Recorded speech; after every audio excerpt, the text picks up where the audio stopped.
Well, I need to tell you all something, and it's the most important thing I could ever say to you. In a little while, you'll know for certain that I'm putting my very life on the line and the safety of my family by sharing this with you. So I hope that that buys me at least a few minutes of your precious time. If this video is taken down, it wasn't taken down by me, alright? Now I'm partly doing this to wash your blood off my hands, because God saved my life on a midnight highway one fateful night for this very cause. And He's watching, as He clearly proved that night. See, I should be dead. My sleeping driver was hurling us toward a concrete wall at 100 kilometers an hour when an angel of God was sent to wake me up from a deep sleep with just a whisper and just in time. And for what? Not so I could win X Factor or buy that dream Porsche or marry that dream girl, but for this, for these words, for this moment, so I can tell you something, so I can warn you about something. Nothing could be more important than this. So cancel that movie you wanted to watch, skip that gym session. Don't scroll down to the next post. Just stay with me. Stay with me. Now, don't worry about the quality of the video or the audio. Just focus on the content. Listen to my voice and trust your eyes. Most of you won't care for the shocking thing I'm about to expose to you, because no one cares. No one cares. Not my exes, former friends, former bandmates, work colleagues, parents, family members, strangers. No one cares. But still, I'm doing all this for one person. One single human being out there. God is calling you, and He's looking for the last ones before the storm. And if you think you know where I'm going with this, please keep watching, because the most important part of this video comes at the end.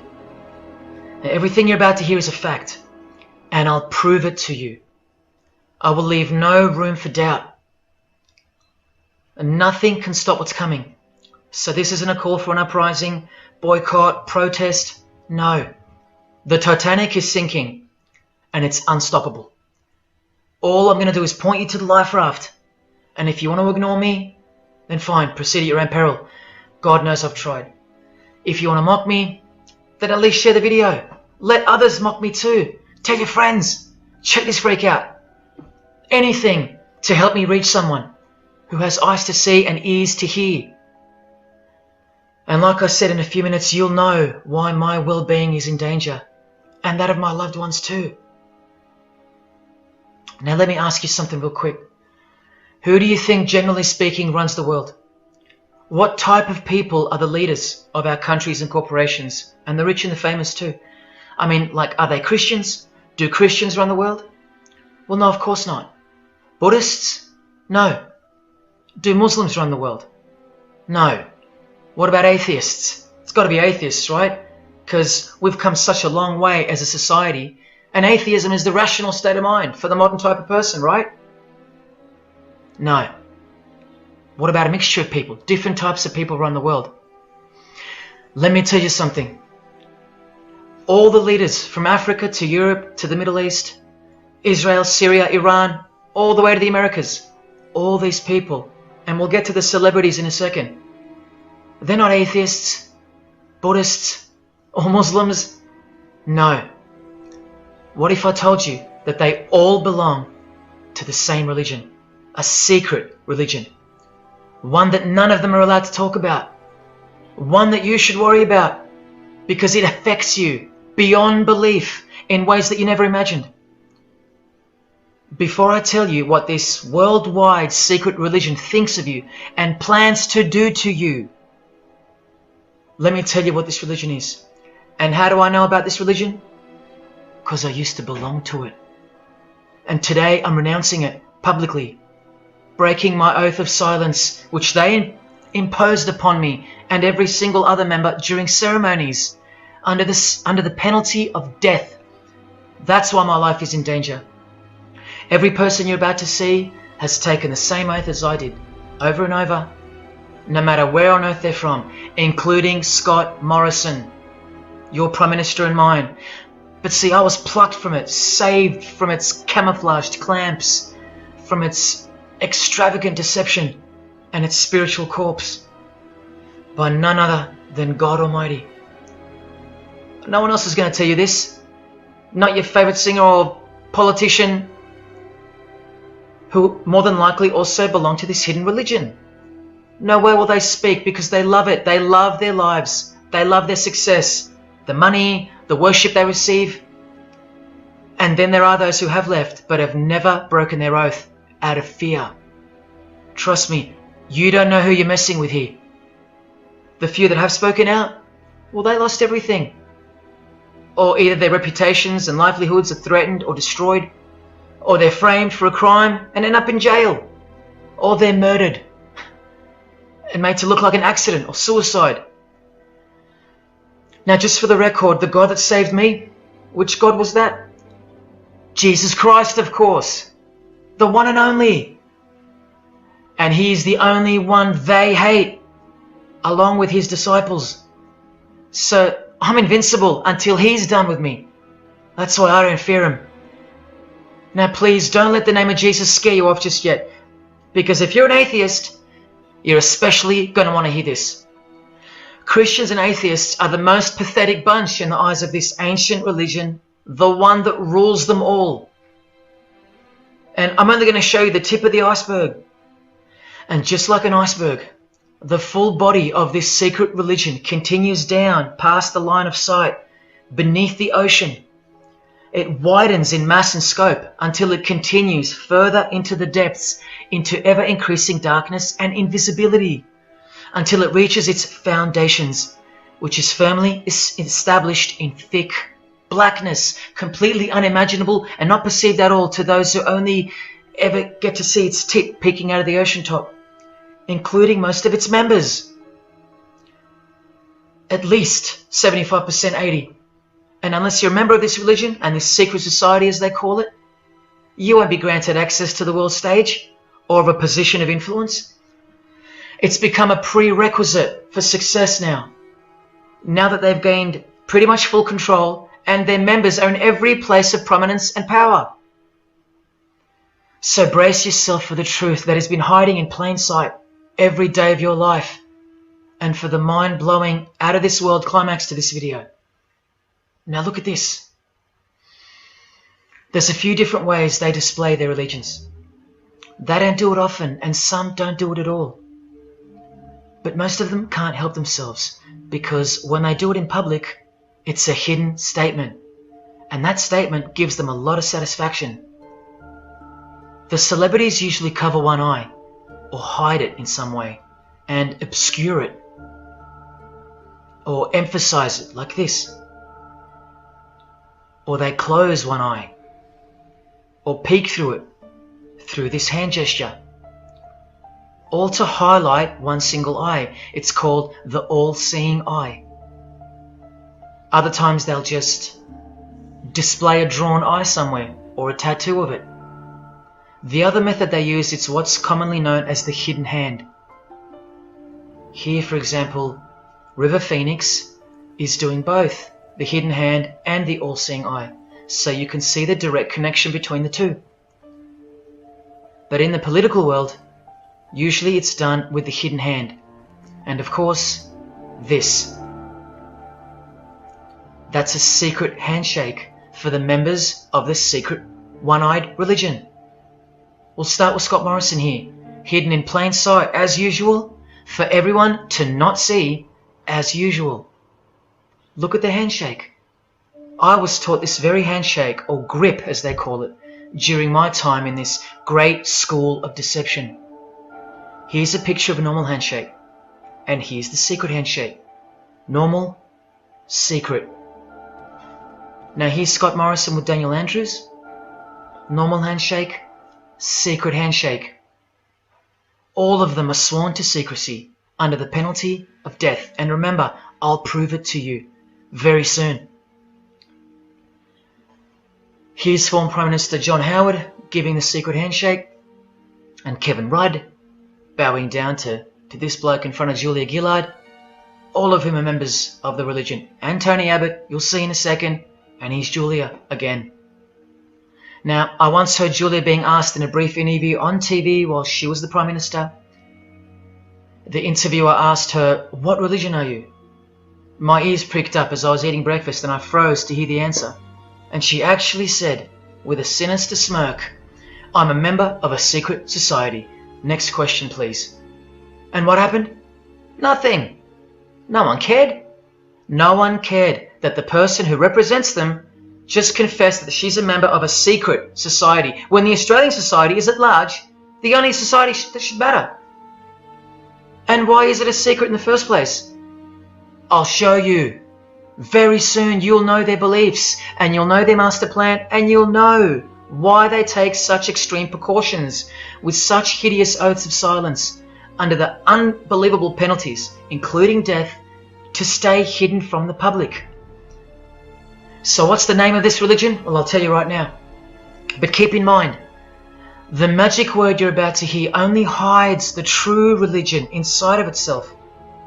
That's how it's secretly flourished to spread like a cancer around the world.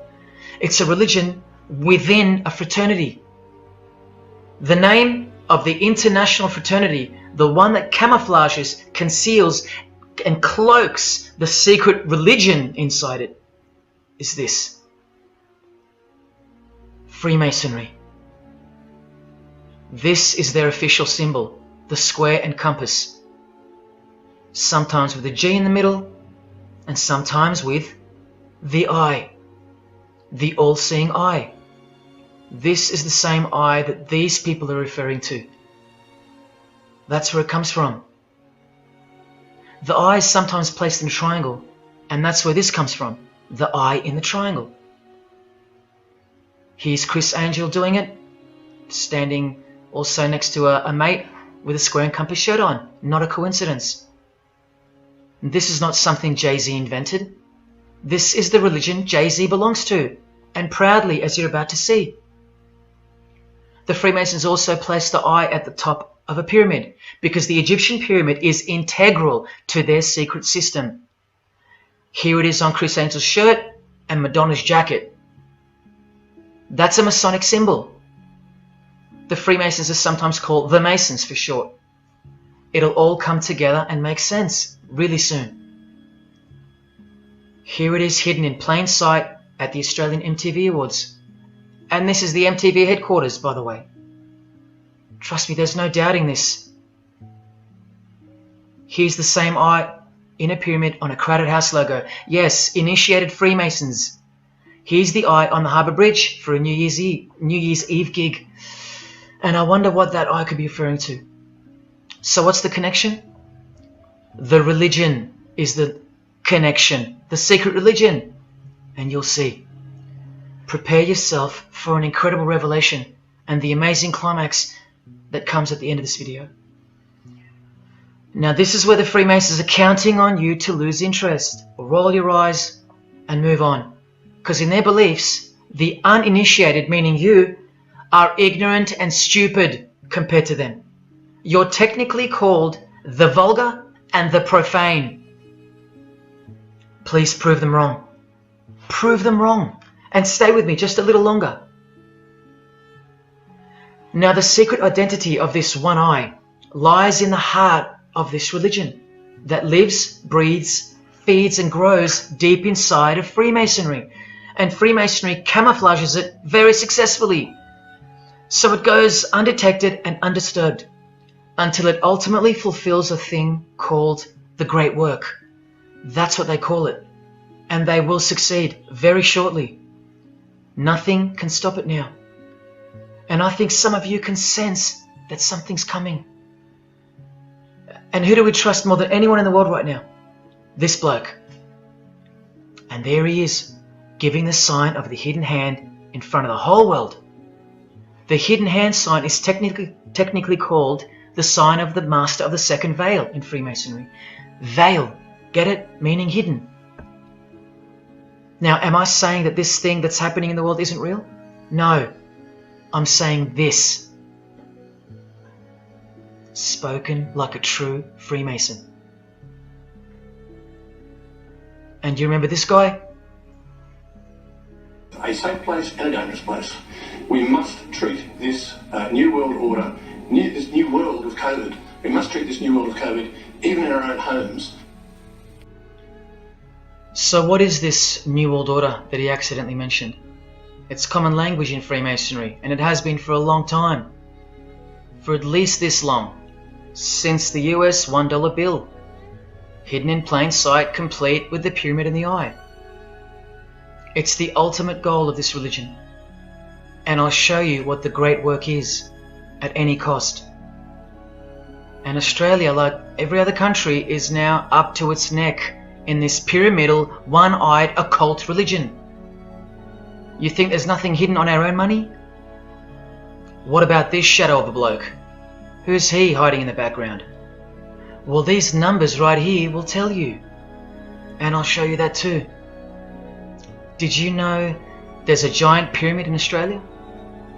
You want to see it? Sitting right at the centre of Australian power? Look closely, because you'll miss it. Because that's the way they designed it. There it is. Hang on. Do you see it yet? And what about now? That is the frame of an Egyptian pyramid, which we can now firmly call a Masonic pyramid, complete with a missing capstone. And if you're still in doubt that you're looking at a pyramid, there you go. A perfect to-scale pyramid hiding out of sight inside the giant frame that surrounds it. This is going to be so unbelievable to you that you probably won't believe it. Or if you're that far gone, if you really have lost touch with your own soul, you won't care. And you'll miss the opportunity to have your own eyes open first to the worst news and then to the best news you could ever wish for on this God-forsaken planet in which you're destined to lose everything you have and everything you love until eventually you lose yourself. We have to establish what this religion that's hiding inside of Freemasonry actually is, and we will. And it's shocking, but it's reality. The symbol of the Freemasons itself is not what it seems. It's a squaring compass on the surface, but it conceals something that'll become obvious when I show you. But before we uncloak Freemasonry to see its true nature, its ugly face and its shameful nakedness, because I gave you my word that I'm going to prove it to you. This is the oath they have to take. This is the oath that I took.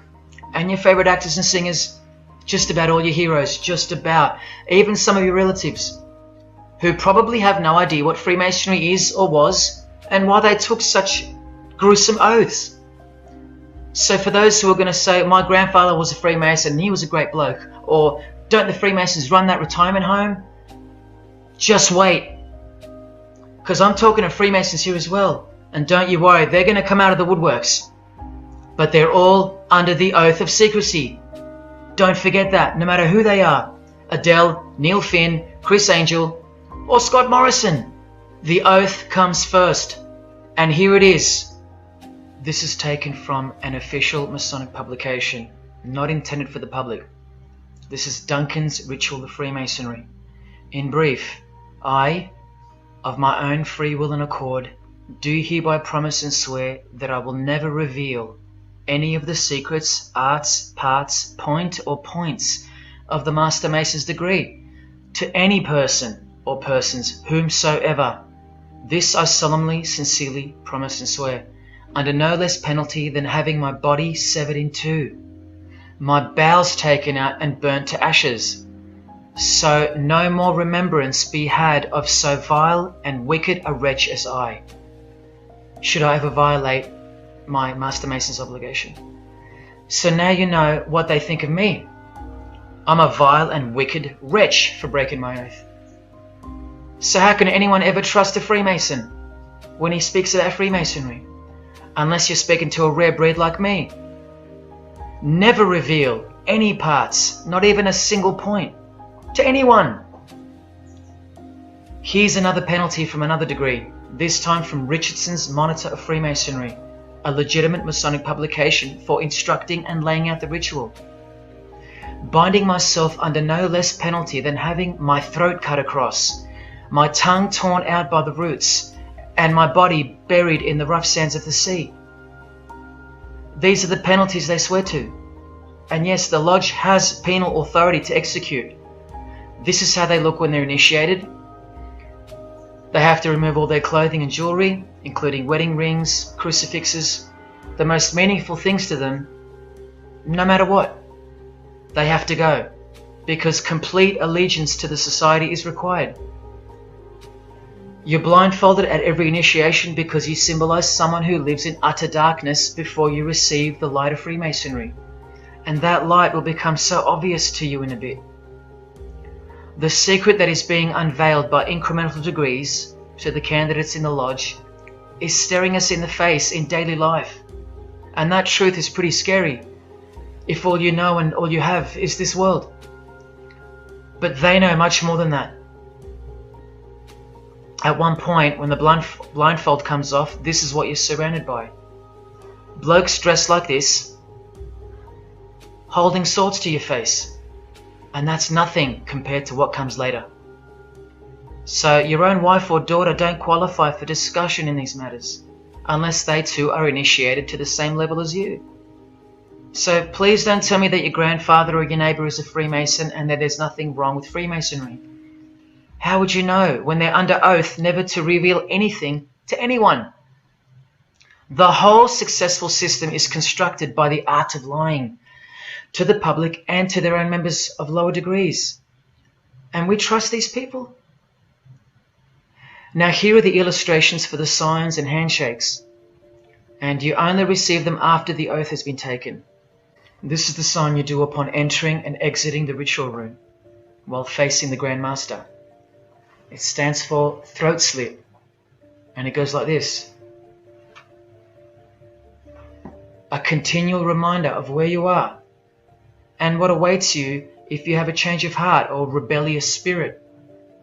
And here you have the illustrations of the secret handshakes. Look familiar? And this is the sign of the Master of the Second Veil. See? Purely Masonic. You don't pick this stuff up off the street. Now this is how it's generally executed in the public arena.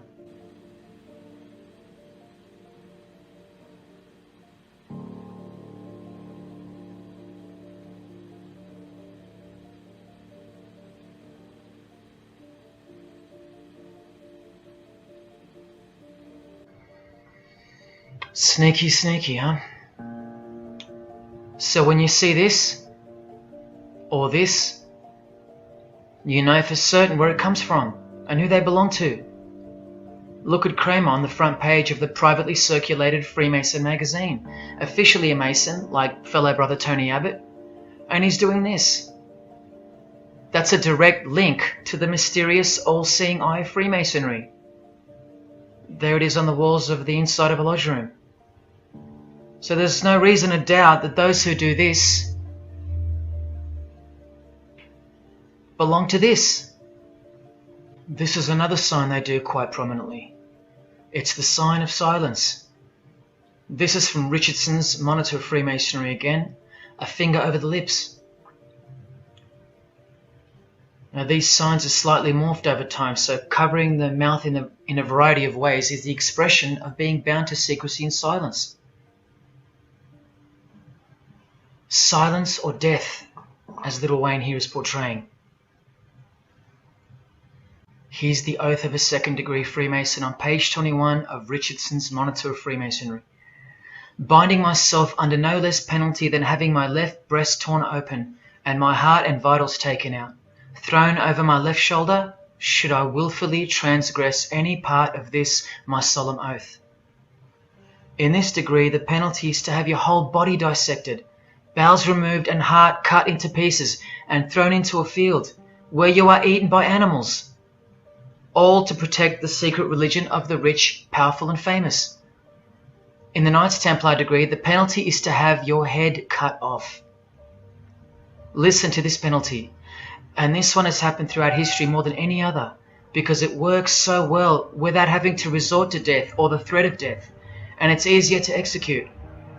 Now this applies to all areas of industry. It's done through the ruining of your reputation by fellow Freemasons, pointing him out to the world as an unworthy vagabond, by opposing his interests, making life very hard for you, by deranging his business, by transferring his character wherever he may go, and by exposing him to the contempt of the whole fraternity, the secret society, and the world. Wow! How many people do you think they've threatened, ruined, framed, cheated, and utterly destroyed to protect their secret religion? And in case you think the Masonic Lodge hasn't got the authority over the initiates, especially the ones in the high degrees, this is from the Encyclopedia of Freemasonry. Under mandate, the orders and decrees of the Grand Master or of a Grand Lodge are called mandates, and implicit obedience to them is a Masonic obligation. And in Sickles' Monitor of Freemasonry, you plainly see they have a right to kill. A lodge has a right to exercise penal authority over its members, exercise the penalties. So don't let a Mason tell you, oh no, that's just symbolic, the oath. Their laws are above the law of the land, and the proof are the oaths themselves. Because in normal society, you can't ask someone to accept having their throat slit as a penalty in order to be a member of any club or workplace. Unheard of. But not in Freemasonry, not in the secret society world. I told you, you don't know who you're dealing with and what's coming for us all. Here's what they think of the public. Here in speaking to the candidate, it's stated, but have a care not to defile the sanctuary by a spirit of curiosity, meaning don't try to join us just for fun. And take care not to increase the number of the vulgar and profane, meaning don't invite too many outsiders to join because they're vulgar and they're profane. This is more or less an invitation-only fraternity. Here from the Encyclopedia of Freemasonry again, written for Masons only and written by 33rd degree Masonic legend Albert Mackey, stating the same thing. Masonic definition of profane: one who is ignorant of the sacred rites of Freemasonry, one who is not allowed to enter the temple and behold the mysteries, and here, being uninitiated. That's the world at large. And here from this old ritual book written by the same legendary author, in the 33rd degree initiation, the Mason drinks wine from a human skull, which has been the cause for a few to leave Masonry, because they wonder, whose skull is this? In the 30th degree, part of the ritual involves stabbing skulls.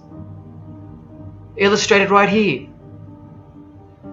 The process of submitting the member further and further involves things like this. See, the candidate who's seeking admission into the next degree to receive more light has to be humiliated and intimidated. This guy here has his foot on the candidate's head. This is what our celebrities and politicians and the most prominent members of our society have done and continue to do. No one is exempt from this. And this is the intimidating and frightening path that you must take that binds you to the secret society before you are revealed the true beliefs of the religion. So can you see the risks I'm taking? You have to stay till the end. Don't let me down. Don't let yourself down or your fellow man. Believe me, it'll be worth it. Now here's one of the 3 greatest Freemasons of all time, who actually helped construct the 33 degrees or rituals of modern Freemasonry, Albert Pike. A hideous man with a deeply complicated mind, and one who will soon help you to see who they really are. This is how important he is to Freemasonry. He's buried here, in the House of the Temple, a Washington Masonic Lodge, just around the corner from the White House. He was called the Grand Commander, Sovereign Pontiff of Universal Freemasonry, a giant of this secret society, the only Confederate general who has his own statue. And who were the Confederates? The dudes that fought for slavery, not against it, defeated by Abraham Lincoln, who was surrounded by these Freemasons, and who was assassinated by this one, John Wilkes Booth, doing the same sign of the Master of the Second Veil. A Freemason assassinated Abraham Lincoln, undisputable when you have the eyes to see. Now, Albert Pike writes in his colossal work, which some refer to as the Bible of Freemasonry, called Morals and Dogma, and on page 113 he says, "What can there be in common between the vile multitudes and the sublime wisdom?" That's what Freemasons possess, sublime wisdom. That's what their secret is, it's sublime. The secret I'll reveal to you. Now just quickly, here's Freemason Kanye West. Here he's giving the Masonic grip to his brother Mason Jay-Z. Look at the lapel he's wearing in this picture. It's the same double-headed eagle as on the front cover of the so-called Bible of Freemasonry, Morals and Dogma, written by the Grand Commander Sovereign Pontiff of the religion that Kanye and Jay-Z have been sworn into, and thus granted access to international success. His Christian conversion isn't what it seems, and you'll soon see what job he has to do. Now look at what else Freemasonry thinks of the uninitiated, from the words of the Grand Commander himself. The truth must be kept secret, and the masses need a teaching proportioned to their imperfect reason. I hope you're listening, because we're about to get going here. These truths were covered from the common people, as with a veil. There's that veil again. And the mysteries were carried into every country. Freemasonry was secretly imported from the East into the whole world to weave its web in the darkness, to increase and advance its agenda. The sages, meaning the enlightened ones, always had an esoteric creed, unknown to the vulgar. And here he says, to the end that the vulgar herd, seeing, might not see anything, and hearing, might comprehend nothing. Are they right? Am I wasting my time, laying it all down for nothing? Because they know you so well? Your favorite celebrity and politician's secret religion is beyond the reach of the vulgar. Vulgar is what you are to them. He won't tell you. She won't tell you. And they won't tell you.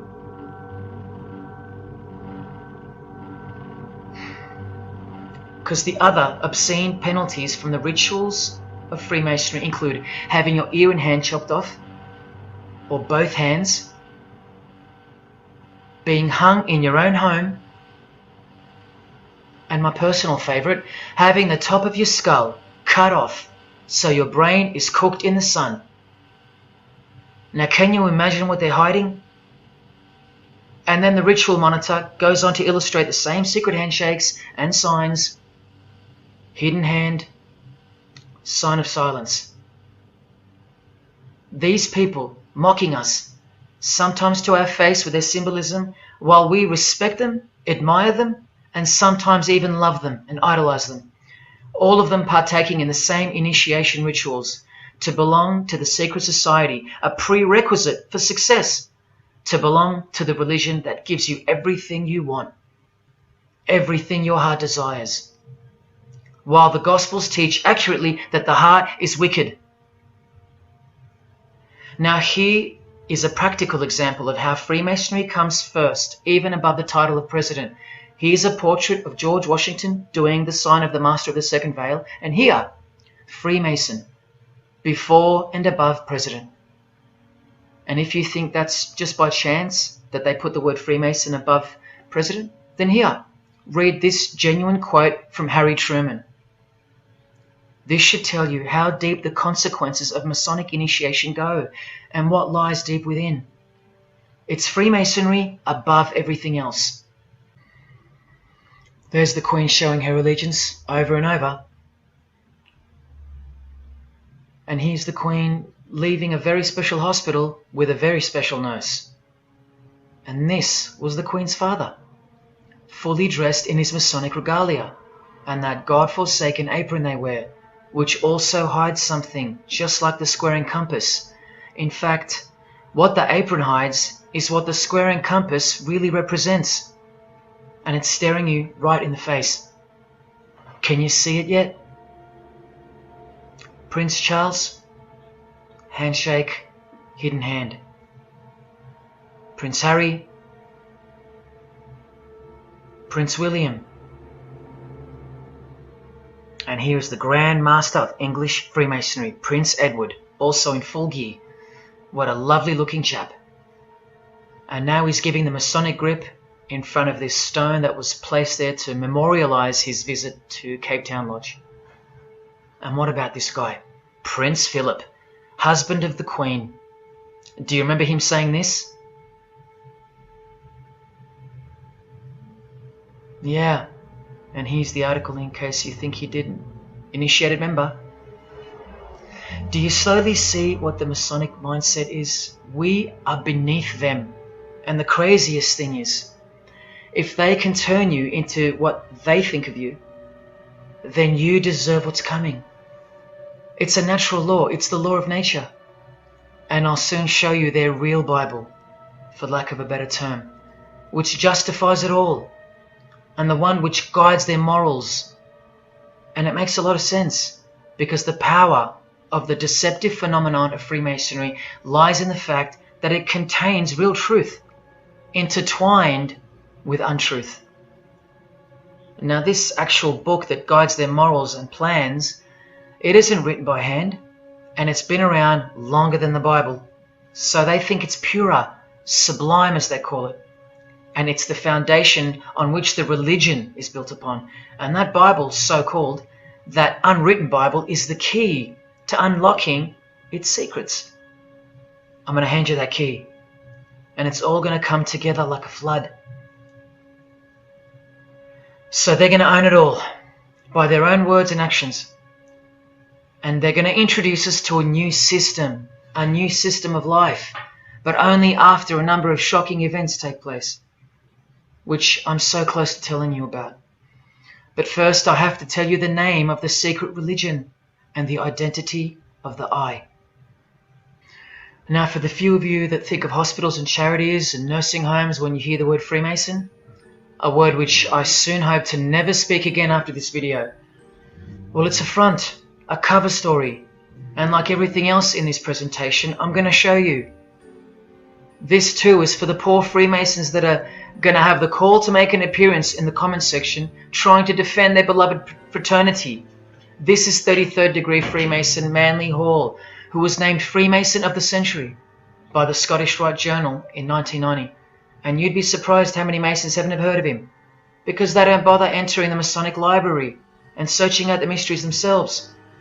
These same Masons think they know something, and they parade themselves on websites and social media, calling people like me, oh, he's just an anti-Mason, anti-Mason. Blind fools at best, deceivers at worst. Well, the Freemason of the Century wrote in this book, and in this chapter, Freemasonry is a fraternity within a fraternity, an outer organization, concealing an inner brotherhood of the elect. One visible and the other invisible. The visible society is a splendid camaraderie of free and accepted men and women, enjoined to devote themselves to ethical, educational, fraternal, patriotic and humanitarian causes and concerns like hospitals and charities. But the invisible society is a secret and most august fraternity whose members are dedicated to the service of a mysterious arcanum arcanorum, meaning mystery of mysteries. Now I wonder what that could be. So once again, don't listen to the lost or deceptive Masons that'll come here trying to cheat you from the truth, telling you that I don't know what I'm talking about or calling me an anti-Mason. Because there you just heard it. There's a Masonry for the majority of Masons, and then there's the real thing, the secret religion, which should shock you when it's announced.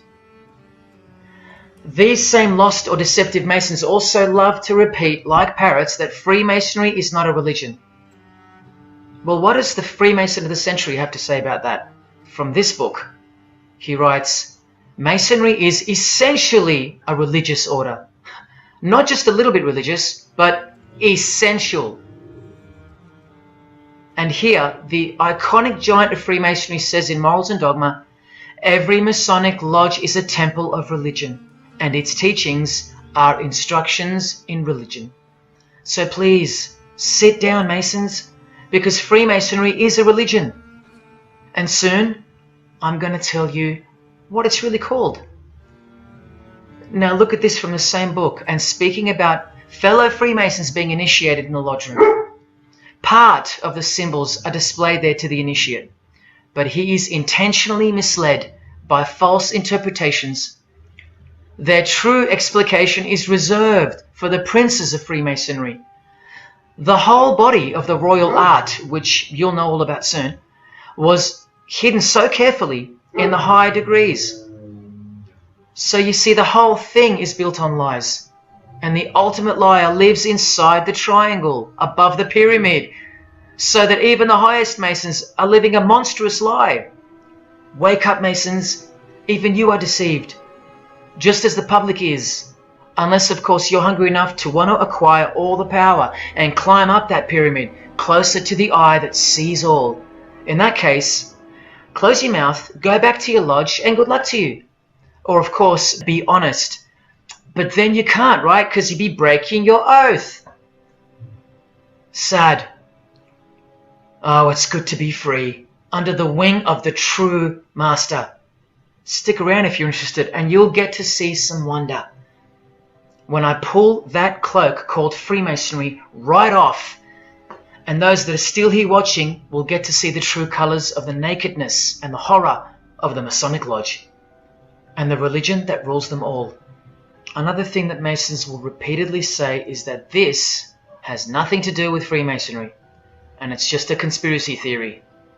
Well, the 33rd degree Freemason of the century also wrote this book about 100 years ago, The Secret Destiny of America. And look at the front cover. And I'll tell you why America is so important for the ultimate goal of the secret society. It's disturbing, but it's also essential in understanding the near future and what's going to take place. So for the Freemasons that still say that this is not a Masonic design, especially this Masonic website called Masonic Info, insisting here that even the eye in the triangle or pyramid is not Masonic. Completely laughable and pure disinformation for the stupid masses. Try arguing against this. This is from a 1960 copy of the New Age magazine, an official organ of the Supreme Council of 33rd Degrees. No higher authority in the United States to speak of the relationship between Freemasonry and the US $1 bill. Masonic symbolism in a $1 bill. Look at them all. 13 leaves, 13 bars, 13 feathers, so on and so forth, and of course, this. The Masonic all-seeing eye. Located in the pyramid. So, you think this is a conspiracy theory? Or just a plain conspiracy? Well, here's JFK, yes, a Freemason, but one who had enough when he wanted to print money disassociated from the Masonic central banks, just like Abraham Lincoln, and he paid the price for it as well. Listen to the speech we never hear about in school, more proof that they control the education system here and everywhere. Please, just have a quick listen to this. Ladies and gentlemen, the very word secrecy is repugnant in a free and open society, and we are, as a people, inherently and historically opposed to secret societies, to secret oaths, and to secret proceedings.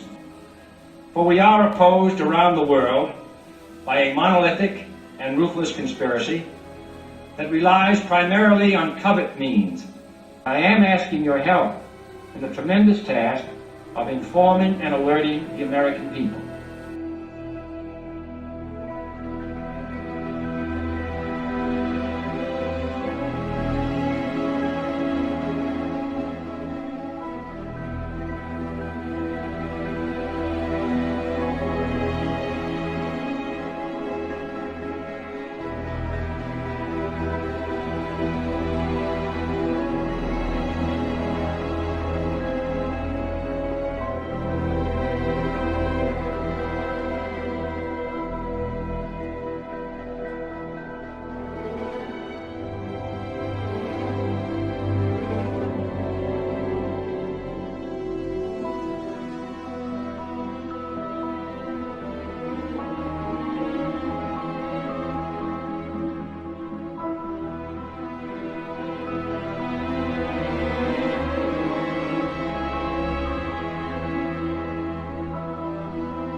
as I said in the beginning, you're just seeing the tip of the iceberg peeking out from the ocean top.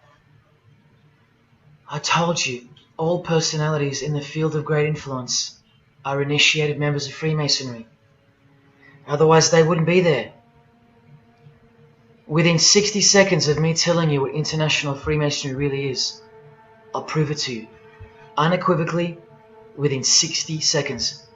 And then I'm going to drive it home, and then I'm going to show you what they're planning with this new age they're implementing, and then the conclusion, which is by far the most important part of this presentation. So when you hear me tell you the truth in just a moment, don't switch off in disbelief, because you can't believe that your favorite idol or whoever could possibly be involved, like you know them or something. You don't know these people. You do know that they're under oath never to reveal their beliefs to you. The vile multitude.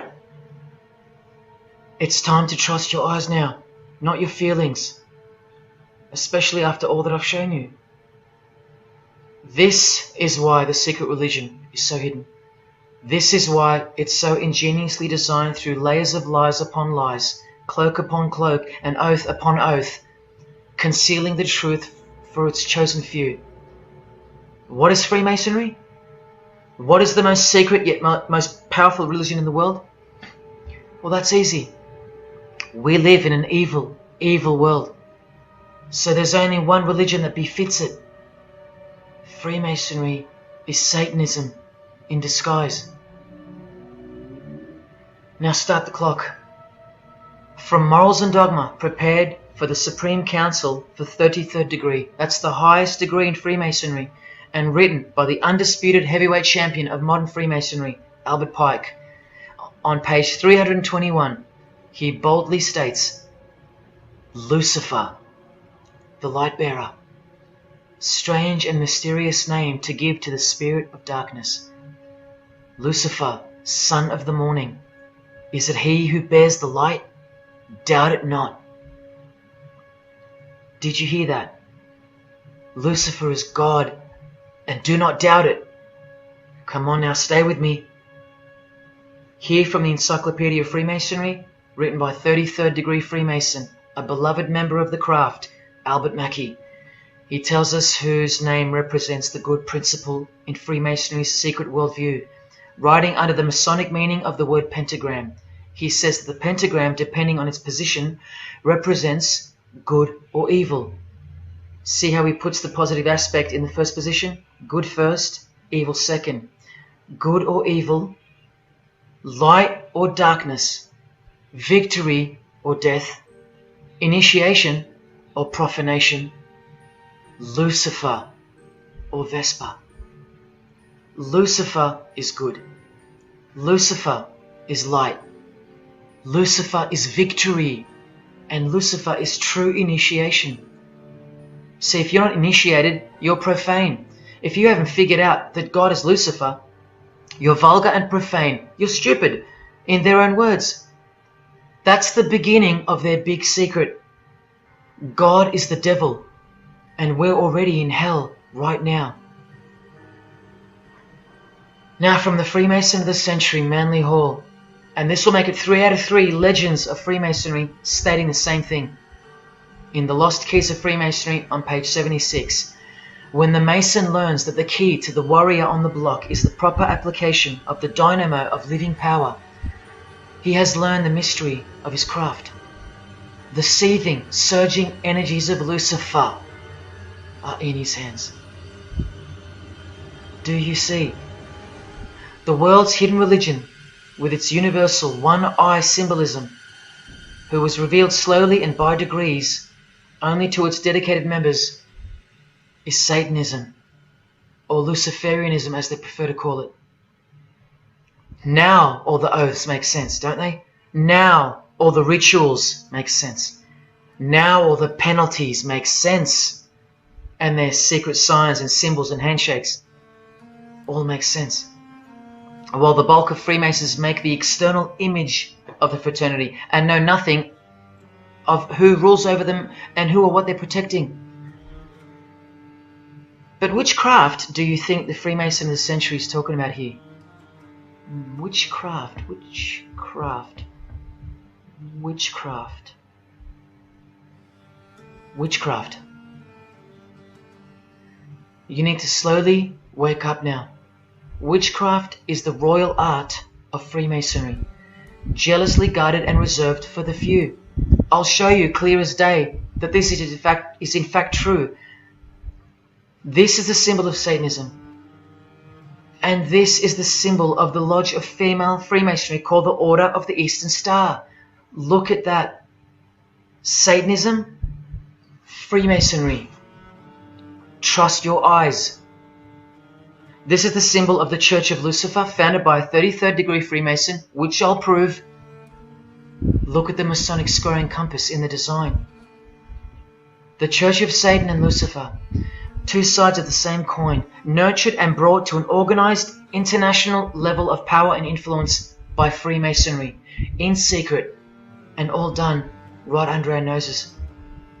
And if you think that your politicians or religious leaders or favorite idols can't be a part of this, you have to try and snap out of it, or suspend your everyday beliefs just for a moment, and I will clearly show you how it's not only possible, but it's actual. Please, I feel like it's now or never. If you don't get a glimpse of this now, then when? Who else is going to tell you this? When will you next be confronted with this? This is reality.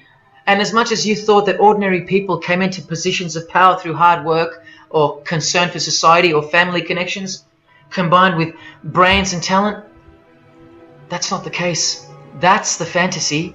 This is the reality. They all go through Freemasonry. You think that Sam Worthington was so talented that he was picked over all those American actors to star in Avatar? Of course not. He was a Freemason. And so was the director, James Cameron, of the highest caliber. You have to remember that to them, Lucifer is good. Lucifer is the liberator. Jesus is the suppressor. Lucifer is pure love. Jesus is impure love.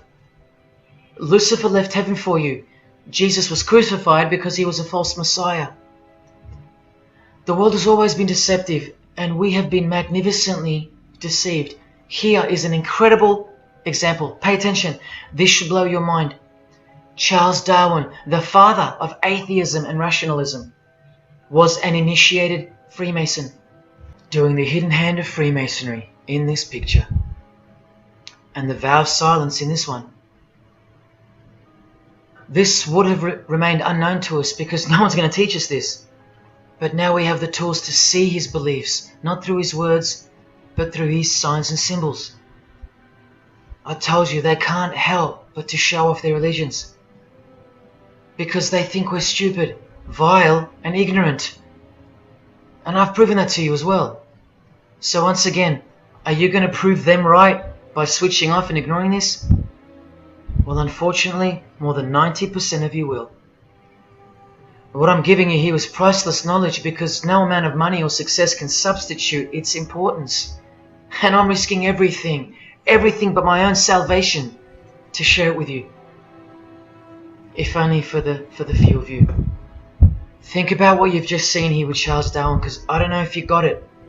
You cannot be accepted as a candidate of Freemasonry unless you believe in a supreme being, as exemplified here with Phil Collins, speculated by some to be an atheist, but this seems impossible because, being a Freemason, he has to believe in a higher power, or more accurately, supreme being, and I can personally vouch for that. And look here in the Masonic Oath itself. The candidate says, "I will not aid or be present at the initiation of an atheist, a madman, or a fool." Freemasonry believes that to be an atheist is to be the equivalent of a madman. And they're right. Yet while they propagate atheism around the world, in universities and schools, Charles Darwin himself was a believer in an intelligent designer, a supreme being. He had to be, because he's a Freemason. And that intelligent designer that gave birth to us is named Lucifer in the highest degrees of Freemasonry. See? Never tell. He lied to you, because that's what Freemasons do. The whole thing is a giant lie that was carefully constructed by mutilating the truth, because mutilated truths make the most successful lies. This is the secret to their success, a lying tongue and a lying spirit from the 1st degree to the 33rd degree, to each other and to us. I've proven that as well. And what did Jesus, how did he describe their God? The father of lies. How accurate. The one who comes to cheat, kill and destroy. How accurate again when I tell you their plans. Look here, Charles Darwin is noted as an influential figure by the Satanic Temple. And proof for them, apart from the intelligent design that is all around us, that Lucifer is real and that he's the god of this realm, is the power of witchcraft or magic. Magic works because there's a hierarchy or a pyramidal power structure in the spirit realm, a realm devoid of any love for you. And these spirits can be conjured up and summoned by the practitioners of the royal art of Freemasonry. They ask for something in return, however. Listen to Bob Dylan, a Freemason. Hidden hand, one eye symbolism. Out here doing these songs, you're still on tour. I do, but I don't take it for granted. Why do you still do it? Why are you still out here? Well, it goes back to the destiny thing. I made a bargain with it, a long time ago, and I'm holding up my hand. What was your bargain? To get where I am now. Should I ask who you made the bargain with? with the chief commander. On this earth? And this earth, and then in a world we can't see. How does one communicate with Bob Dylan's chief commander, Lucifer? By the jealously guarded royal art of Freemasonry, witchcraft. This is from the Encyclopedia of American Religions. Secrecy is bolstered by a system of initiations and degrees, the Freemasonic system. The material which is kept secret is the magical knowledge of the group. This knowledge may consist of rituals and powerful magical formulas. Do you think J.K. Rowling isn't a Luciferian? In this article, J.K. Rowling reveals the inspiration behind the Deathly Hallows symbol. And what is it? The Masonic squaring compass, with the one eye that all the celebrities mimic. That's the inspiration. They're all members of the secret society. If you think that doesn't prove anything, here she is with her new tattoo. It says Solve Coagula. Also a song titled by fellow Freemason Marilyn Manson. And where does it come from? Here, the Baphomet. The image of Lucifer as conceptualized by another Freemason, Eliphas Levi, in his book The Doctrine of Transcendental Magic. This horrid thing, with breasts, a penis, and a goat's head with two horns, has these words written on its arms, Solve Coagula. The impact of the meaning of these two words should disturb you to soberness when I tell you about them. Because apart from other things, they involve the process in which the new system will be implemented at unbelievable cost to you and I. Here's a statue of the Baphomet at the temple, Satanic Temple, complete with two little kids admiring it. That's J.K. Rowling's religion, Satanism. The secret religion for the highly evolved and the highly successful. Welcome to the real world. The same Masonic author writes in The Doctrine of Transcendental Magic, in the ceremonies practiced at reception by all secret societies, there are found indications of a doctrine which is everywhere carefully concealed, and that is witchcraft. And in his History of Magic, he tells us it is the royal art, and that's what Freemasonry calls it. And where did he get his inspiration for the Baphomet? From the Knights Templar, another secret society who were banned, and some of its members were executed in the 1300s for glorifying evil, as it's openly stated here in the Satanic Rituals. And where do modern day Knights Templars reside now? Within high degree of Freemasonry, right here. Again from the Encyclopedia, and listen to this. The continuing impact of speculative Freemasonry, which means modern day Freemasonry, provided fertile soil in which new magical orders could grow. Magical orders, meaning other branches of secret societies, of which Freemasonry is the umbrella. Because Freemasonry is the king of secret societies. Just like JFK tried to tell us, it's the prestigious channel that one must go through. And it is the reason that the oldest religion in the world has made a colossal comeback and is now on the brink of success. Which, as I said, nothing can stop now. And again from the encyclopedia, the groups wear ritual garb and meet in magical lodges. And where do Masons meet? In the Masonic Lodge. Like here with a magical pentagram on their checkered floorboard. Are you believing your eyes? Or are you making excuses? Here's another statue of the Baphomet at a satanic temple doing the sign of the horned god Lucifer. The hand sign mimicking the horns on his head. And of course the upside down cross. And here's Barack Obama doing the same sign. And the sign of silence with a twist. Who do you think he's mocking here? You and I. But mainly Christians. Because Christianity is the one force that has stood between you and the inconceivable horror that is awaiting us and is on its way. Here's an article on Barack Obama, and that's his hands adjusting his presidential seal. And there's his Masonic ring, and the sign of the devil's horns, over and over. Freemasonry and Satanism are intertwined. Look at these Masonic politicians throwing up the devil's horns.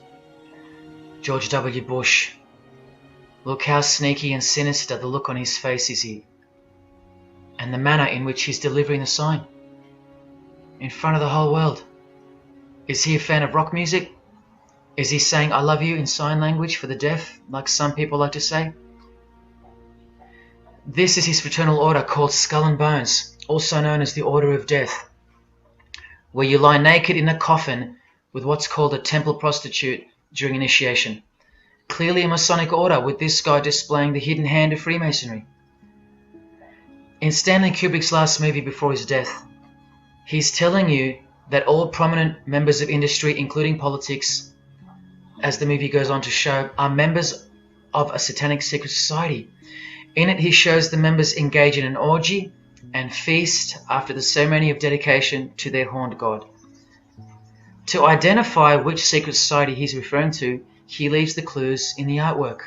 Not once, not twice, but 3 times. The One-Eyed Religion. And who do you think the title of the movie is dedicated to? None other than the stupid, ignorant and uninitiated masses watching the movie. And you know it now.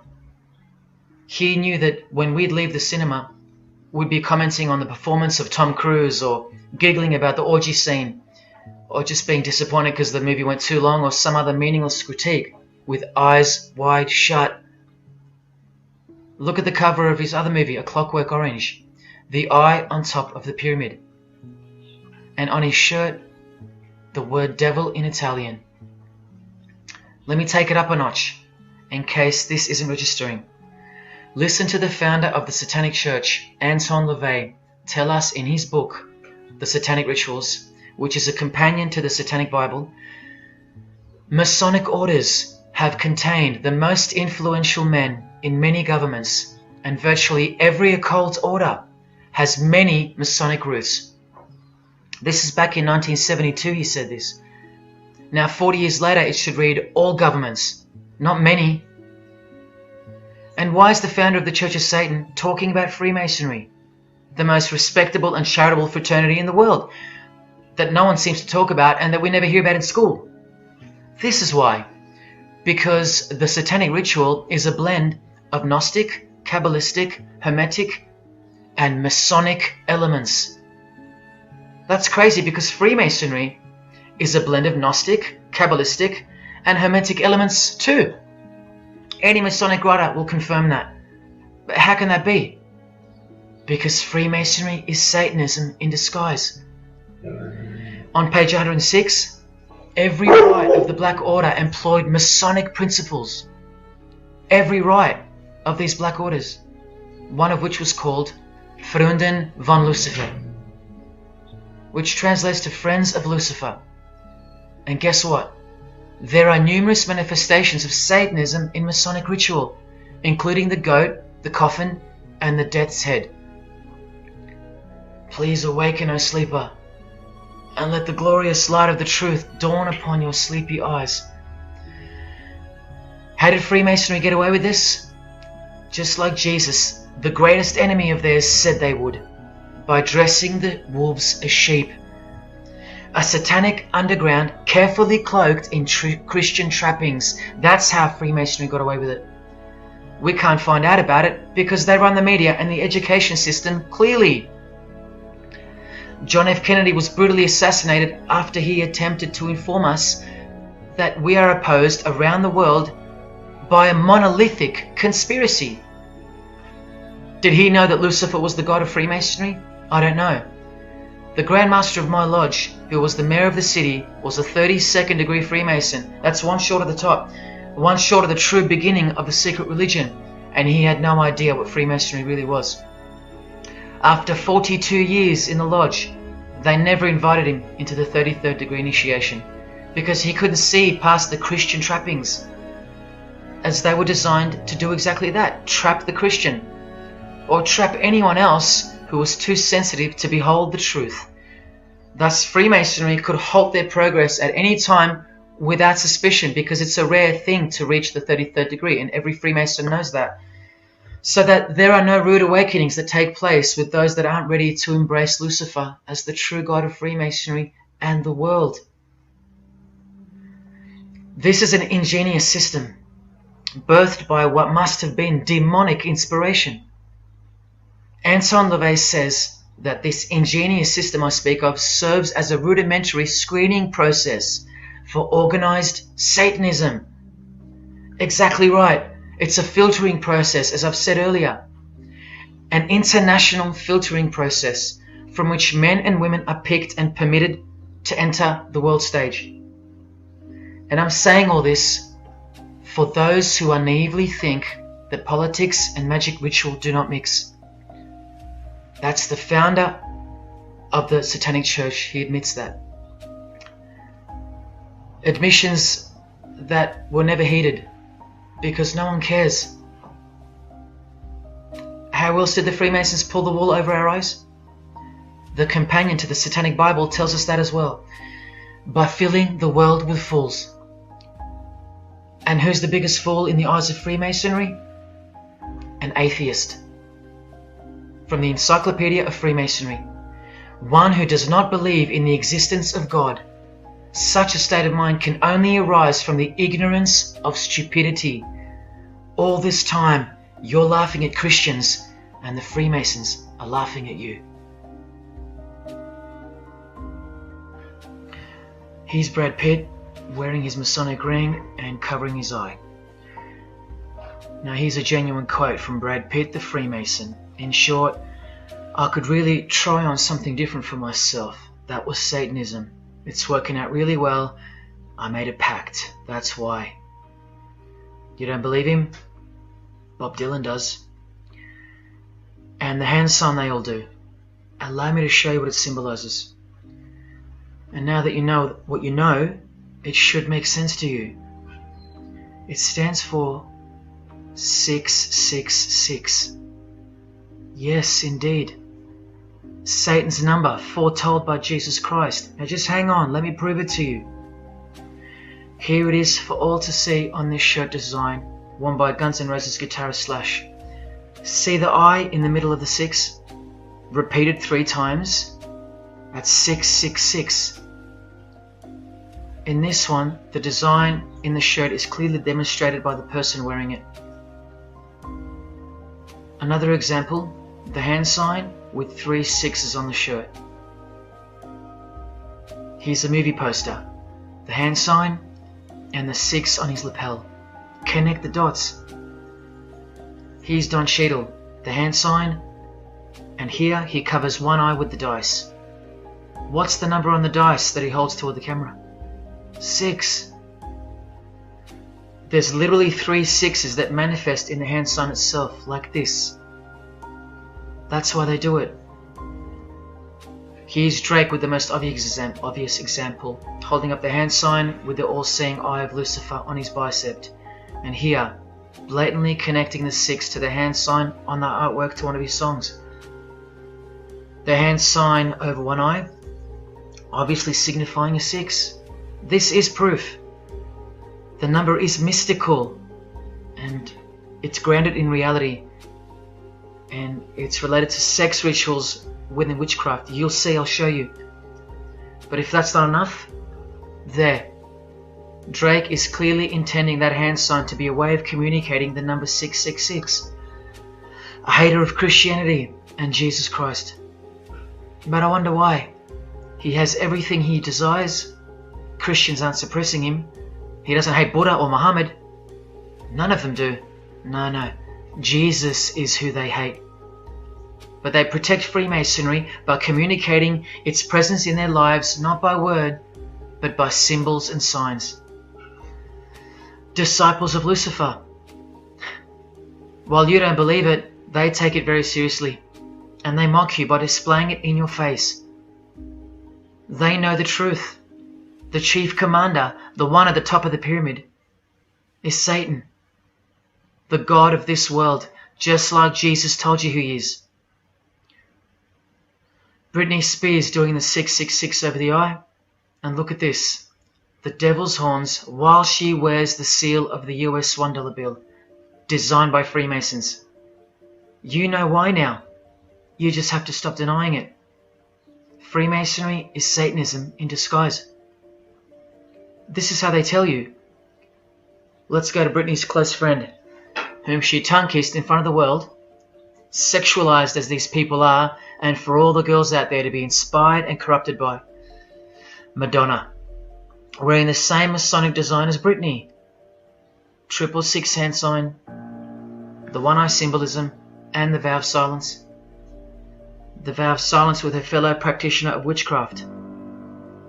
The Masonic eye in the triangle behind her, and now the upside down cross of Christ on her outfit. A member of the secret society who hates Jesus with a passion, as you can see here with Lucifer, the god of Freemasonry, giving her oral sex. Deep despisers of Christianity. Are you wondering why yet? The sign of the devil's horns here, meaningfully placed and done with precise intent, like with all of them. And here teaching her poor children to follow in her footsteps. Truly only God knows how many young people she's perverted in her career, all orchestrated by Freemasonry.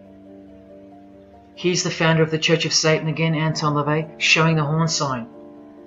The horned god of the witches, as illustrated by Una Woodruff in her book Witches.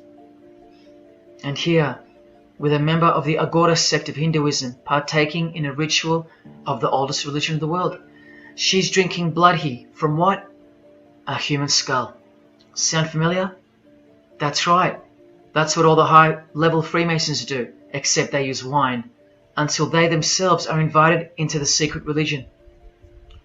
It's ritualistically done to gain magical abilities, not a myth. And look at her hand sign. It's also known as the El Diablo. Do you still think this hand sign is a joke, or it's misunderstood or misrepresented by people like me? Look at the cover of Anton's other book called Satan Speaks. Look at the eye. He has one eye emphasized. Can you see? What about the image of Lucifer in the Satanic Temple? Look at the right eye. It's darkened. You ready for this? From the Bible. And this passage is thousands of years old. Woe to the worthless shepherd. His right arm shall be completely withered, and his right eye shall be utterly darkened. Where do you think this hatred for Jesus comes from? Do you think it's because we've outgrown it? Or because it speaks the truth? Who do you think this worthless shepherd with one eye darkened is? And who said, I am the good shepherd? Who said that? Jesus Christ is the good shepherd, not the worthless shepherd with one eye. You think this is all just a coincidence? Just hang tight a little longer and you will see some wonder. Here's Anton LaVey with Freemason Marilyn Manson, and here's Marilyn covering his eye. In case you forgot that this is the eye of Freemasonry, the international religion they all belong to. Here he is, giving the sign of the Master of the Second Veil, the hidden hand of Freemasonry, along with his Masonic ring. You know how many presidents and journalists and common men have tried to expose Freemasonry? Or get it shut down, get it banned? Well, those days are long gone. Marilyn Manson, the Freemason who tears the Bible into pieces on stage during his performances, he captured the fundamental purpose of Freemasonry's existence very well when he said in an interview with Spin magazine in 1996, "Hopefully I'll be remembered as the person who brought an end to Christianity," echoing the dreams of grandeur, just like his spiritual father. Now Kesha, one-eye symbolism of Freemasonry, the eye in the triangle, and the sign of silence. So she's a member. And behold, an inverted cross in her music video, inverted cross on her outfit, and a satanic pentagram on this outfit, just like the symbol of female Freemasonry. You think none of these Freemasons look like witches? Really? And none of these witches in the making? Remember, 90% of them don't know what they're serving, or what they're doing there, or why they're taking oaths of such silence and such penalty. Avril Lavigne does, showing her allegiance with the one-eye symbolism, participating in lesbianism in a video, influencing the masses, subtly stealing her innocence. And what's on her helmet? One eye. And doing the El Diablo with pentagrams at her concert. Anthony Bourdain with his one-eye symbolism. He was openly a hater of Christianity. And what kind of woman would suit a man like this? Well, a fellow member of the secret society who hates Christianity too, of course. Asia Argento. One-eye symbolism, again and again. The sign of Lucifer's horns. And this pose of his image. Remember the Baphomet. There's Asia mimicking its pose, complete with the finger position. Creatures with breasts and an erect penis and a goat's head. You know, things you find normal now, thanks to international Freemasonry, normalizing evil and filth through multiple levels of and avenues of propaganda and influence, including television, movies, music videos, schools, education, through legislation, through passing of laws to protect the evil nature, and of course through your favourite idols. Chris Hemsworth, just your everyday good Aussie bloke? I'm afraid not. One-eye symbolism and the sign of silence, both of which mean he's taken all the disgusting oaths of Freemasonry under the penalty of death, thus catapulting him over the competition, never to promote Christian values or Jesus Christ again. The 666 hand sign, and now, see how the hand symbol makes sense?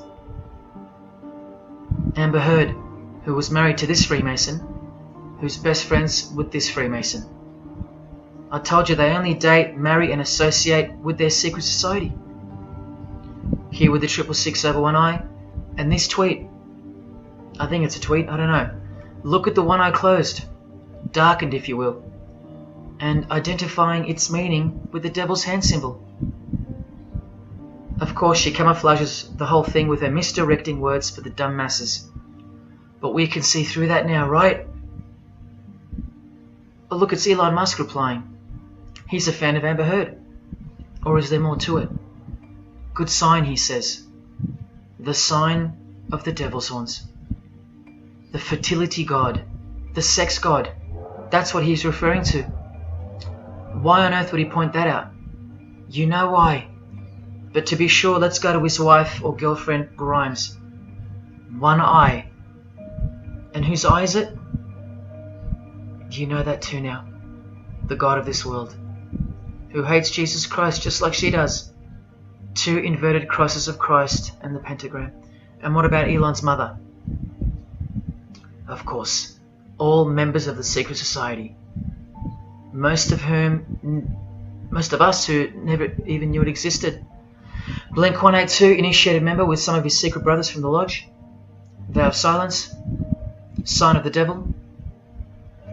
Cyndi Lauper, all-seeing eye. Vow of silence. the sign of the god of this world.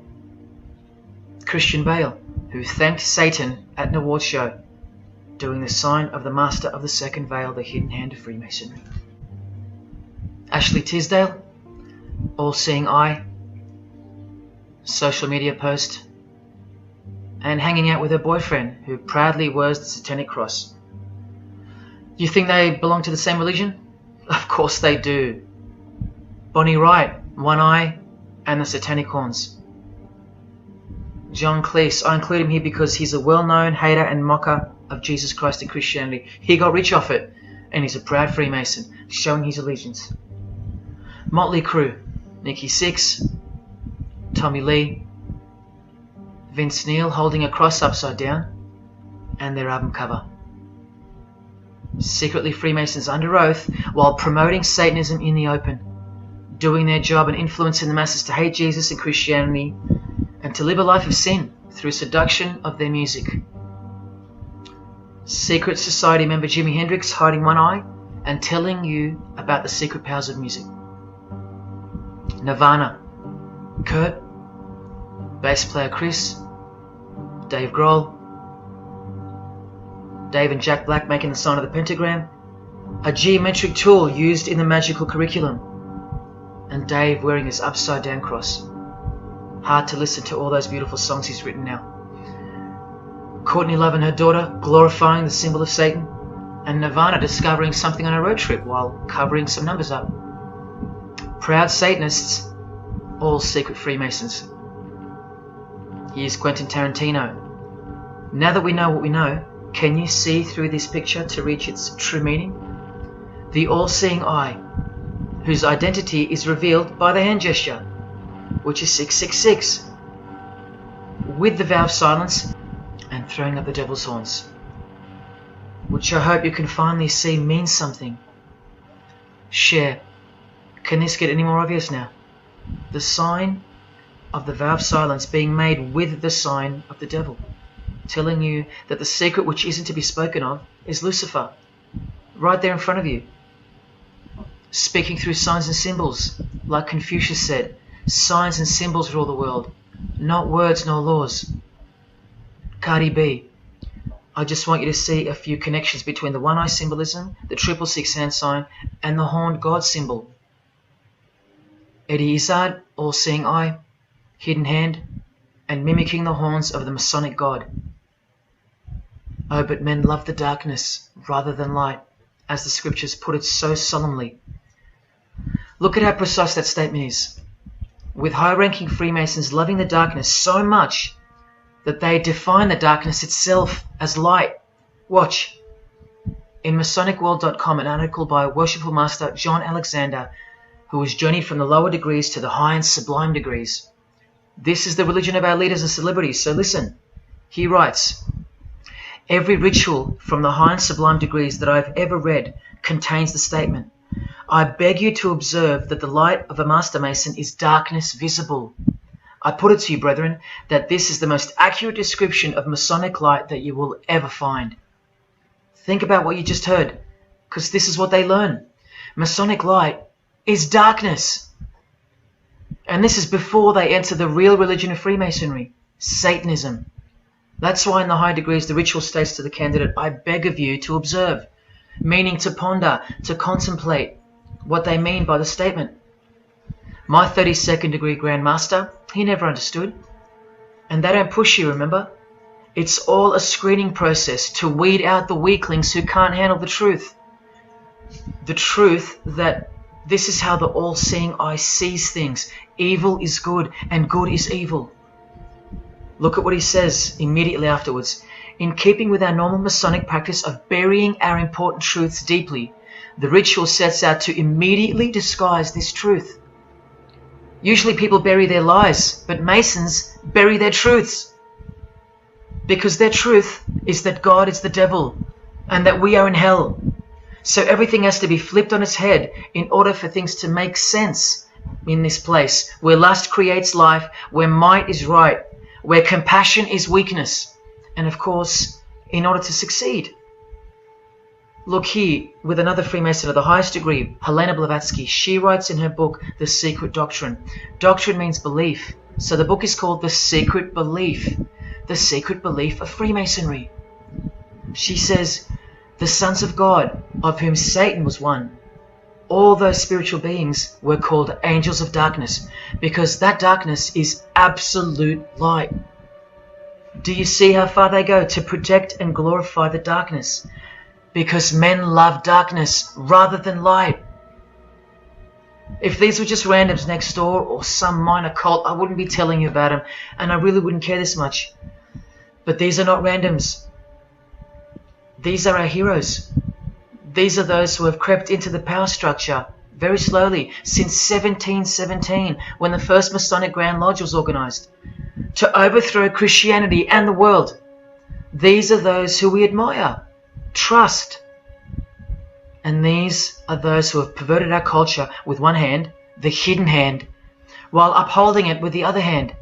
So you can never call them out, because they run charities, nursing homes, and children's hospitals in the open, while they propagate smut, violence, debt, and of course atheism in secret. While a plethora of everyday distractions are endlessly supplied to us through entertainment and news, plowing through our lives. That's political Freemasonry, politicizing everything, including entertainment, supplying you with their heroes and their idols. And now that 95% of the world have been spiritually disarmed by thinking, oh, the world is a good place and Jesus is a myth, they've rigged our infrastructure and they're about to bring it down so they can build up their new world from the ashes. A completely new system of life on this planet is coming. I promise you that. In a book called Satan's Master Plan, LaVey affirms his commitment to destroy Christianity. Now check out Anton LaVey, once again in perfect parallel with Freemasonry, stating in the Satanic Bible, waiting at the darkness visible for that bright and morning star. Bright and morning star being a reference to Lucifer. The exact same expression as the Freemason and worshipful master John Alexander that we just heard describing Masonic light. Darkness visible. Identical language. Because Freemasonry is Satanism in disguise. This is what the initiated queen of Freemasonry, Helena Blavatsky, says of the bulk of Freemasons in her book. The knowledge of their members about the full signification of their symbols is nil. And that's of course true to the Freemasons listening. How do I know she's a Freemason? Because her diploma was reproduced on page 66 in Freemasonry Universal, Volume 5, Part 2, in the Autumn Equinox, 1929. And also because she's displaying the Masonic penalty sign, like all these Freemasons. Drew Barrymore, all-seeing eye, vow of silence. And see, the symbol of her secret god. Elijah Wood, one eye, hidden hand of Freemasonry, and the devil's horns. Sammy Davis Jr., the eye of the Freemasons is the all-seeing eye of Lucifer. Because here he is with Anton LaVey, the founder of the Church of Satan. So when you see him hanging with other celebrities like Bill Cosby, can you be sure that they belong to the same religion? Sure you can. I told you they don't hang out with the uninitiated. You think the Rat Pack weren't Freemasons? Well, here's their leader, Frank Sinatra, doing the hidden hand.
introduced to the music industry. I swear I wanted to be like the Amy Grant of music. Yeah. But it didn't work out, and so I sold myself to the devil.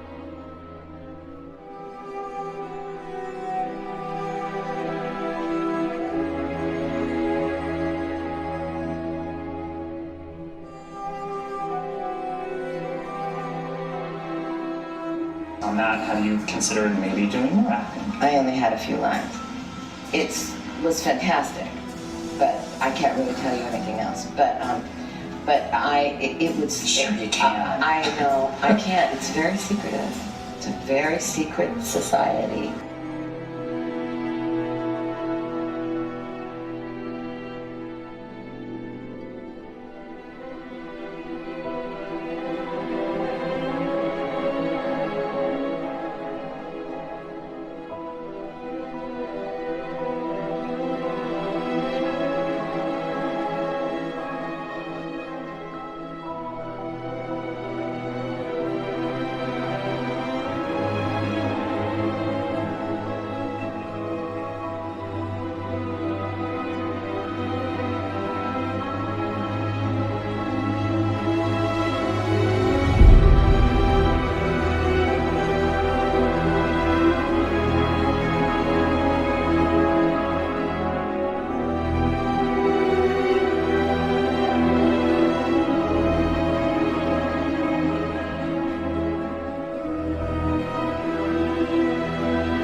And I'm like, if you don't get this right now, I swear to Lucifer, I'm gonna.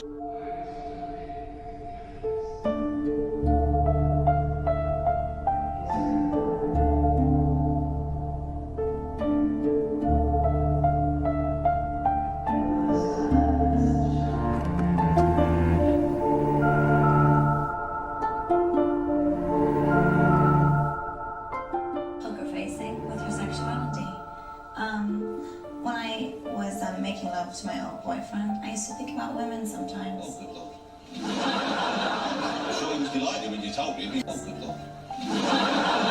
I'm sure he was doing...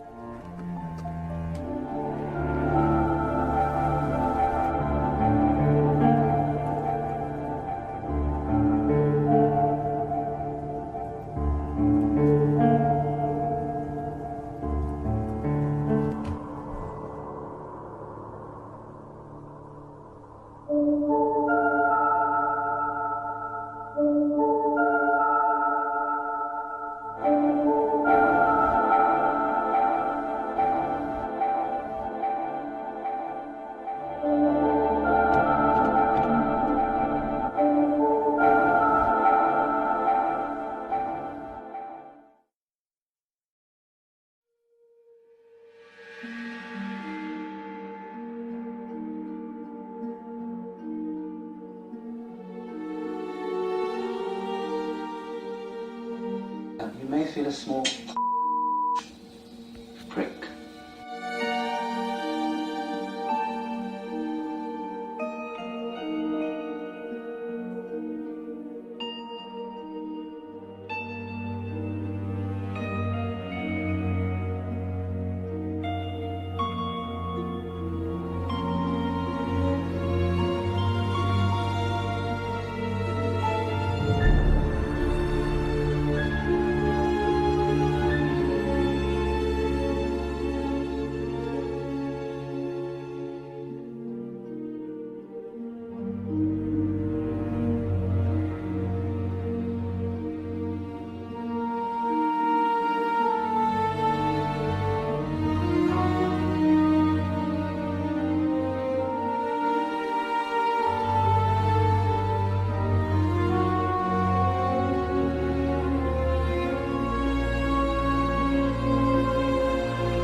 brothers. I'd like to thank Salvador Dali.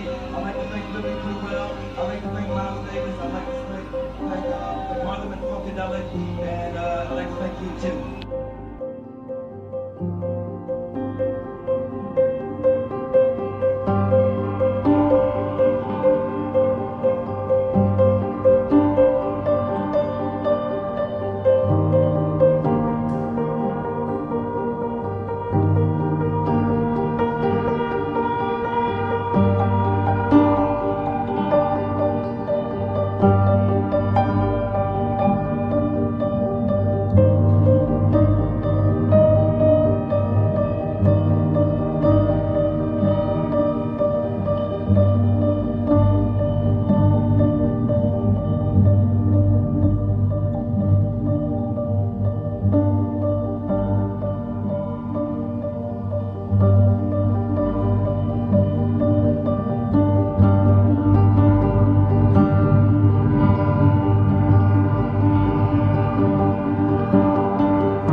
there is a fork in the road that's approaching you.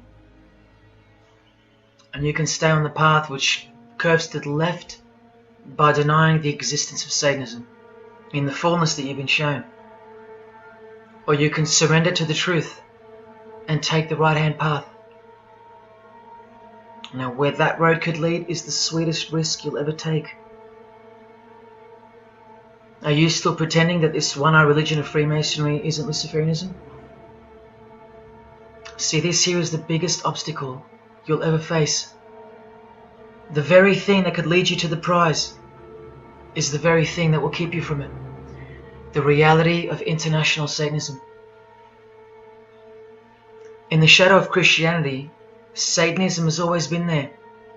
With every church that sprung up, so did its invisible enemy, the Satanic Church, growing out of sight and out of mind, from this to this.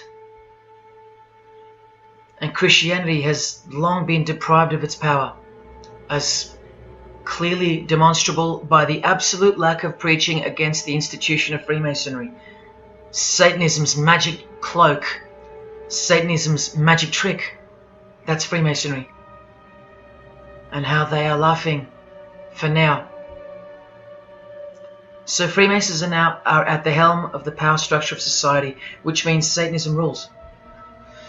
And they're making their move for the new order of the ages.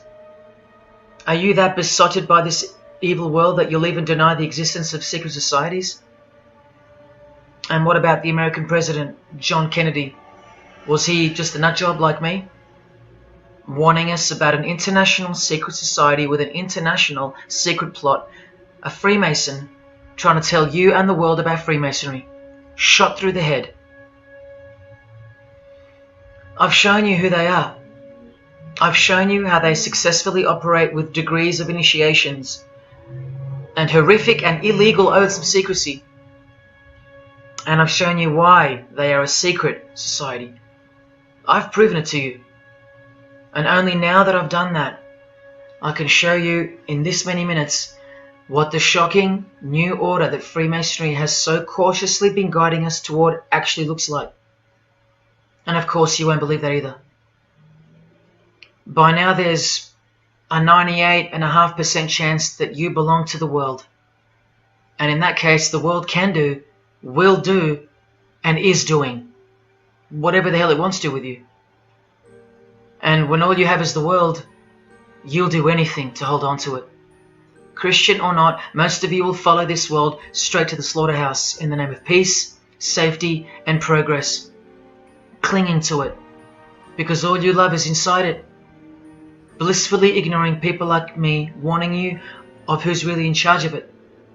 Men, women, actors, singers, businessmen, and politicians, all interlocked, whose God is named Lucifer. You've seen it with your own eyes, but now you can hear it with your own ears from this 33-degree Freemason in person, just in case the Masonic literature wasn't enough for you. Can you find Lucifer for me? Pure, virtuous, wholesome, innocent individual that's out to help people. Lucifer is? Yeah. Say that again. Lucifer is a pure, holy, Virtuous. virtuous. Now, is he the Lucifer that God created? That's the same one. Oh man, this is great. I'm going to put this on the internet. Amen. God bless you, Amen. brother. Because that's exactly what the Shriners and Masons teach us, that Lucifer is light. No. And you're What about those confirming it. hospitals? You know what, sir? Jesus said, many will say to me on that day, Lord, Lord, we did not do these good deeds in your name? And you'll say, away from me, you workers of iniquity, I never knew you. Jesus said it? In Matthew chapter 5. You've been bred from childhood to fall for the biggest lie ever told, that Satan doesn't exist.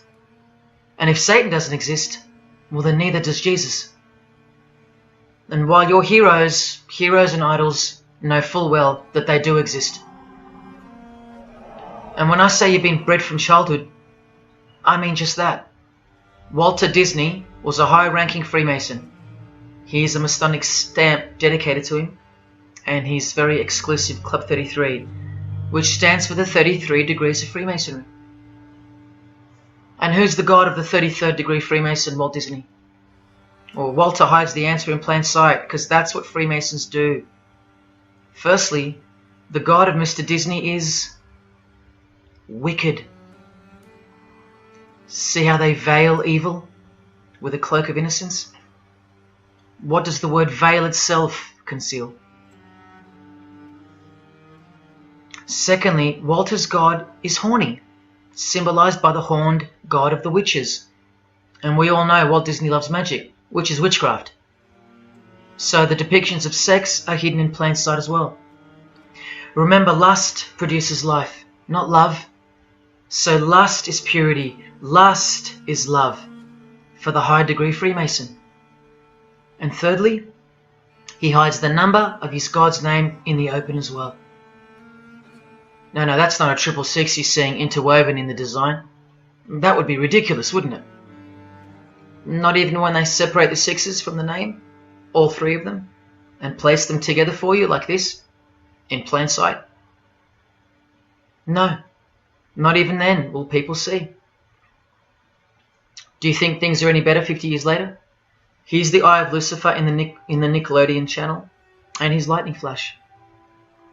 Remember what they actually believe about Satan. From Freemason Helena Blavatsky's book, The Secret Doctrine, meaning the secret belief. Who is Satan?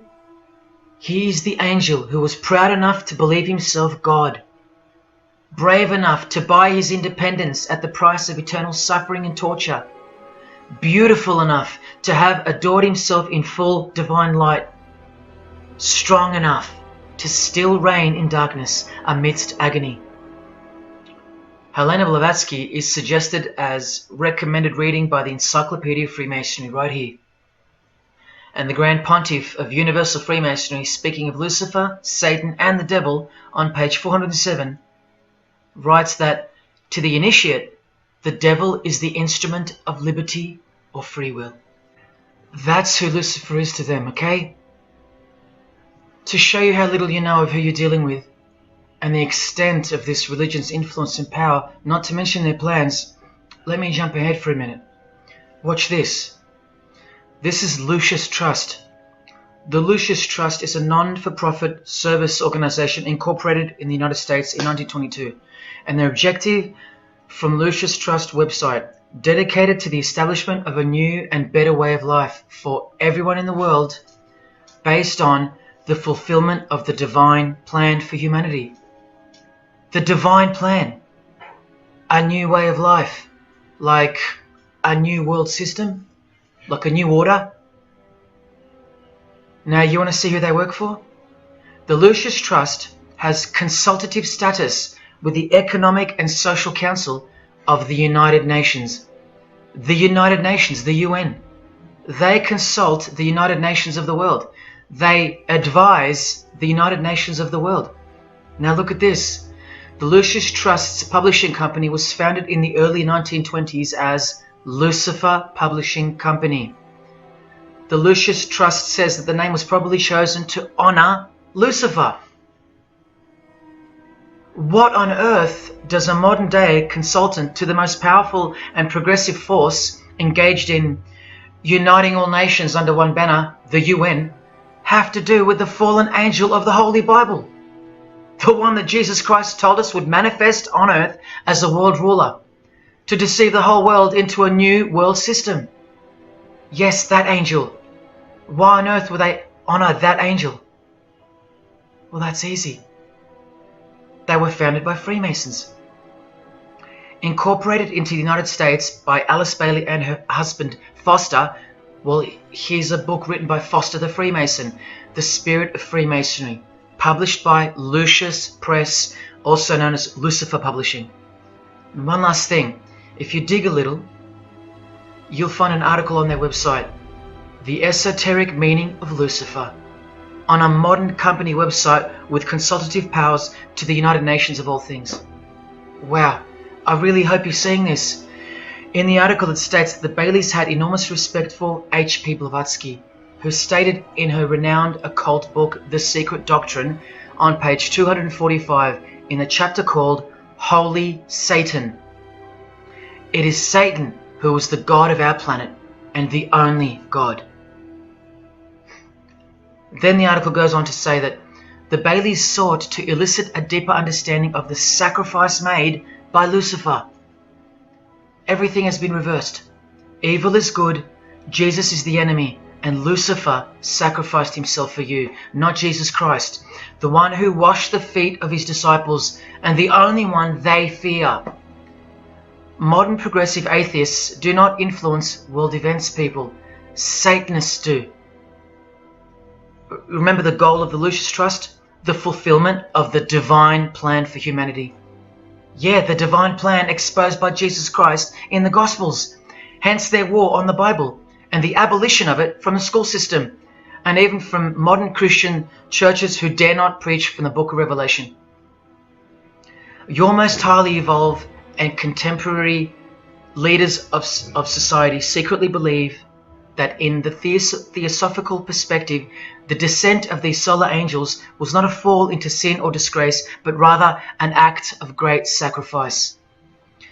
They believe in the fallen angels and their revolt against God as revealed in the Bible, led by the devil, the chief commander of Freemason Bob Dylan, remember?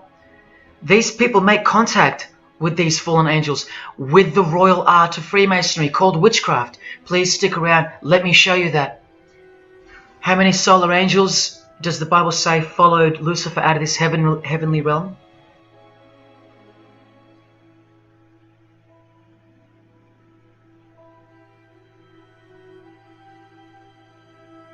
A third of the angels makes 33%. Does that number sound familiar yet? 33 degrees of Freemasonry. Just a coincidence? From the Gospels again, which expose these people every time. Do not let anyone who delights in false humility and the worship of angels, and who has access to some visionary world, beguile you, trick you of your reward. You still don't believe that the false humility of the charitable fraternity of the Freemasons is behind it all? Well, Blavatsky also published a magazine called Lucifer, with a woman named Annie Besant. And here's a letter written by Annie herself with the official Masonic letterhead. And here Annie signs off as a 33rd degree Freemason. Printed also in the left-hand corner, Annie Besant, 33rd degree, and a member of the Supreme Council. Undeniable and undisputable. Please don't make me prove it to you over and over. Have you caught a glimpse of who you're dealing with yet? They're all Freemasons, high-ranking. And they're all buffeted by a plethora of Masonic dupes who don't know any of this, because they can't decipher the symbols and they don't care to try. They're proud and boastful and defensive of their beloved fraternity, in which they get to rub shoulders with the most important people of their suburbs, cities and towns, and in which they got on their knees to take blood oaths of death, calling other old decrepitated men worshipful master, yet still they think it's innocent and has nothing to hide. Delusional and lost, almost beyond hope. Some of them still think it's a Christian organization, just like the founder of the Satanic Church described. What do you get when you carefully conceal Satanism with Christianity? You get Freemasonry. People, Satanism is at the core of our world, and it is behind the new order that will be implemented soon enough. It will be all done through deception. You'll be tricked. Remember how I told you that the all-seeing eye sees that we're in hell? Well, the massive witch and Freemason Helena says so right here. Satan is the minister of God, Lord of the seven mansions of Hades, the angel of the manifest worlds. Hades means hell, manifest worlds means earth. This is who you're dealing with. This is the religion and the beliefs of the rich, powerful and famous. And yes, politicians. Do you want to go back to sleep? You can sleep after this. Or wait till I show you what they're going to do to you, coming up in this many minutes. For those who simply refuse to believe that Bono or Scott Morrison or Prince can be Luciferians because they all go to church, let me show you another Masonic ritual they do. And this is before Satanism or Luciferianism is revealed to the candidate. And then you tell me if Bono or Scott are capable of secretly believing in Lucifer. It all starts here with the Masonic apron. Different kinds signifying different grades. Have you guessed what it's hiding yet? The genitals. Pretty obvious. Like everything else they hide, once you can see. The genitals are the true working tools of a Mason. Freemasonry is foundationally a sex cult, like Satanism, because it all starts with sex, doesn't it? Life itself starts with sex. So the mystical force of the true God of Freemasonry hides in the hidden part of the human body. That's the Holy of Holies, covered by the Masonic apron, the seat of God, the seat of Lucifer. See here with Satanist King Diamond's artwork? The eye is attached to the horn god, but look at where the eye starts, from the waist down. That's where the apron of a Mason begins. And the one eye of Freemasonry is also the one eye of the penis, where life generates and springs forth. See the openly hidden secret of the Masonic square and compass now? You're looking at the sex act. That's the female in missionary position, and that's the male mounting her. The sex act. And the eye in the middle, with these emanating rays, is the orgasm and the ejaculation of the penis. See life shooting forth. That's how they see the sun and the earth too. The sun is the visible penis of their true God, shooting forth life continually. The light itself is the mystical sperm of the God of this world. The sun and penis generate life, while the earth and female womb produce life. The letter G, when replacing the I in the middle of the square and compass, stands for generation, sexual generation. The practical aspect of Freemasonry and Satanism's religion is that of a sex cult. You see Rod Stewart telling you he's a Freemason? By displaying the hidden hand of Freemasonry, also known as the Master of the Second Veil, and look at his other hand, taking the Masonic apron's place for covering his penis, which is the Holy of Holies, the seat of God for the Mason. And from the Grand Pontiff of Freemasonry, Albert Pike, hence the significancy of the phallus, the penis, or of its inoffensive substitute, the obelisk. Straight from the horse's mouth, the erect penis graces us, or should I say disgraces us, with its presence in every country in the world, marking its territory. The Masonic obelisk in our face, everywhere, making its bold statement, yelling, screaming in silence.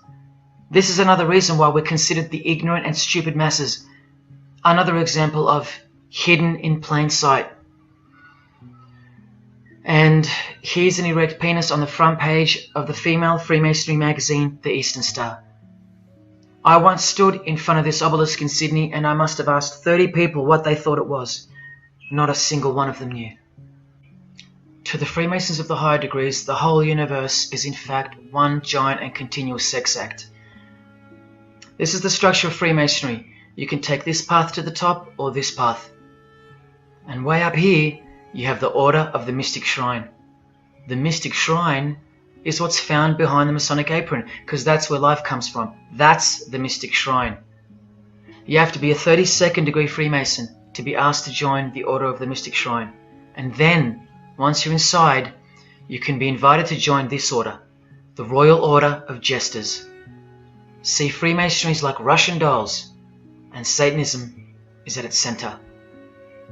Look at some of the pins and lapel designs for the Order of the Jesters. You can only join them unless you're at least a 32nd degree Freemason. This is a certificate that a Jester receives after his initiation, and you see here their patron is named King Momus, and he was a god, or a daemon, which is a variant of the word demon, who was expelled from heaven, as the legend goes. Sounds just like Lucifer, because it is. I told you that Satanism was the oldest religion in the world, and it is.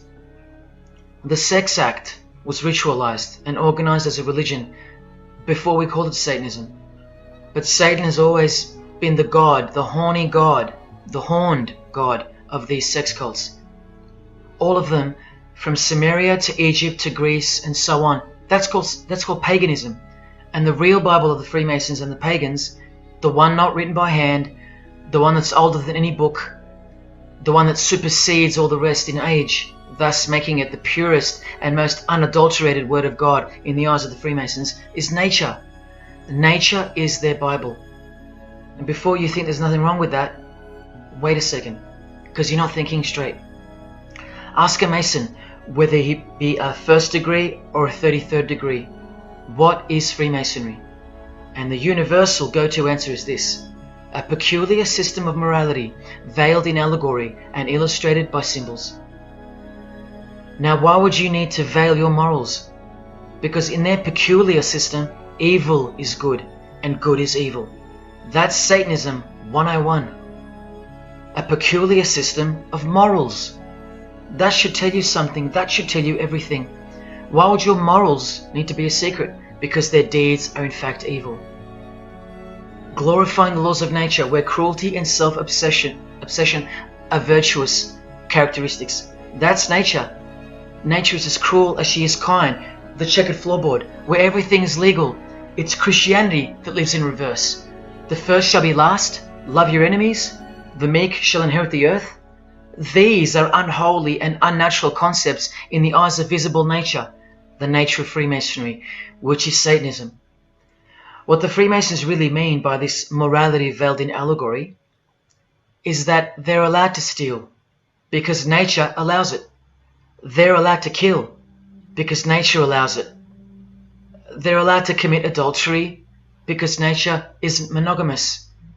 They're allowed to lie, indulge in all their God-given senses, especially sexual, because nature encourages it, as long as no one finds out, under oath. Jesus said, narrow is the road that leads to life, and broad is the road that leads to destruction. The Freemason of the century says, no true Mason can be narrow, for his lodge is the divine expression of all broadness. Because broad are the divine laws of nature. While they glorify those laws, Christianity breaks those laws. It becomes supernatural, because only then can you love your enemy. And so it goes that Christianity is despised by Freemasonry, the real Freemasons, because their Bible is nature, and by nature they know the personality traits of their God Satan, because he's the God of this world, just as the Freemasons, the enemies of mankind, say that he is, and just like Jesus said he was too. So they believe that Jesus is evil because he denies human nature and burdens us with the knowledge of sin. Observable nature, that's what guides the Masons' ethics and the Masons' morals. That's why they're called free Masons.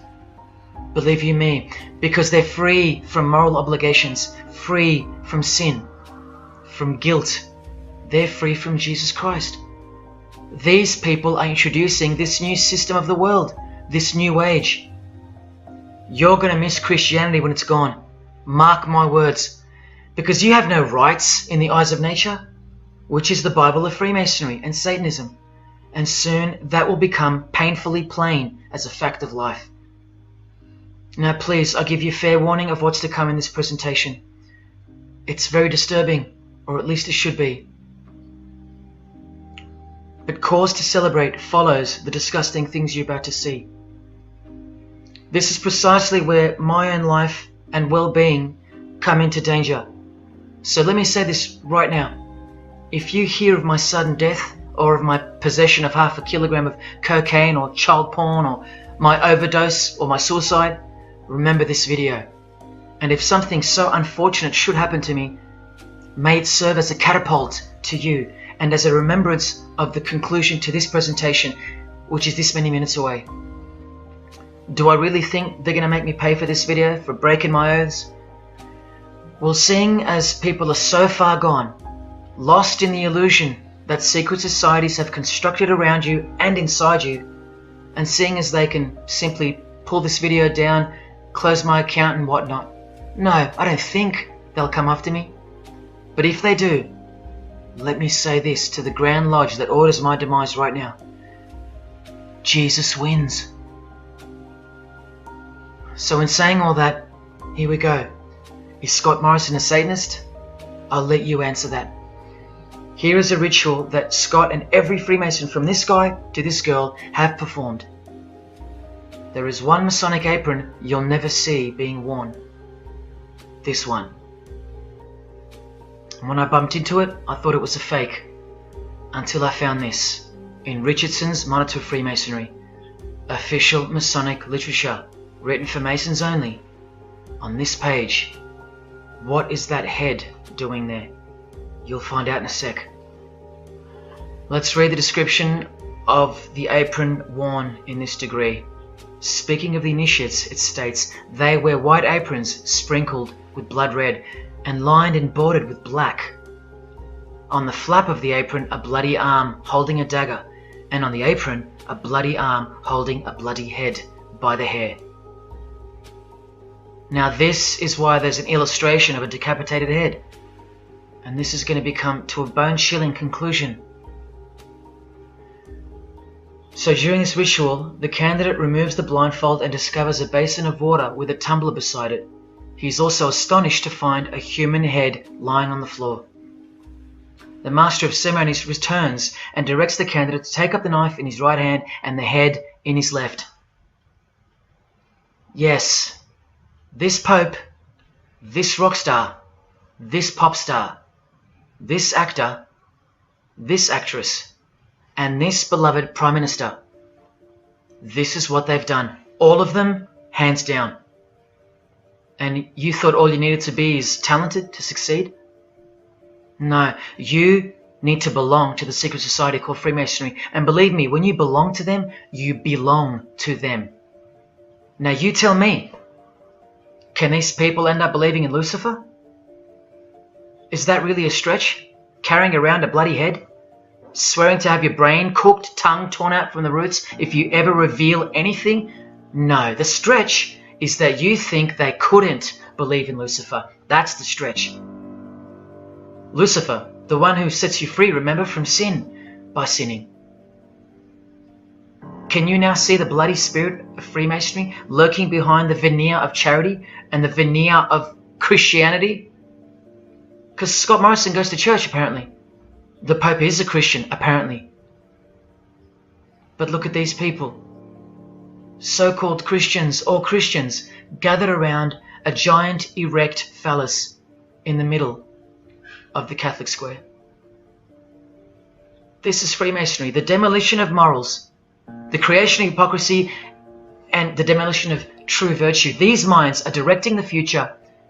Now, to be fair, I don't know if these heads are real heads. I never got that far to find out. But I will tell you this. All the skulls they use they're real. All the skeletons they use they're real.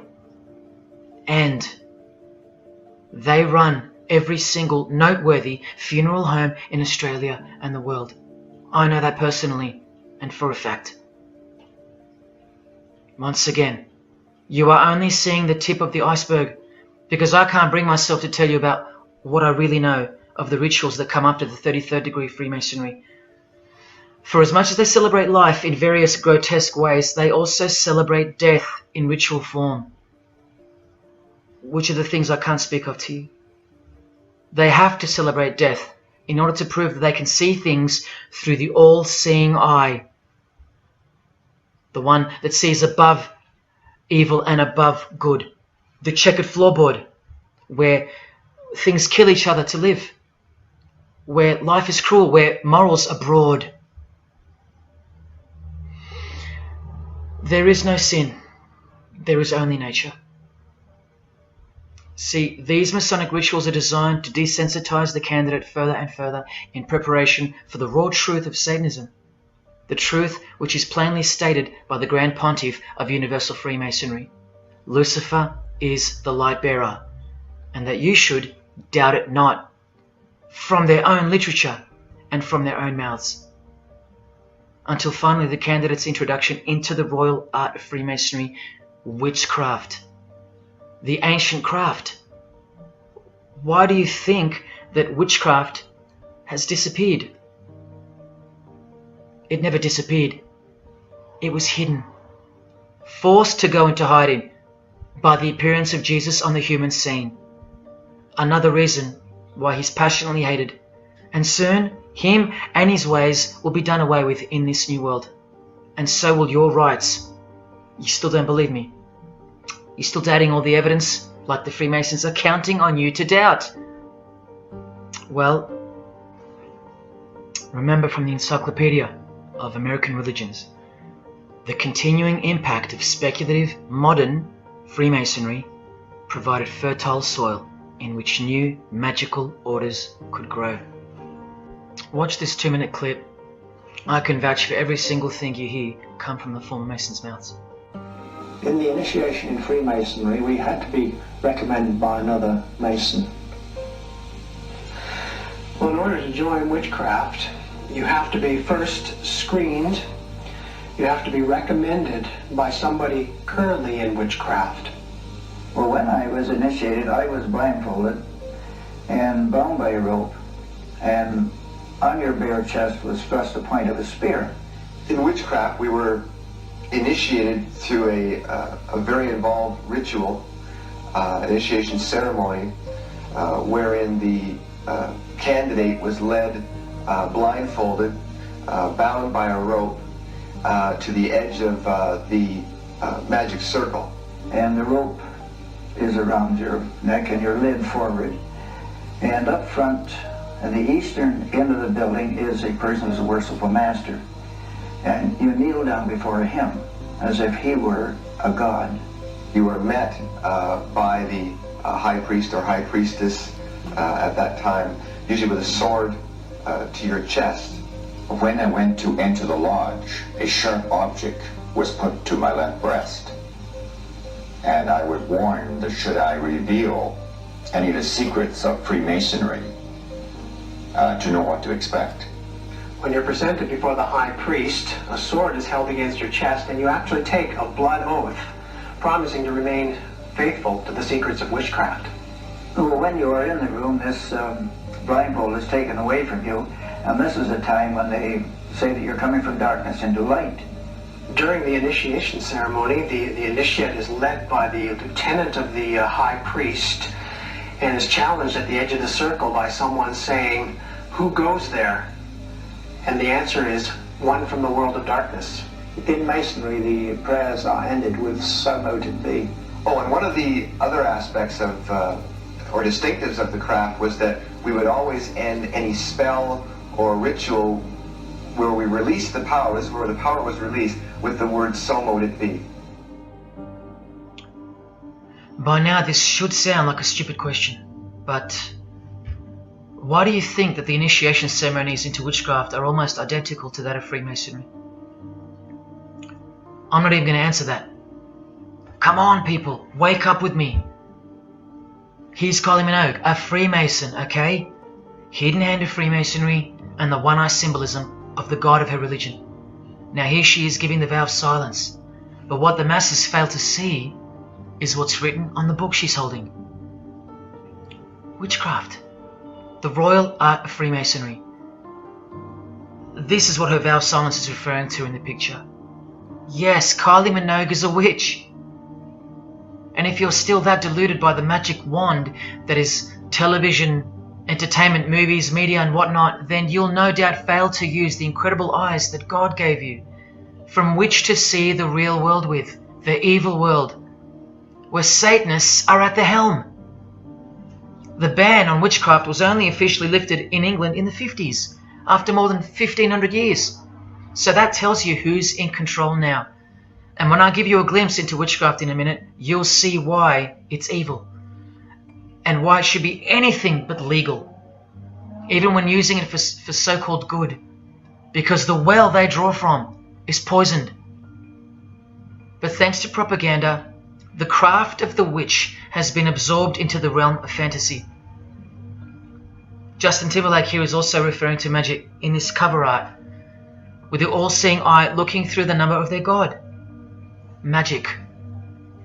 Magic is a much smoother and more acceptable word than witchcraft, that other word. That word still retains its ferociousness, its true character. But that word has been sterilized. That word isn't real to you anymore. You can't feel it for what it really is. Or if you do, your mind has isolated it, confined it to some small groups of unimportance scattered here and there over this diverse world, and so it's nothing to be feared or concerned about. But that's the furthest thing from the truth. Now, some witches want to say that witchcraft isn't Satanism. That's either more delusion or misdirection, as confirmed here by Anton LaVey in the Companion to the Satanic Bible, when speaking of the followers of the Witchcraft Not Satanism school. He writes very accurately that they cannot afford to admit to an affinity with anything that bears the name Satan. He knows where the power of witchcraft comes from.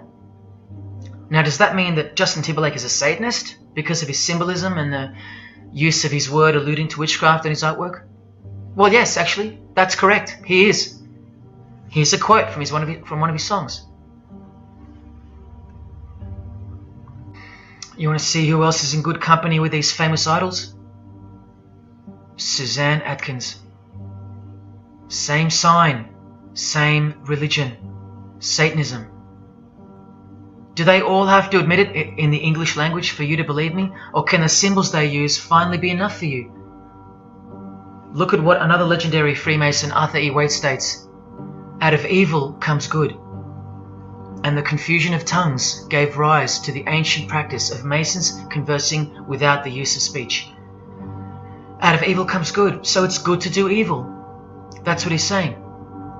See, I'm trying to include you into the conversation that the Freemasons are having with each other in public via symbolism, unbeknownst to you. Listen to what famous US footballer Tom Brady said regarding his wife. So, man, I listened to her. And right after the game, she said, see, I did a lot of work. You do your work, I do mine. She said, you're lucky you married a witch. I'm just a good witch. Well, this is Tom Brady. And this is his wife. Both initiated into the secret society. Of course they are. Wait, she's not displaying the one-eye symbol of the Freemasons, is she? That's just art, isn't it? Well, no, it's not. She's a witch, and her husband just told you she was. Here's Steve Miller's front cover to the famous song Abracadabra. And he covers his eye, because he's a member of the one-eyed religion. And abracadabra is a legitimate word used in witchcraft. Here it is in the 100-year-old Encyclopedia of Freemasonry. Why would the word abracadabra be in the Encyclopedia of Freemasonry, the fraternity that runs charities, hospitals, nursing homes, and that secretly supply us with popes, presidents, prime ministers, kings and queens, and the bulk of our entertainers? Why?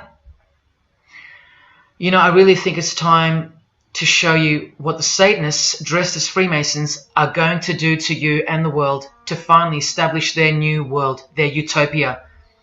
And this is going to be the segue into that. This is my last practical example of Freemasonry's satanic roots. And then I'll close this presentation with the most shocking thing you'll see or hear. You probably won't care, but to the precious few who remain, I will send you off with the greatest and most beautiful shock of all.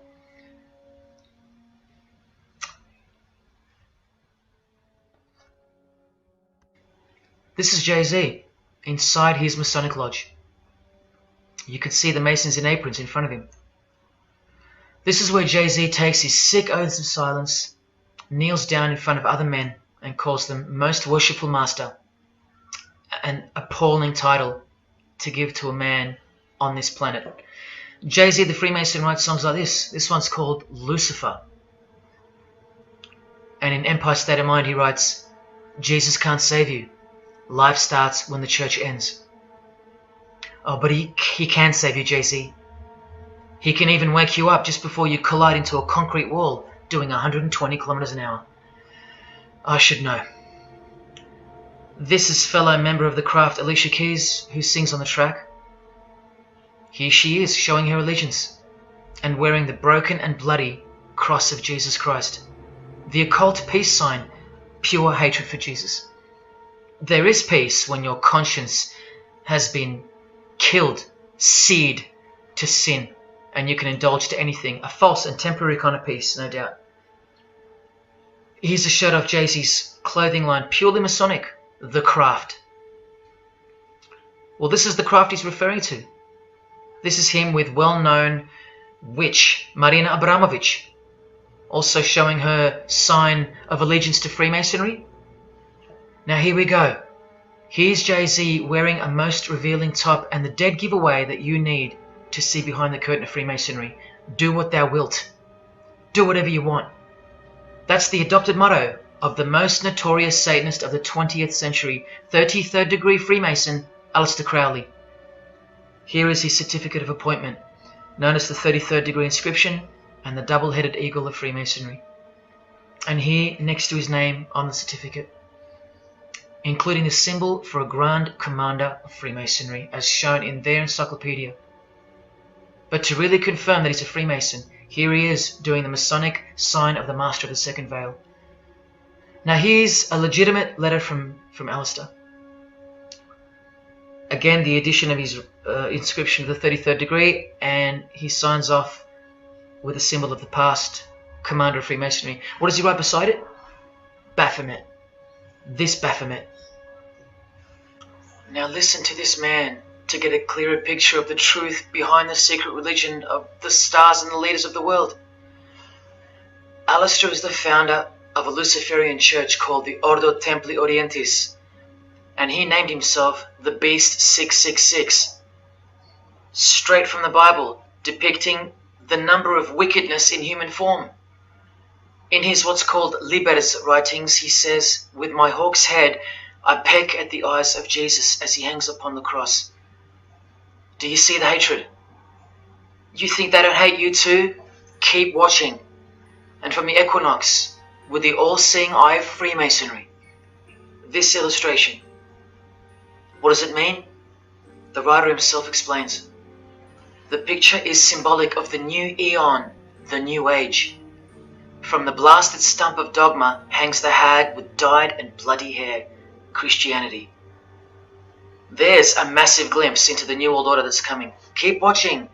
And down here, do what thou wilt is the true nature. The true nature, remember? The broad morals. There is no such thing as evil. So do what you want. Can you see the Masonic future yet? Can you see the hidden hatred that pulses through its veins? If they believe in do what thou wilt, what do you think they will do to you? And what do you think they'll do in order to build this new world? This is from a commentary on his Book of the Law. The Beast 666 adviseth that all children should be accustomed from infancy to witness every type of sexual act. Do what thou wilt. And what about the royal art of Freemasonry? Magic is the highest, most absolute, and most divine knowledge of natural philosophy. What a statement. The highest, most absolute and divine. Well, let's have a closer look into some of the more hidden secrets of the most divine natural philosophy known as magic. Any living being is a storehouse of energy, varying in quantity according to the size and health of the animal. At the death of the animal, this energy is liberated suddenly. The animal, therefore, should be killed within the circle, within the magic circle, so that energy that's released can be captured and directed to serve the will of the witch, male or female. This is a science, a hidden science.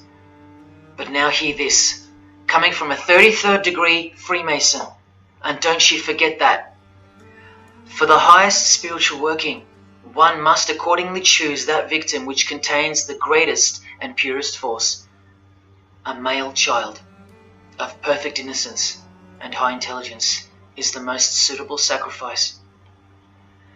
Can you see? This is who Jay-Z is quoting on his top. This is who this Jonas brother holds in high esteem. This is who the Beatles have on their front cover as a figure they admire. No, worse, they put at the top. This is the same picture of the front cover in a mirrored form, and after some kaleidoscoping, you'll find this. Fellow Freemason Aleister Crowley sits at the top, and down the bottom there even appears the phallus with the testicles, and up here the vesica Pisces, also known as the vagina. Does this picture make more sense now? All Freemasons, yes indeed. And by the way, that's where Jay-Z got his symbol from Satanism. as portrayed here by Satanist and Freemason Aleister Crowley and by Satanic Church founder Anton LaVey. Does anyone still think that Freemasonry isn't Satanism in disguise? Let's finally take a peek into the royal art of Freemasonry. And this is the briefest way I can show you from the complete book of magic and witchcraft. This is a practitioner's manual, not from some bogus author trying to expose witchcraft. Just so you can get it through your head that this is real and this is protected. The writer or compiler of this God-forsaken book warns the reader that the recipes may seem disgusting, that the knowledge revealed has been forbidden, and has caused suffering and death to witches and the victims of witches. You don't think witchcraft was a serious menace in times past and present? Come with me and I'll show you how bad this menace actually gets, as the world's most powerful and secret religion moves ever closer to fulfilling its biblical destiny, and it will. Close your eyes or not, it will fulfill its destiny. Firstly, let's connect this sick art straight to modern Freemasonry with the word abracadabra, both written in triangular form from the Manual of Witchcraft and from the Encyclopedia of the Secret Society that your Prime Minister belongs to. And just like high-ranking Freemasons, male and female witches also drink out of a human skull.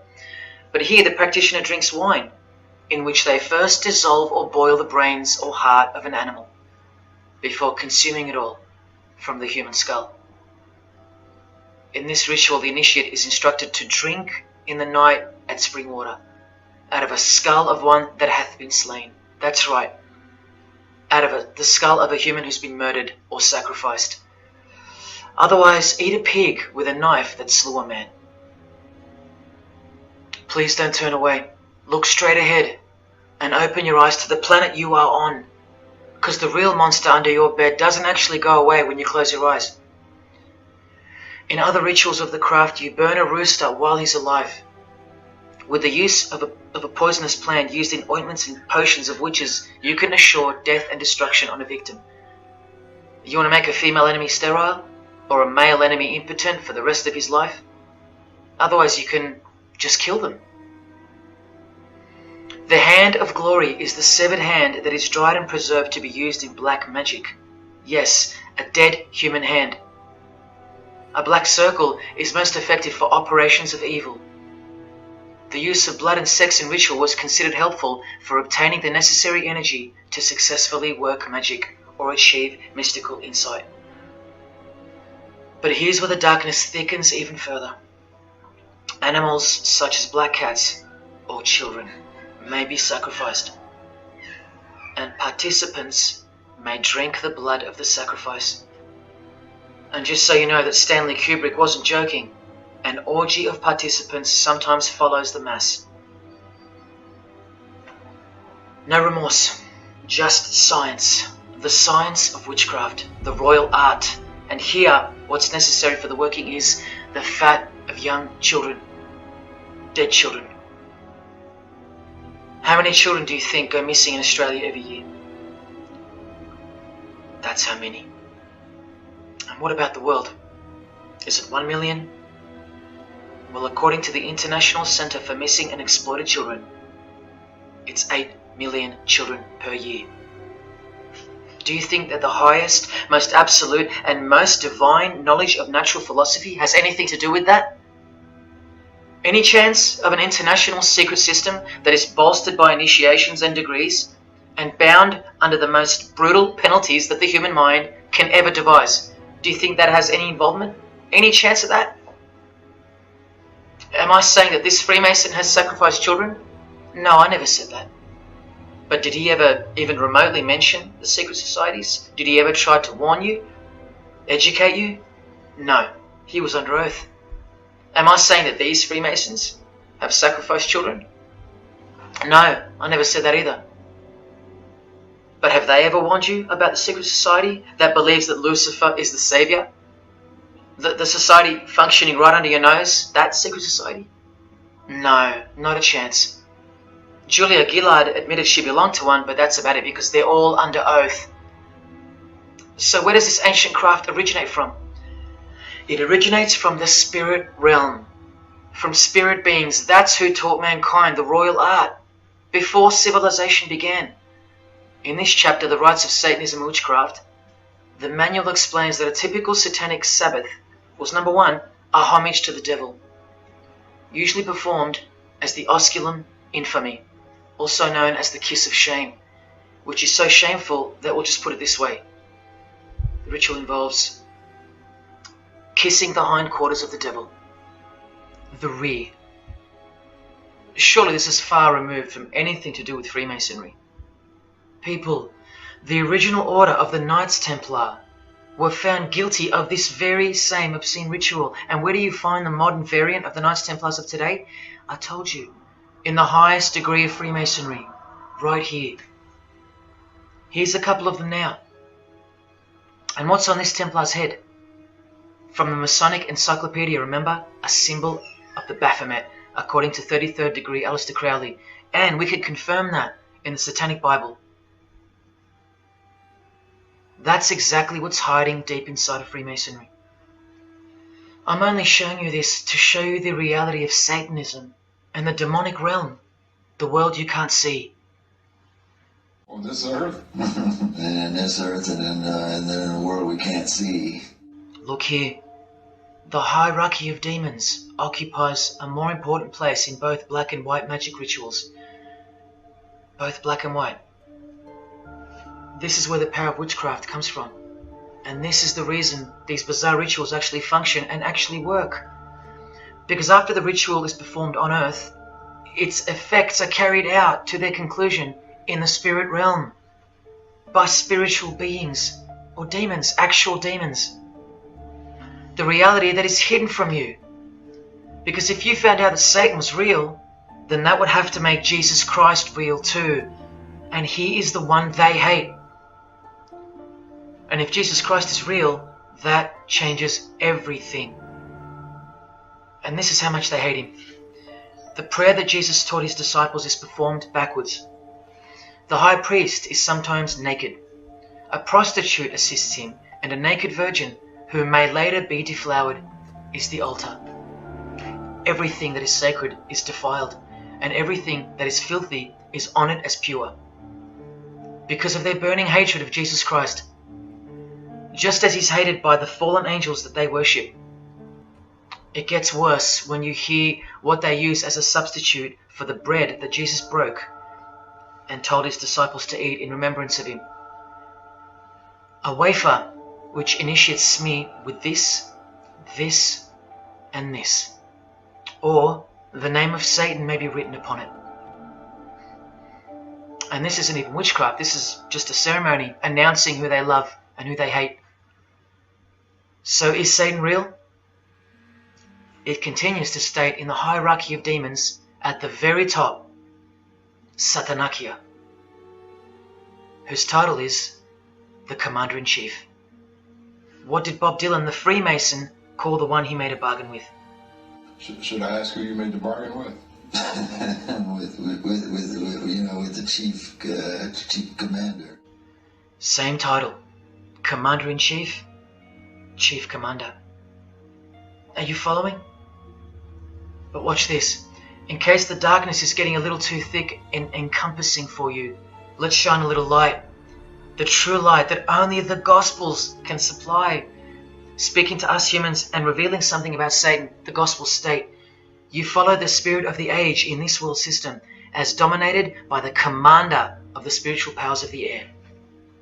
Satan, the god of this world, the commander.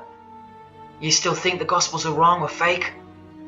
See, Satanists know that the spirits also live in the air, just as the Gospels reveal. You can summon any of these demonic spirits by name if you possess the royal art. Who do you think this figure on the front cover represents? A magician who is inadequately prepared and cannot attain his desires may seek the aid of Satan. That's who this is. Now that you know, hopefully for a fact, that these are at the top of the human food chain, do you think they'd be fooling around with stupid fairy tales? No, witchcraft and Satanism is absolutely real, hence their earthly power. This demon here, fifth in the pyramid structure, holds the title of Inspector General. And what's the title of the highest degree in Freemasonry, who exists in every local lodge in every suburb, a suburb near you? Inspector General. Same title as the living demon. Do you believe me now? You can even conjure Lucifer himself, or Beelzebub, who the Gospels call the Prince of the Devils. Both of whom are listed as superior spirits in this book of witchcraft and magic.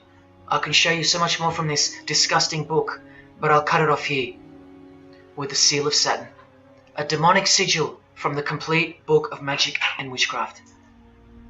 And this is his seal. Can you see? Do you see? This is the society that lives amongst you, above you. The one-eyed religion of Freemasonry, hidden right in front of those who have their eyes wide shut. I'm going to now show you what that world that they are building, from the ashes of the one you're currently living in, looks like.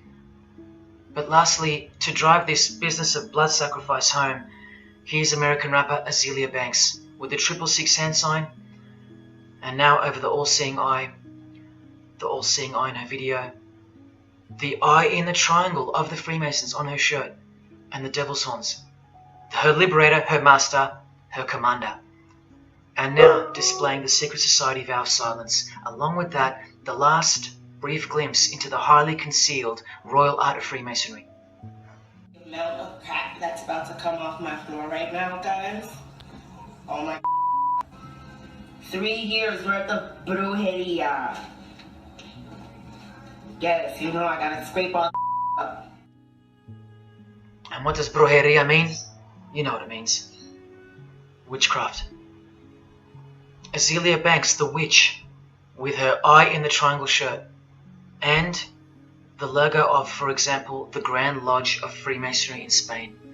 One and the same symbol. The logo of the Fraternity of the Freemasons and the logo of this Church of Lucifer. The one eye. One and the same symbol. Freemasonry has deceived you. Yes, people, now you know how Satanism has functioned out of sight and out of mind. You still think there's no such thing as witchcraft? Or that it only existed in the olden days? You still think that blood isn't a part of the royal art? You still think that local Masonic lodges of the world are not filtering systems for Satanists and a cloak for organized Satanism with a grand master plan for the world? You think there's nothing to the blood sacrifice of Jesus Christ? After seeing all this and the Azealia Banks clip, and after realizing that there exists a hidden and guarded science of the art of blood sacrifice, you think there was no science behind Jesus' crucifixion, a deeper reality that we can't see or understand? You think Jesus didn't know what he was doing? Or are you one of those who still think he didn't exist? Tell me, how can they hate something that doesn't exist?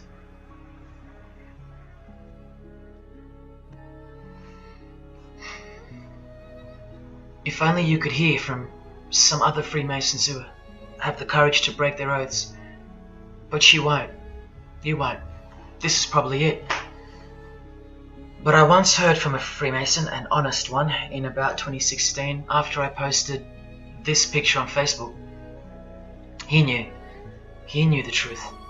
Just like you do now, or just like you should. And he wrote to me, and he said, by the time we are done, every church will be a brothel. Well, in case you think that that's impossible, this is a fashion show that was held in a church, a real church, and it was organized by high-ranking Freemasons, who you will see now to be Satanists.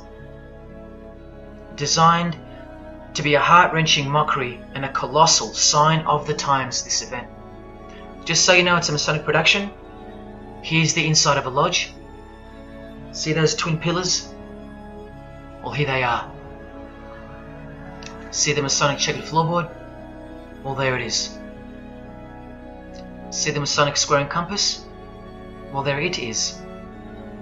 And do you see the eye of Freemasonry?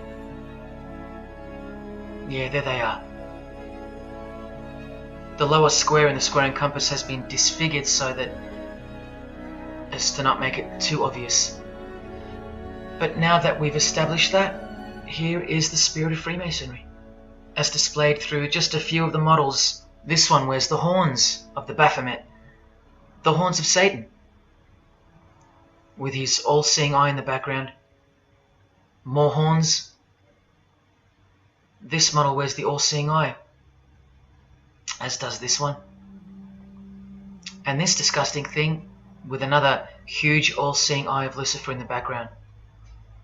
Then there's this, with a satanic pentagram on her face. And finally, this male model in a skirt with two satanic inverted crosses of Jesus Christ on his top in a church. Oh, the morbid victory of the Freemasons. Unstoppable. For now. When people like Lady Gaga cover one eye while wearing an inverted cross, and you don't see the connection of the one eye symbolism to Satanism, then your observational skills have been compromised. In the span of 2 days, I saw these ads in my local shopping centre. And that alone tells me that the satanic age is here, manifesting all around us, seemingly invisible, while you look straight ahead through the symbols. Just like the initiation process of the secret societies themselves, society at large must be incrementally introduced and seduced into further depravity and self-love. And haven't we been slowly but surely perverted over time, degree by degree, until we think that men dressing as women is beautiful and healthy, anal sex is a form of expressing love, the sick world of pornography is considered as liberating for women and men, and protected by free speech. In California, babies are allowed to be aborted after birth because it's a woman's choice. And that's not considered murder. A world where we should applaud young children like Desmond is amazing, cross-dressing while he dances for gay men at a gay bar on a podium because he's paving the way for the kids of the future. And we should get shamed, fined, and even jailed if we point out that this is sick, sinful, and dare call it evil, which is what it is. What spirit is behind Desmond is amazing? Oh yeah, an evil spirit, no doubt about it. You think Freemasonry and their peculiar morals aren't behind the decline of Christian morality and morality worldwide? It's all by design. The Masonic war on Jesus and the Christian social structure, generally undetected by human perceptions, and still people will write to me and comment on how absurd what I've said is. A cloud over the eyes of their heart. Well, I tell you this, there is no bigger axe that has ever been grinded than the one Freemasonry grinds. Because the appearance of Jesus Christ pretty much destroyed their religion, drove it underground, and they will have their revenge. Soon you're going to see it. We've all been initiated into the lowest levels of materialistic Satanism under the banner of secular humanism. I know blokes who think that life's great, mate. Life's terrific. Life's what you make it. Evil, Lucifer, Satan, these are just words that Christians invented to help them sleep better at night. There are no cults. There are no conspiracies. John F. Kennedy's speech about secret societies plotting against the world, that's not relevant anymore. That's history. There's no such thing as Satanism amongst civilized people. Oh, children, when darkness comes to your door, takes your wife, takes your health, your job, your home, your freedom, your children, then you call out, oh my God, this is evil. Why is this happening to me? Well, here comes the darkness. Here comes the evil. You want to know what the New World Order looks like? You want to know what the future holds? You want to know what horror is coming to our planet?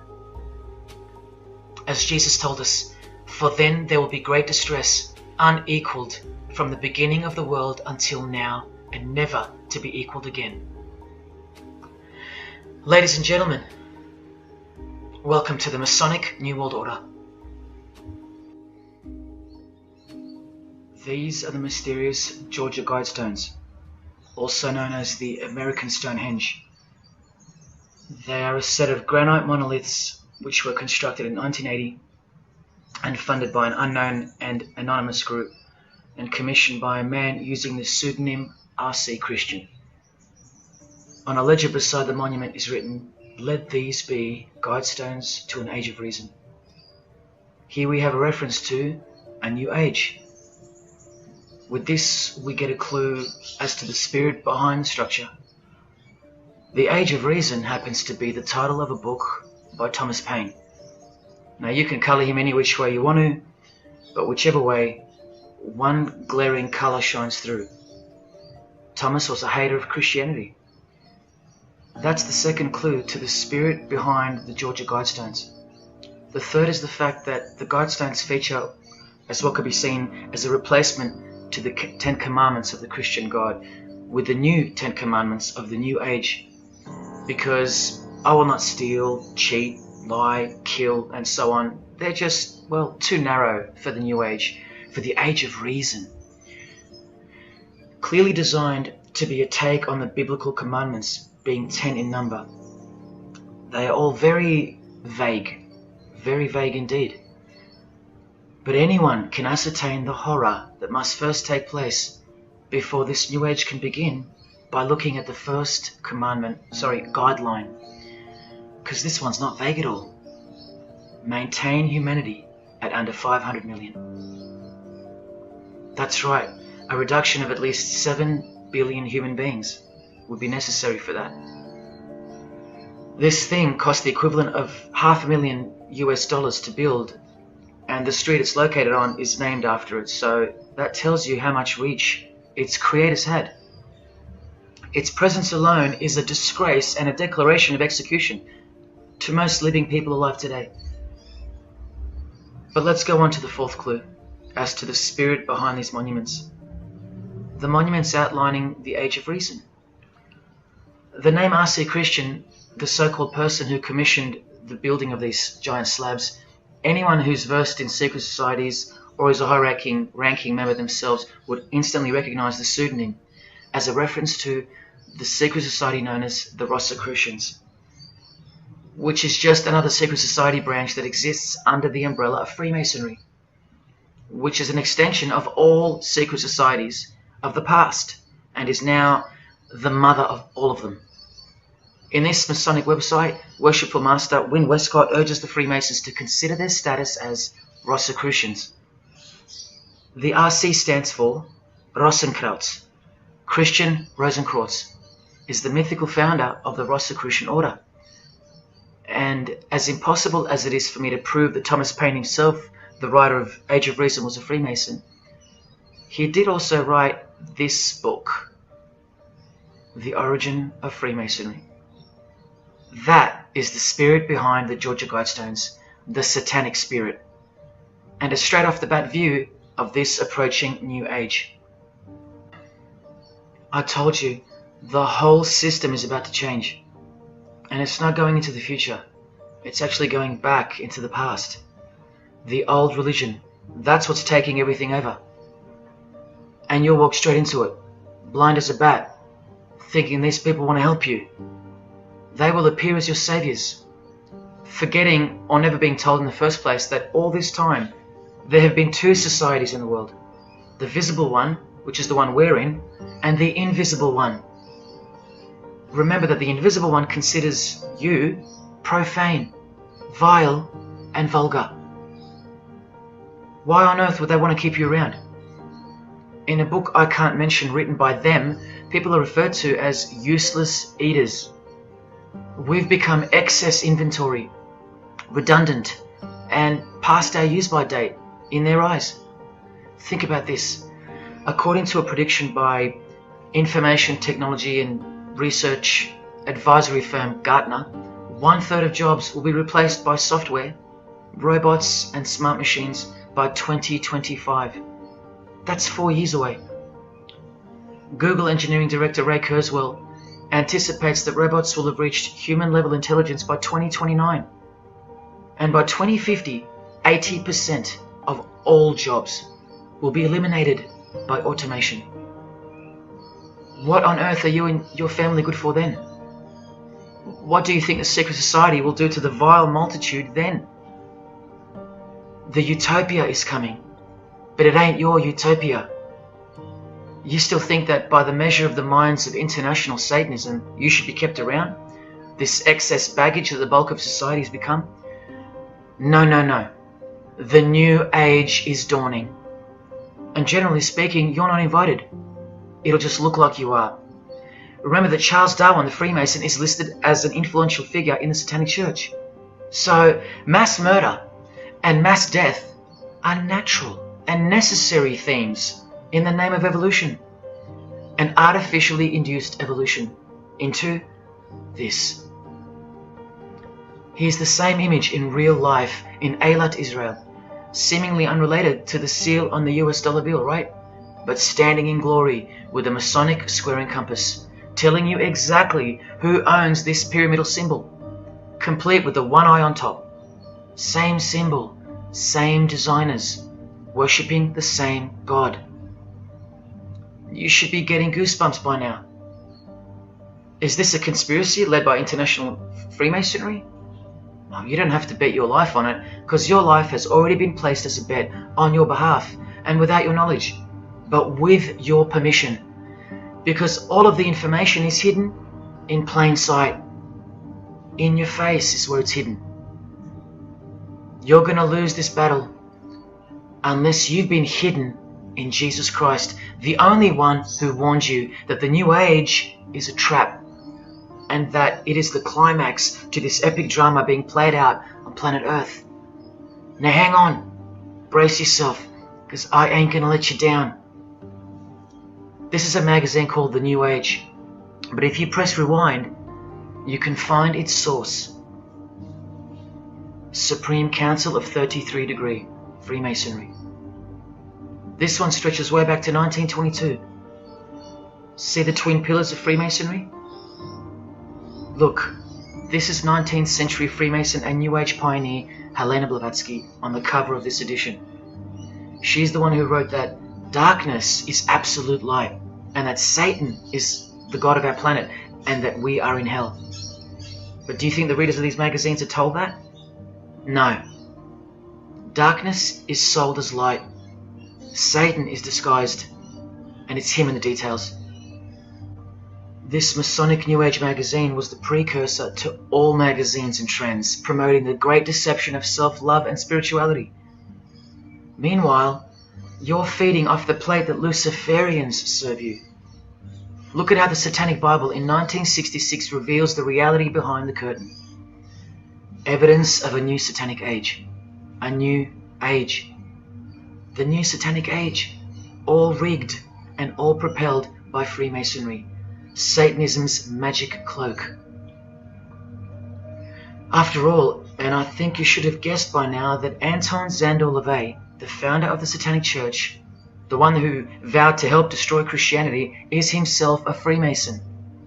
I can't prove it to you, but I know it, because of not only his obvious fondness of the fraternity of the Freemasons and the mention of it in his Satanic Bible, and its vital role in the Satanic takeover, but also because of the symbols, specifically this one, generally called the Devil's Claw or the Lion's Paw. Freemason James de Rothschild displaying the Devil's Claw or the Lion's Paw. X Factor's L.A. Reid showing the Devil's Horns next to fellow Freemason Avril Lavigne. The Secret Society sign for the Devil's Number, and displaying the Devil's Claw over and over.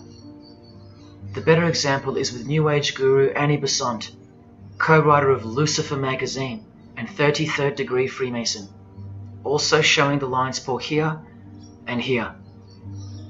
But the best example I have is with Aerosmith, guitarist Joe Perry clearly displaying the sign of the Master of the Second Veil of the Freemasons, and right next to him, Steven Tyler, doing the Lion's Paw.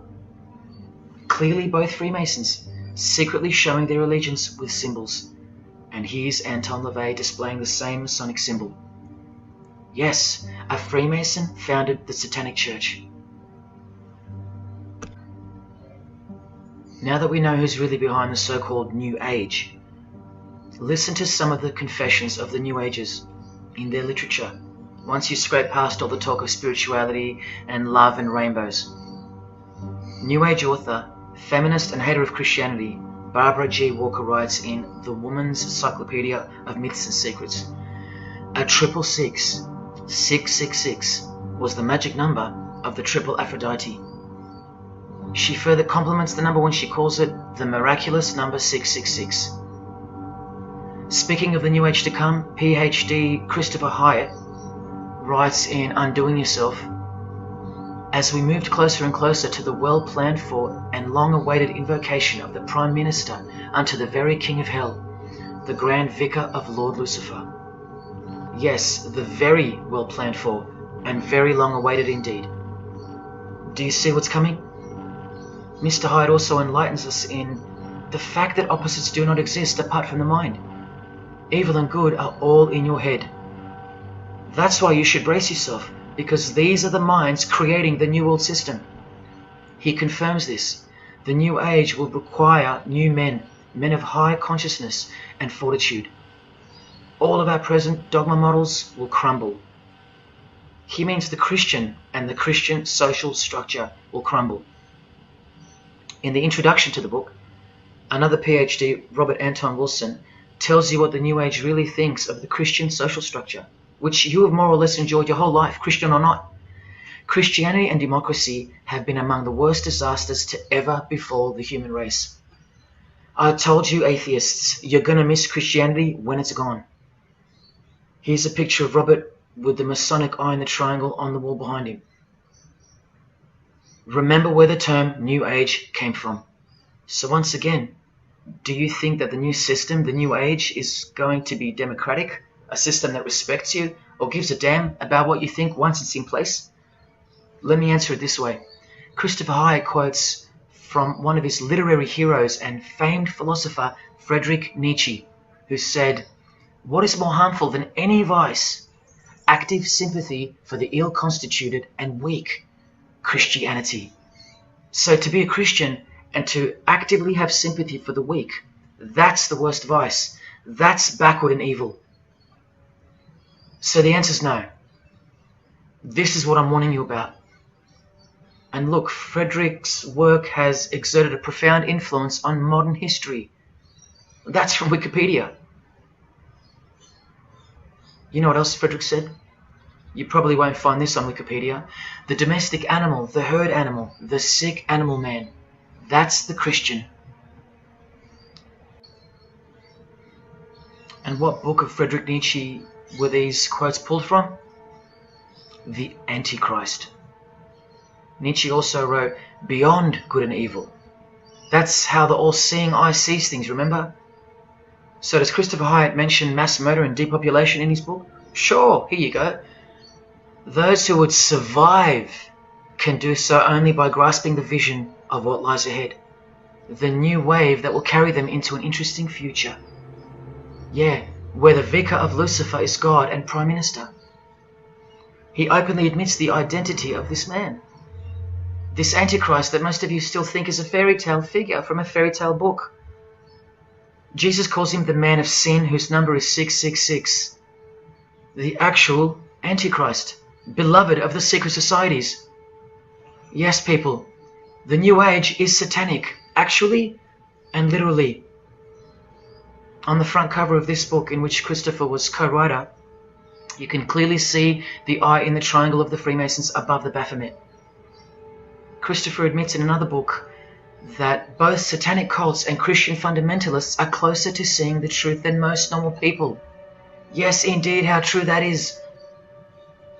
In Coming World Changes, Harriet and Homer Curtis speak of a prophecy they received from a mysterious spirit titled King of the World. Now I wonder who that could be. Think not that any country in this broad world can escape. And they also speak of the long-expected great teacher, the king of the new one-world government. The victors will remain as the seed of the new race to people the new land, for the new sixth great race. This is the race that Luciferian Lady Gaga referred to. All part of the plan. In Threshold to Tomorrow, New Age author Ruth Montgomery writes on page 206 that only those open to the reality of one world will be around to enjoy it. Sounds like another vague suggestion for mass murder.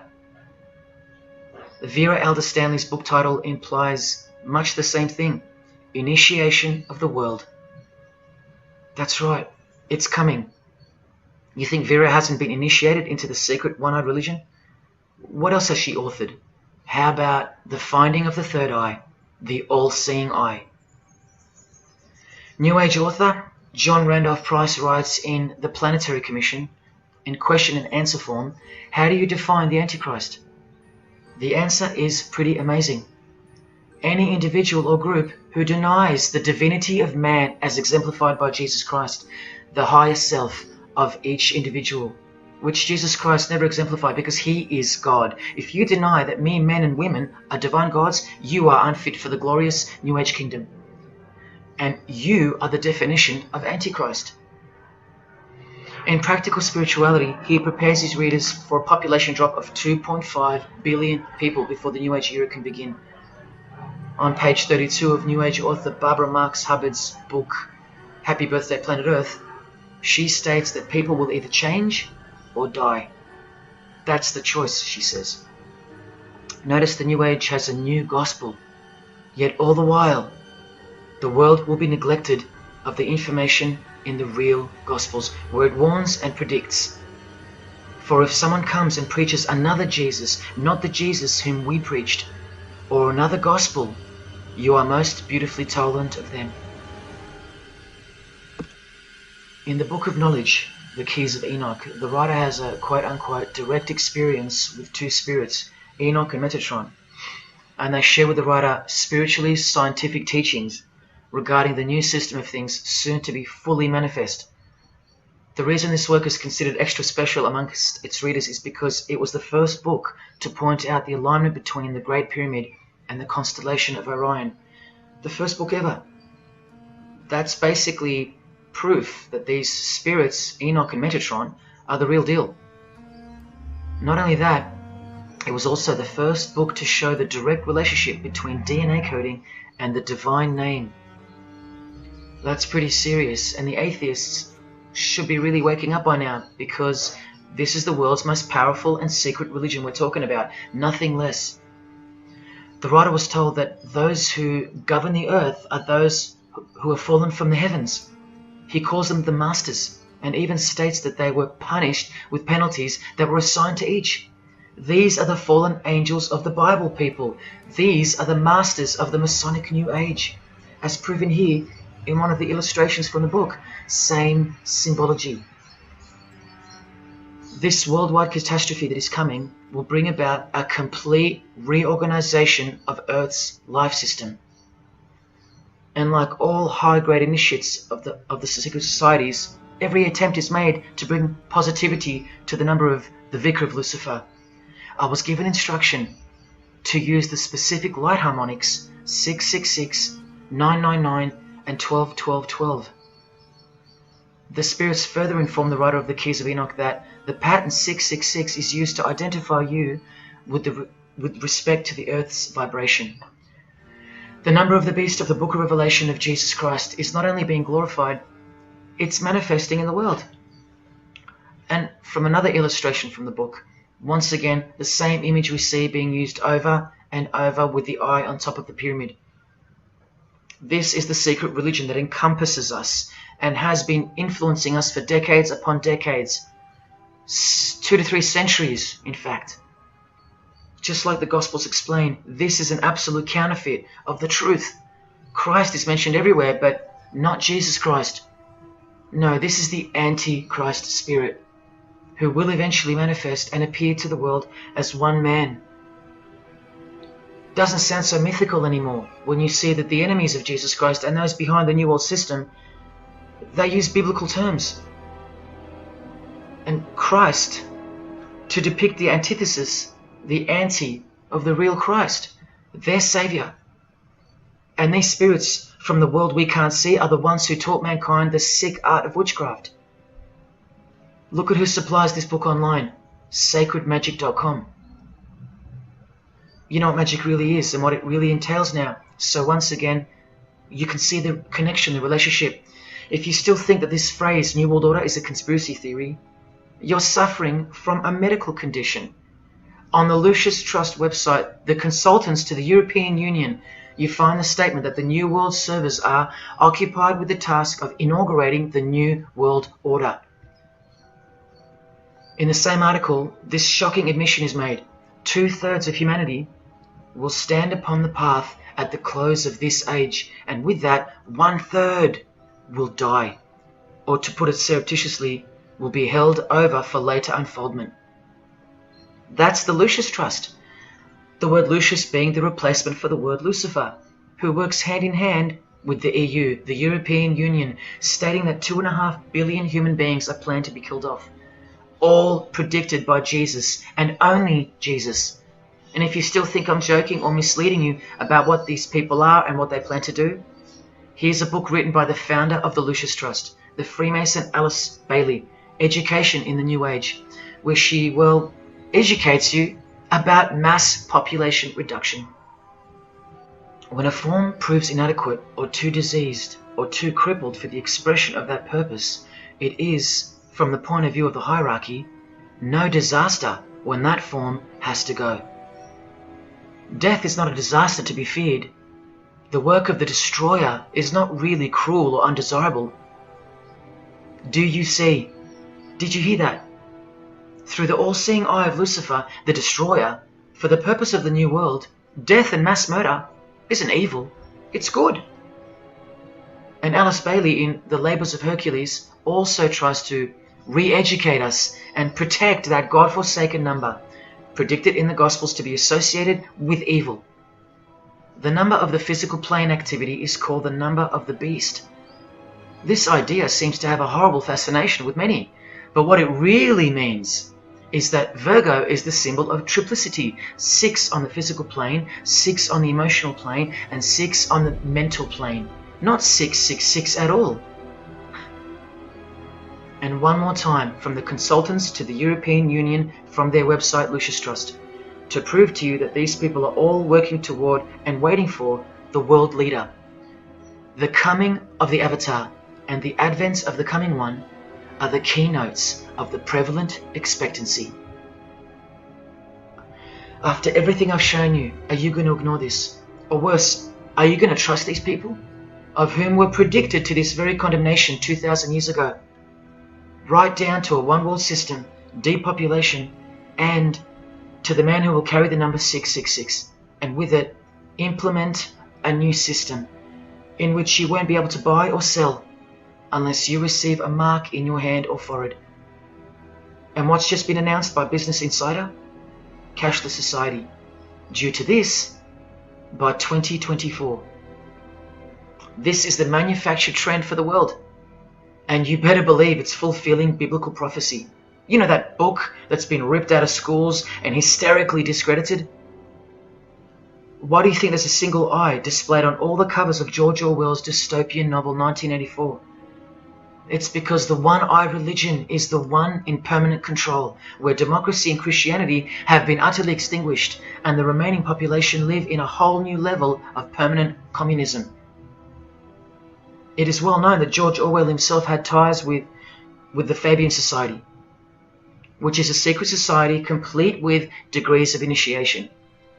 Tucked away neatly somewhere under the wing of Freemasonry, the Fabian Society's logo used to be this: a wolf in sheep's clothing, which is exactly what Freemasonry is.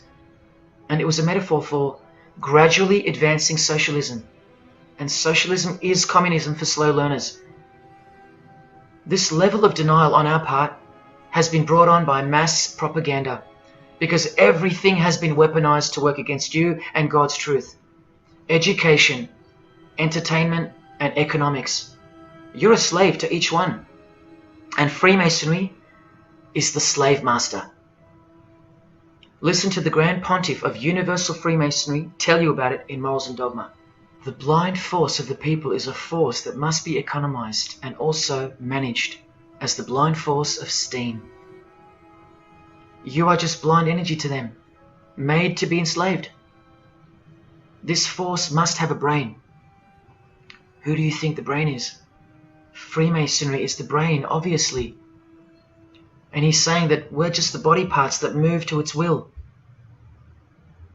Look, these are some pictures I took of the local obelisk in Altiyan.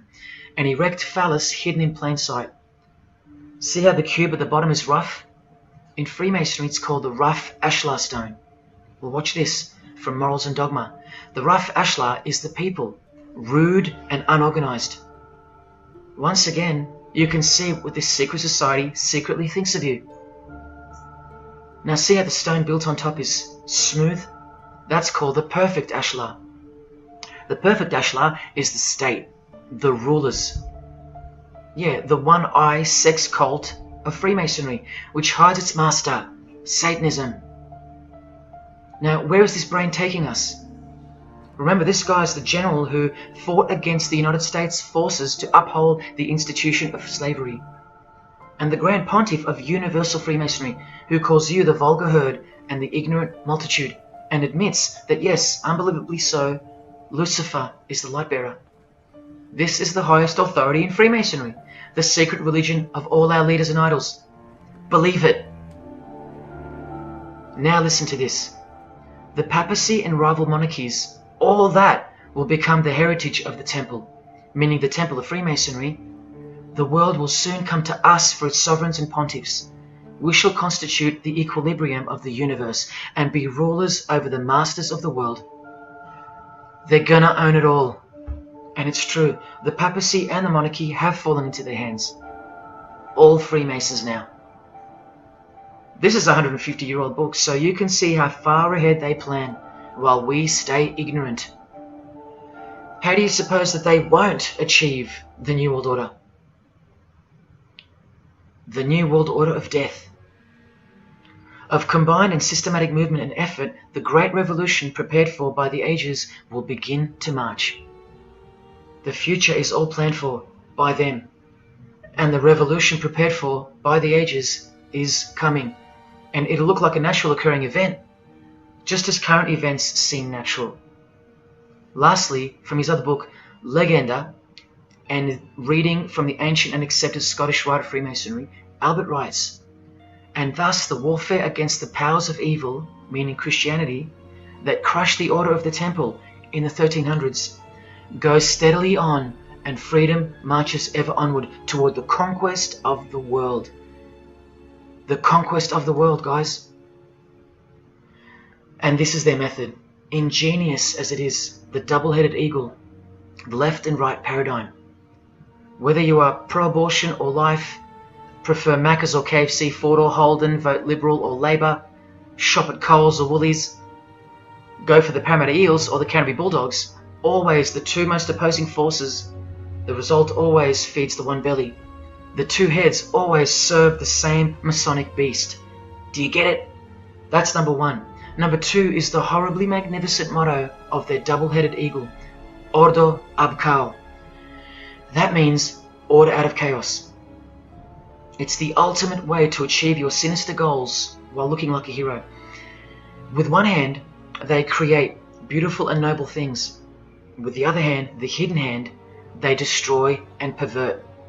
Then the helping hand comes back in to save or fix things again, alternating from one to the other, while nudging toward a predetermined goal, until finally reaching that goal that's set in mind in the first place. All the while, you never knew that the same hand that's saving you is the same hand that was destroying you in the first place. Order out of chaos. Their order out of their chaos. Another way to look at it is this. Z creates or exploits a problem, then attributes blame to others. Y reacts by asking Z for protection and help to solve the problem. Z offers the solution that was planned for by them long before the crisis occurred. Ordo ab Chaos, order out of chaos. Now you can change Z and Y to suit any scenario. For example, your best friend who wants to sleep with you creates or exploits a problem, then attributes blame to others. You react by asking your best friend who wants to sleep with you for protection and help to solve the problem. Your best friend who wants to sleep with you offers the solution that was planned by them long before the crisis occurred. Each time your best friend gets closer and closer to you until eventually they're in your bed.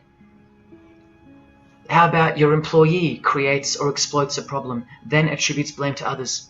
The employer reacts by asking the employee for help to solve the problem. The employee offers the solution that was planned by them long before the crisis occurred. The employee eventually gets the promotion. But this is the way I really want to put it.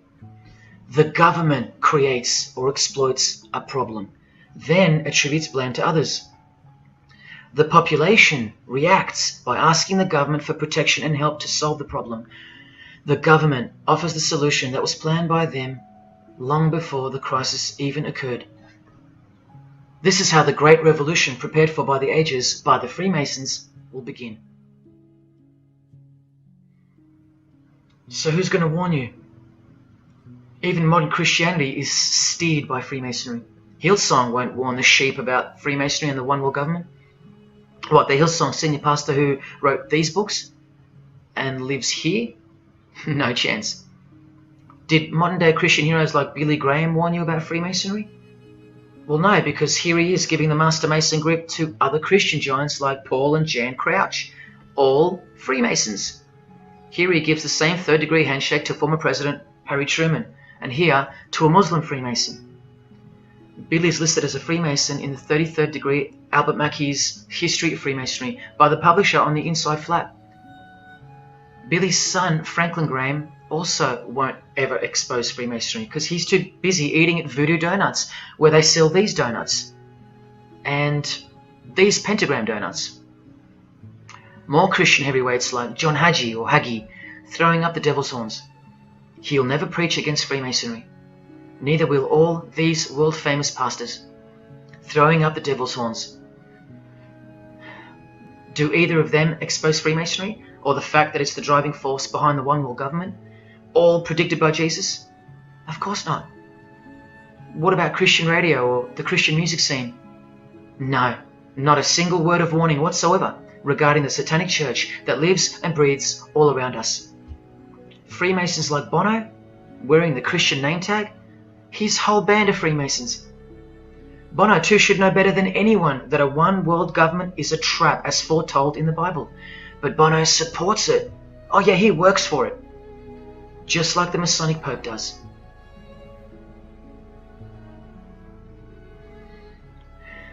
Even if by some freak chance they didn't know any better.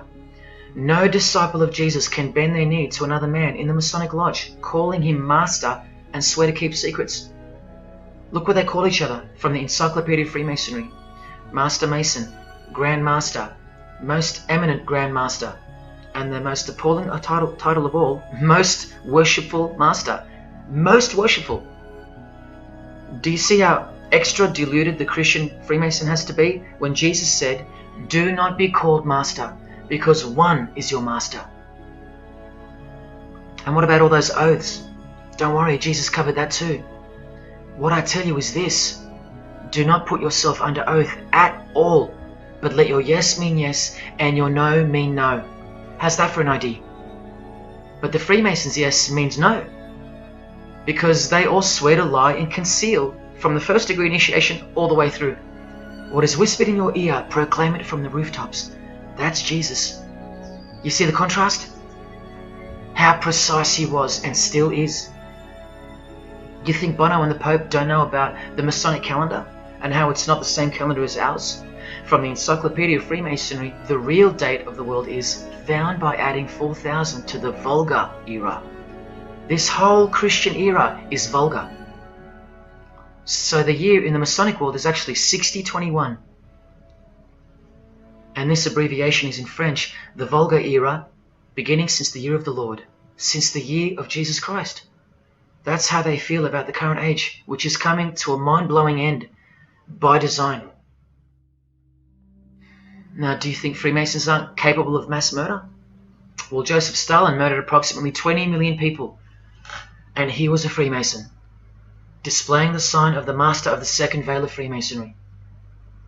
Vladimir Lenin was the leader of the Bolshevik Party, and he paved the way for the mass murder of 60 million people, mostly Christians, and he was a proud Freemason. And ladies and gentlemen, this is Adolf Hitler, a Freemason, clearly giving the grip of a Master Mason. And here he sits next to his military leader, Hermann Göring, who is also displaying his allegiance to Freemasonry with a hidden hand. He even displays the Masonic triangle, just like fellow Masonic brother Jay-Z. The mind of Hitler surrounds you now. It just hasn't pounced yet. The mind of Hitler isn't isolated to some portion of the world anymore. It now encompasses you. Hitler is everywhere. Far more clever than you can imagine. Evolved and sleeping in your bed. It's easy to say that's impossible. Once upon a time, 70 million Germans adored him. Once upon a time, Hitler was named Man of the Year by Time magazine. You've been fooled by the satanic machine. Please don't try to get inside to the mind of Freemasonry. It's like trying to understand Satan himself. You can't, and you don't want to. Freemasons will make friends with their most hated enemies. They will cross-dress their morals to move closer to their goal. They'll make the English language void of any meaning by turning everything inside out and upside down to camouflage its objectives. They will simultaneously create charities, along with the greatest machines to ever destroy the hearts of men, like pornography. They will sell their souls to gain the world. They are a dichotomy, a paradox, a lie that loves to speak the truth and a truth that loves to lie. They are a snake eating their own tail, consuming what they produce. Freemasonry is hell dressed as heaven, death dressed as life. Its God is an angel of darkness dressed as an angel of light, and 90% of its membership is a shield, lost in its symbolism. Freemasonry has become the ally and the opposition. Who are the biggest voices on so-called climate change in recent years? Which is more order out of chaos? Al Gore, a Freemason, and Greta Thunberg, from a Jesus-hating secret society family. Freemason and former Russian President Mikhail Gorbachev said this in 1996. Yes, the whole world is under the control of the evil one, like the Gospels say. Freemasonry controls the opposition, with the most popular conspiracy theorists Alex Jones and David Icke, both banned, yet both secretly Freemasons, who will lead you in every direction except into the arms of the ultimate power of the Gospels. Every noteworthy religion is comfortably caught in the Masonic net, because they all stem from a lie. Here's the Dalai Lama with a bunch of Freemasons. He just loves hanging out with famous people. Here he's throwing up the devil's horns with Freemason Gene Simmons. But there's no way the Dalai Lama can be a Freemason, right? Well, here he is displaying the hidden hand of the Freemasons next to George W. Bush, a fellow brother. That's right, the Dalai Lama is a Freemason, under an oath of silence and sworn to secrecy. Are you going to wake up now? Here he is with his students in his temple. And what's behind him? This symbol. Can you see? The pyramid with the emanating eye on top, symbolized by a sun, which you know now is the phallus of the god of this world, shooting forth his generative light, his mystical sperm that gives life, and whose one eye transcends good and evil, both of which are just illusions of the mind. Understanding this comes by initiations, and yes, tantric initiations are used in Tibetan Buddhism. Gerald York was the Dalai Lama's emissary, his personal representative to the West, and he was personal friends with 33rd degree Freemason and Satanist Aleister Crowley, who wrote 20 essays named Aleister Crowley, The Golden Dawn, and Buddhism. And he also served as a consultant to the movie Lucifer Rising, the Dalai Lama's representative.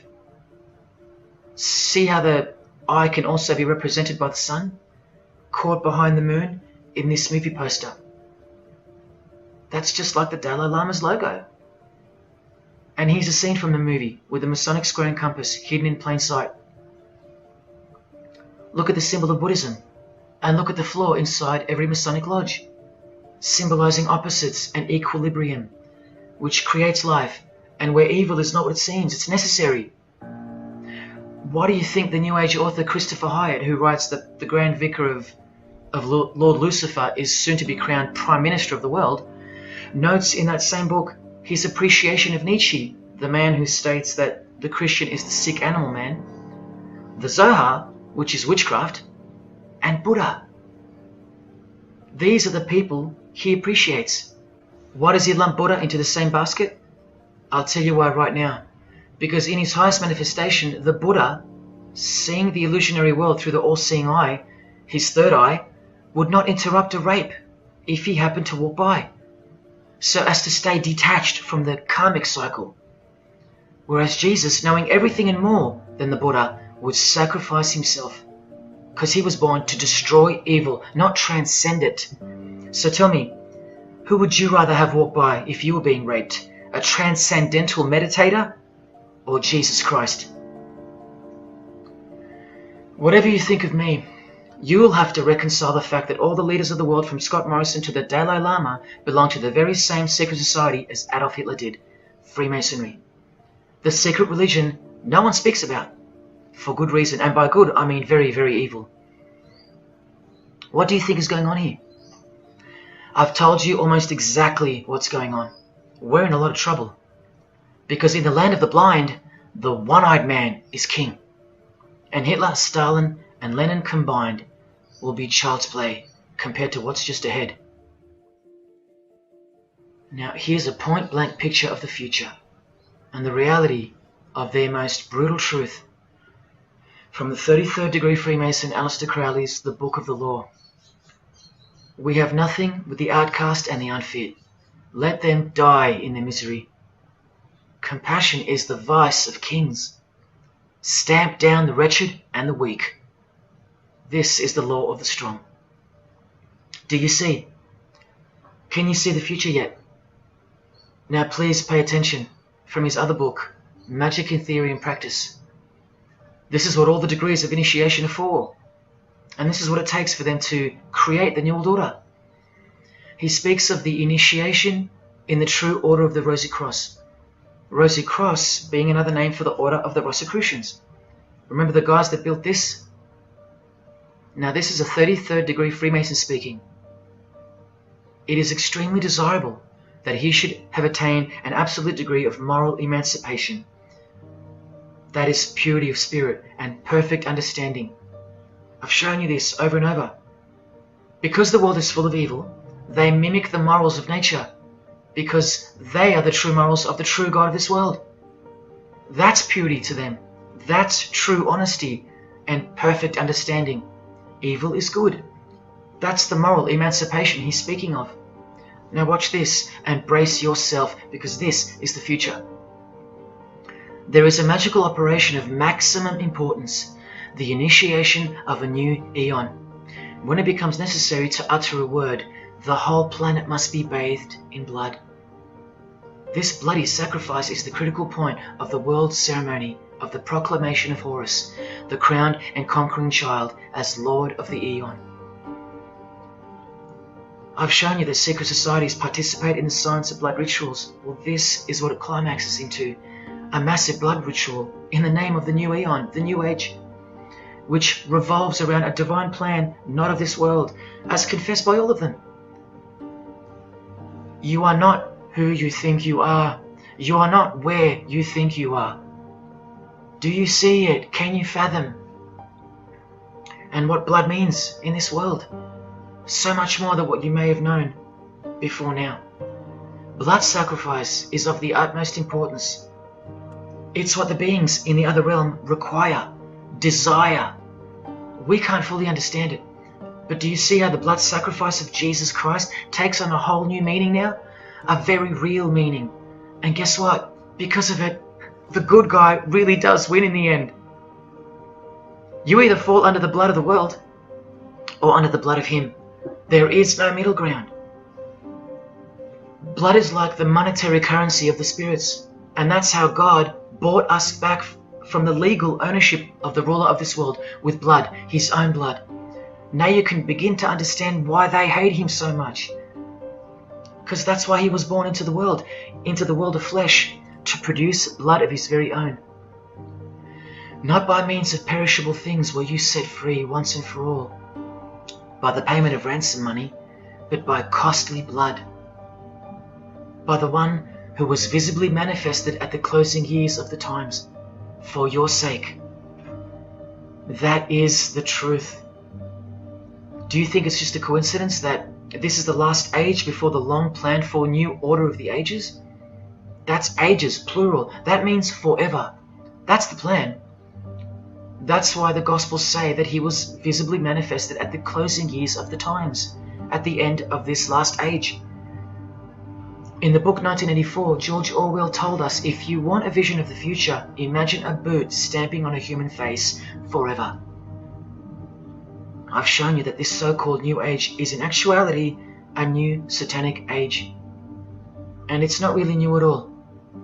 It's very old indeed, it's ancient. But like I said, its progress was derailed by the appearance of Jesus on the human scene.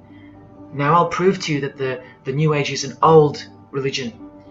Novus Ordo Seclorum is part of a quotation taken from the Roman pagan philosopher Virgil's 4th Eclogue, which was borrowed by him from the Sibylline records, which were ancient prophecies delivered by an oracle through witchcraft or divination. That's where the phrase Novus Ordo Seclorum comes from. Now look at what the full phrase actually says.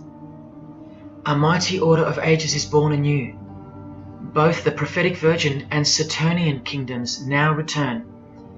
Now a new progeny is led down from the lofty heavens.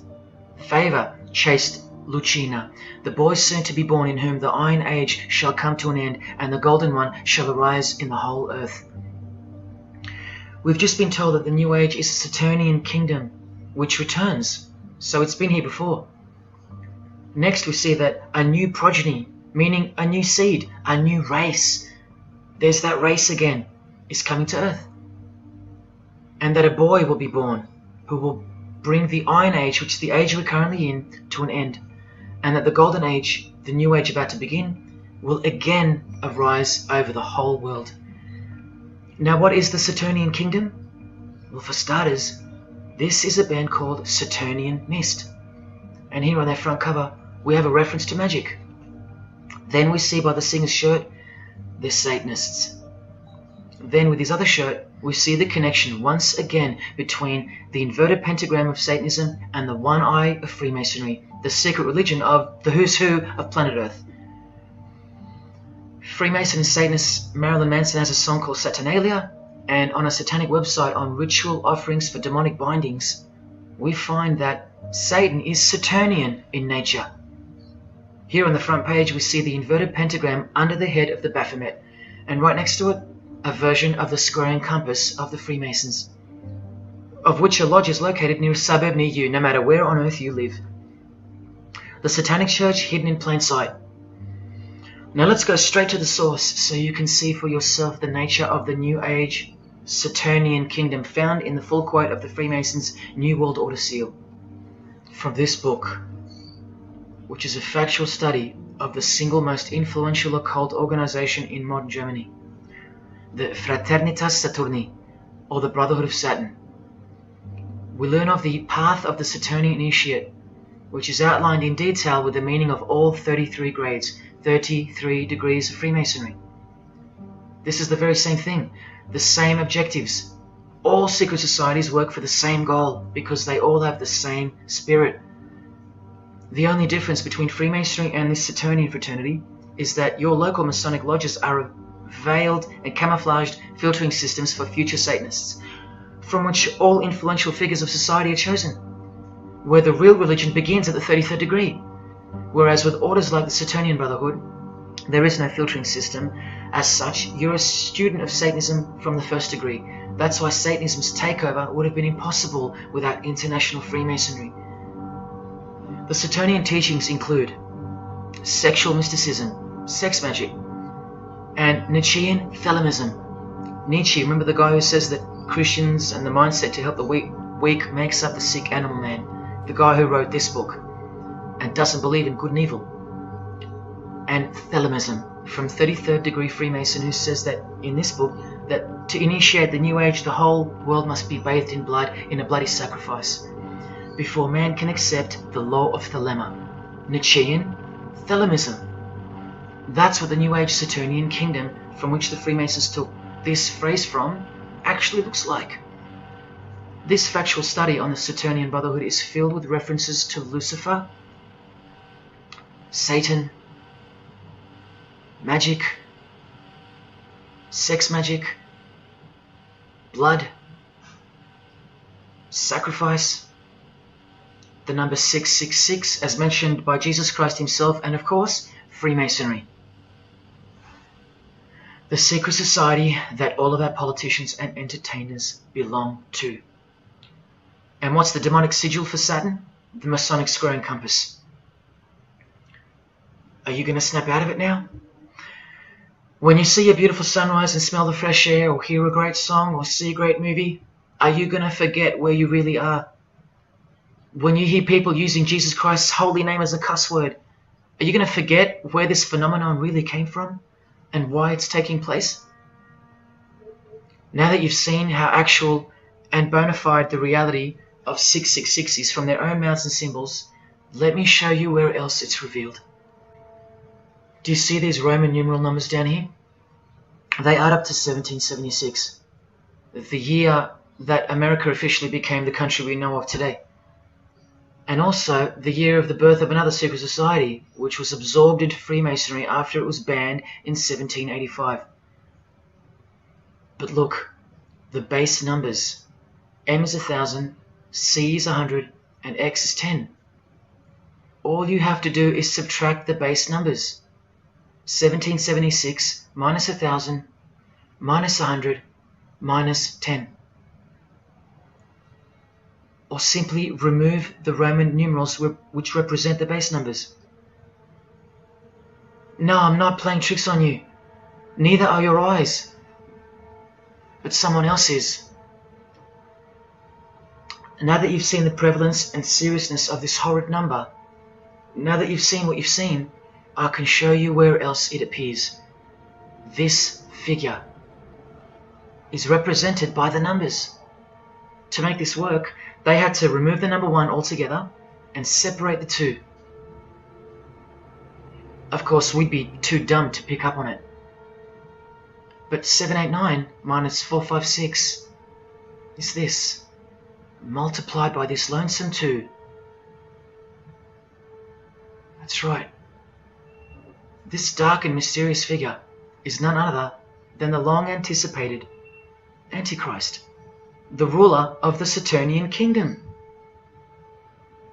which is on its way. And Australia has been steeped up to its neck in secret societies since the early 1900s. World Economic Forum logo, with this slash through the O's, is of course representative of the number of the ruler of the New Age, 666. The barcode is the primitive version of the worldwide system that Jesus predicted would revolve around the number of the beast. And as you can see, the base of every single barcode in all the world is 666. No matter if the lines are on the ends and in the middle are elongated or not.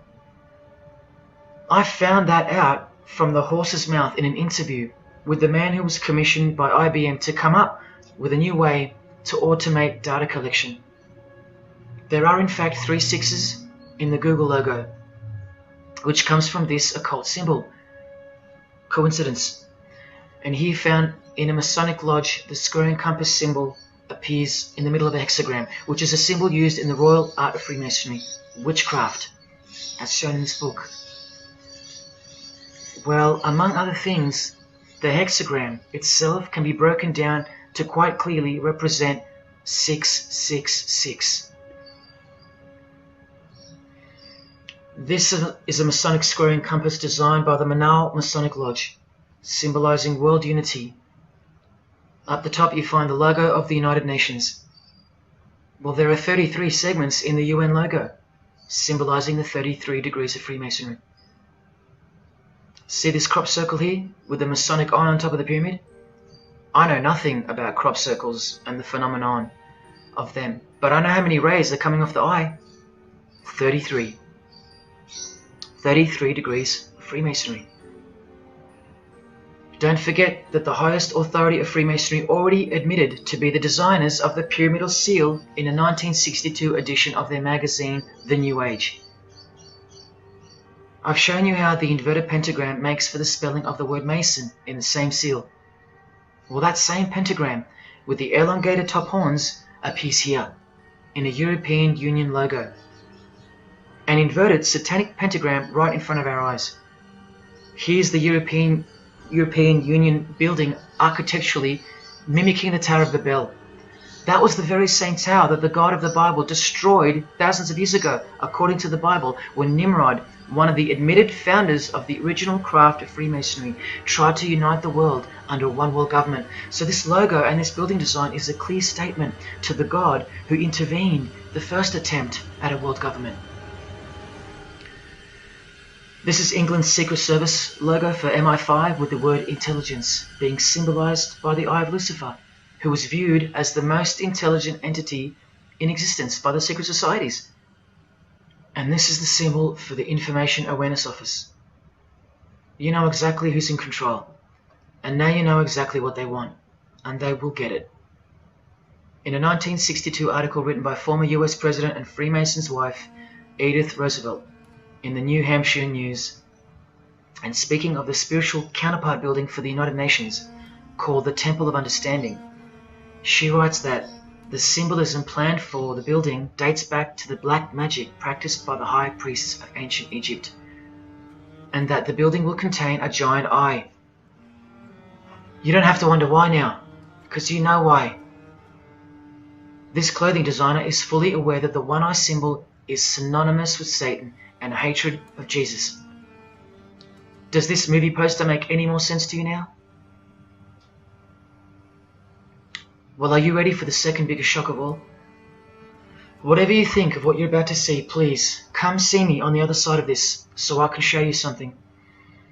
This clip only goes for a few minutes. And keep in mind, the only reason I'm showing you this to you is because the writer and director of the preview of this movie style documentary was murdered, along with his wife and his little daughter and his dog, all before the production could begin. The murder was made to look like a murder-suicide, the news of which never made national broadcasts, just the local news. Case closed, nothing to see here. You have to ask yourself why, after so many movies with a dystopian, World War, totalitarian type theme, why was this movie so dangerous and strictly unacceptable for public viewing, that a whole family would be murdered? Well, this movie was going to tell us about America's secret destiny. And one other thing which you'll see on the other side of this clip, an amazing thing. As titled by Manly P. Hall over 100 years ago, what's the secret destiny of America? Well, it's this.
dreamt about how things were. And I woke up here.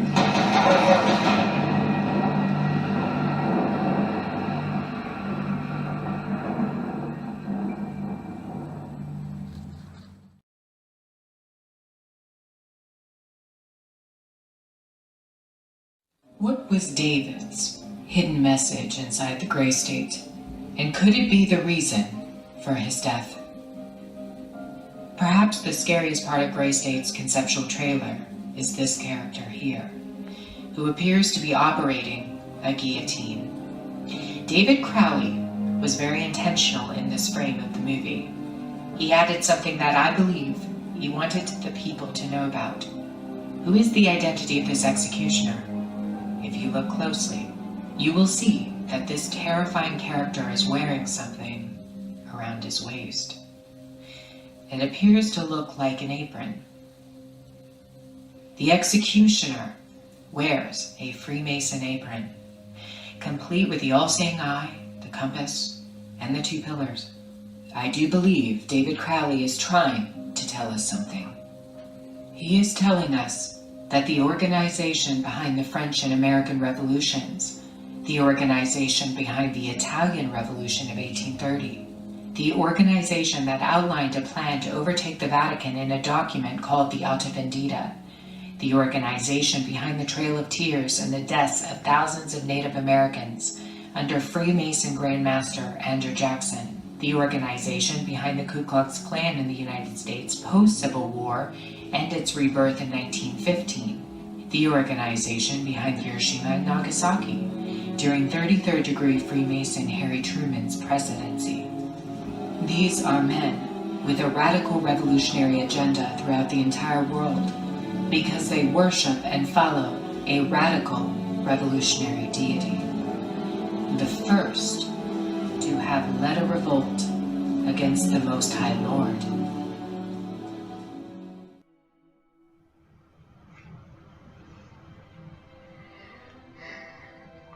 When I was in high school, coming from a completely non-Christian and non-religious family or background, I distinctly remember the first time that I decided that the Bible or the New Testament, to be more precise, was definitely not true.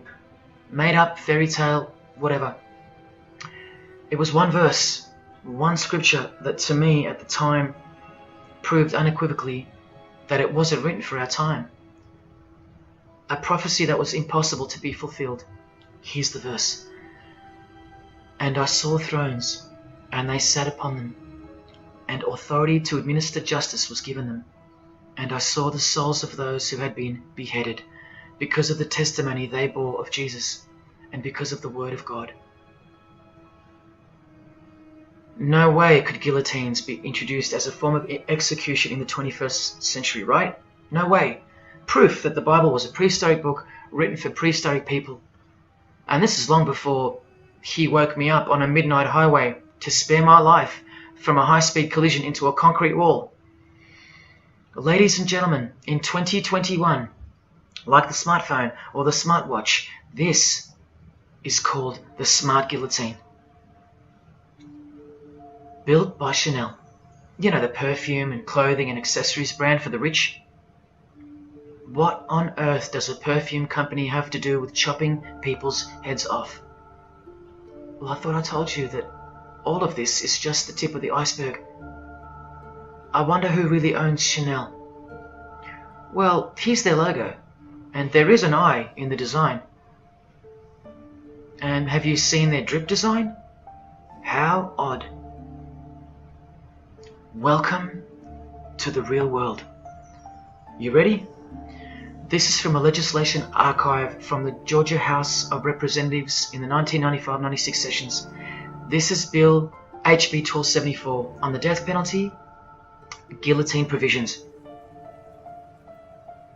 How far along are we into enacting these bills worldwide? I don't know. Maybe they've been enacted already. But I just wanted to show you that in 1995 the ball was already rolling. Another ball that's rolling are the 7 universal Noahide laws. They sound great from the outside, designed so to conceal some terrifying details on the inside. Firstly, they were signed into US law in 1991 by George H.W. Bush on March 26. Here's the bill and resolution. It was named Education Day. As you can see in the details of Resolution HJ 104, they are the 7 Noahide laws, resolved by the Senate and House of Representatives of the United States of America in 1996. Every single president since H.W. Bush has annually re-signed this resolution. Many world leaders have called for the acknowledgement and observance of the 7 Noahide laws, including the President of the European Union in July 2014 and the Australian Governor-General Michael Jeffrey in 2008. And this will be international law. So what's the problem?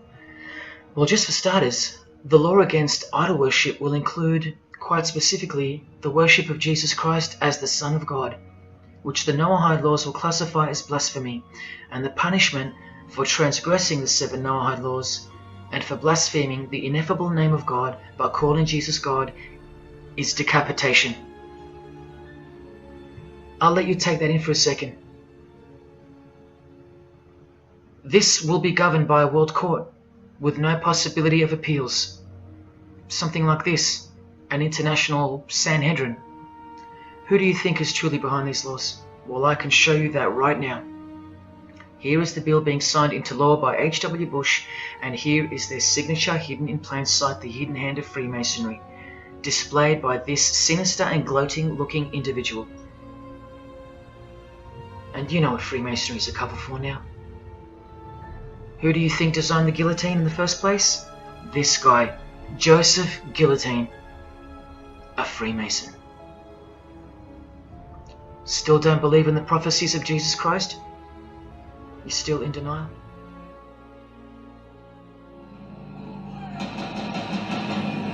Last night I dreamt about how things were. When I woke up here.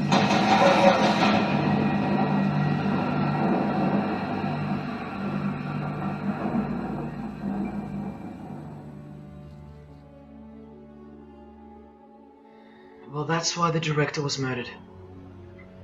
And his wife, daughter, and dog. I think of them often, and sometimes when I need spiritual sobering up, I think of that fateful and evil night where that beautiful Christian family were brutally eliminated. If you think he wasn't onto something, well, he paid the greatest price to share this with you. Prophecy will be fulfilled. Listen to the words that come right after the execution by guillotine scripture in the Gospels. And I saw those who were such that they did not worship the beast, nor his image, and did not receive his mark of identification upon their forehead and hand. Remember this mark in the video? I'm not saying that the director knew what the mark would be, but based on the symbology, he knew who would be behind it. Look at the triangular symbol of the Freemasons.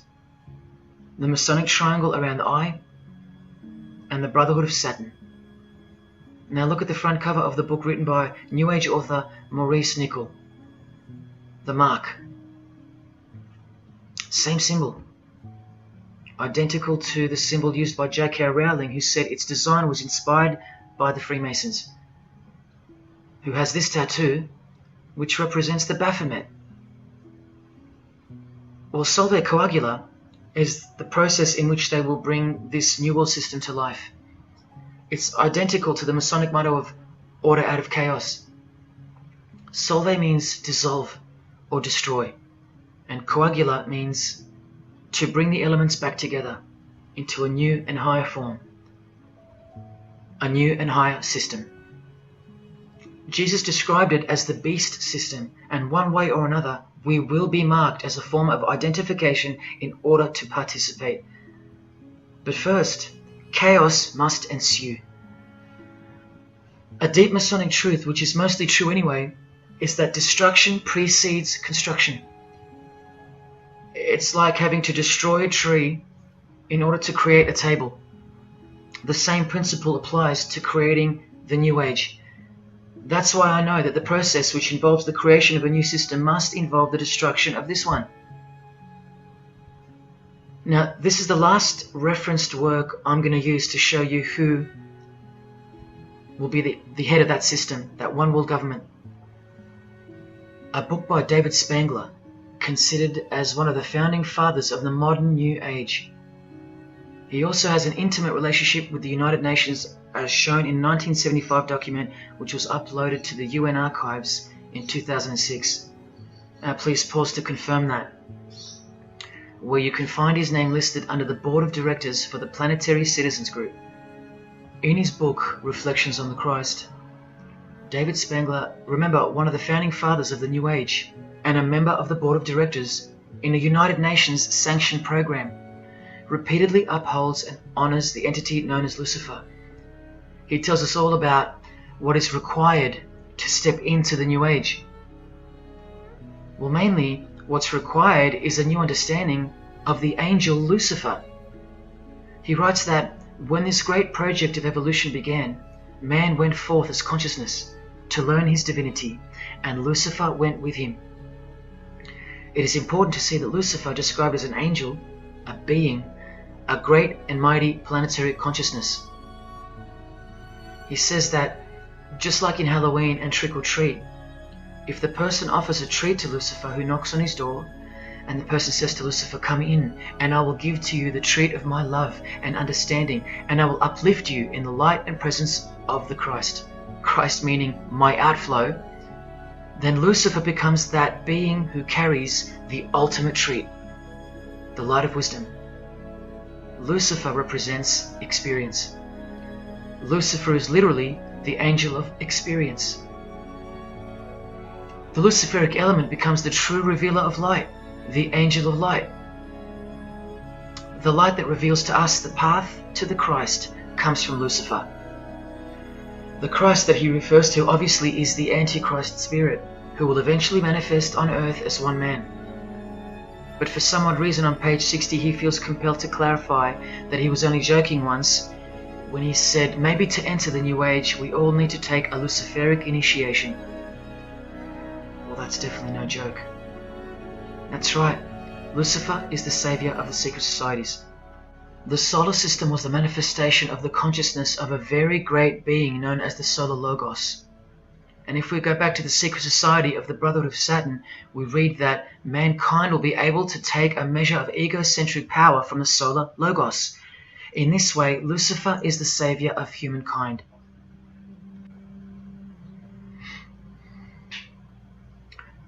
Do you see who you're dealing with? These are the people above you, the rich, powerful, influential, overflowing in all areas of those who are steering society, and they're about to reach their destination. Who showed you? Who told you? Who warned you? Jesus Christ did. Oh, those pesky Christians.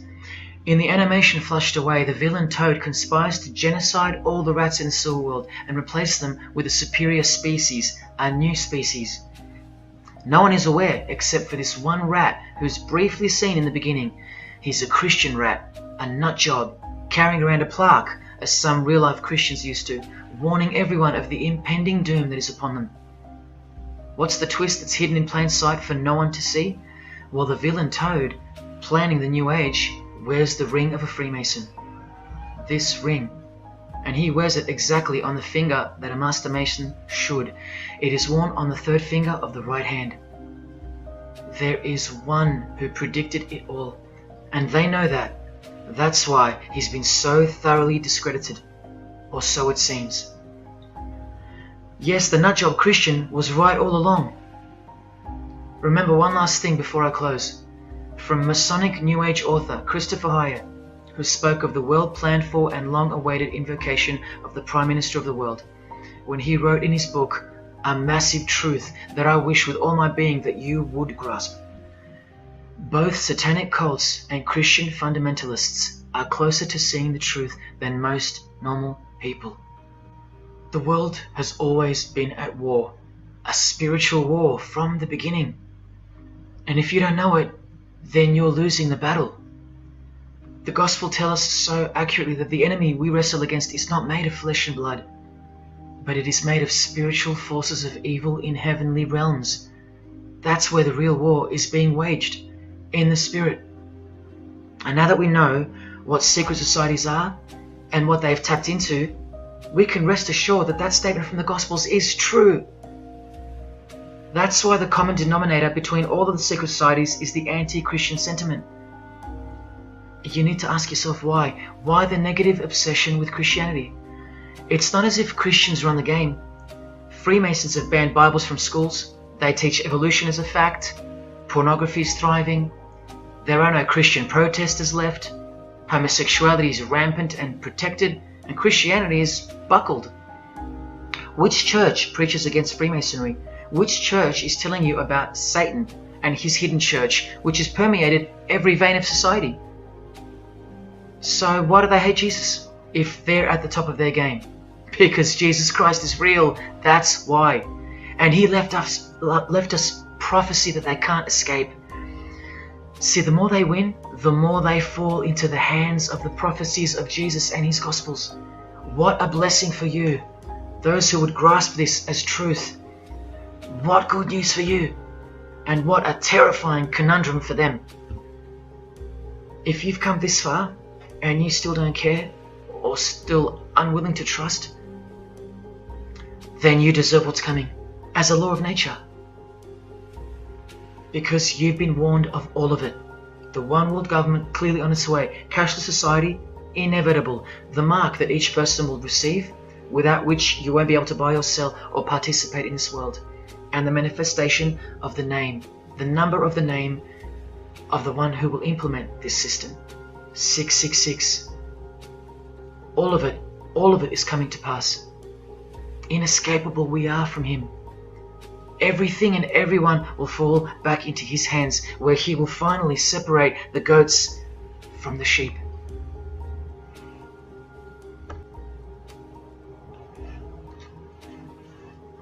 Now watch the Bible destroy Freemasonry like no other book in 2 minutes. Regarding their lodges and obelisks, their heart is faithless. Now they must bear their guilt. The Lord will break down their altars and destroy their sacred obelisks. And speaking of the bloodline that gave birth to Jesus, God says, "You shall not set up for yourselves a sacred pillar, which the Lord God hates." See what you're up against, Freemasonry? While Freemasonry meets and speaks in darkness and secret, Jesus said, "I have spoken openly for all the world to hear, and in secret I've said nothing." Freemasons are known as builders. Well, the stone which the builders rejected has become the cornerstone. Everyone who falls on that stone will be dashed to pieces. Anyone on whom it falls will be crushed. Every Masonic lodge is built so that all the members face the east. Who are these men with their backs toward the temple, facing the east and worshipping the sun? It is detestable. Freemasonry does evil in secret with their hidden hand, but they blow a trumpet over the hand that does good. But Jesus says, when you give to the needy, do not let your left hand know what your right is doing.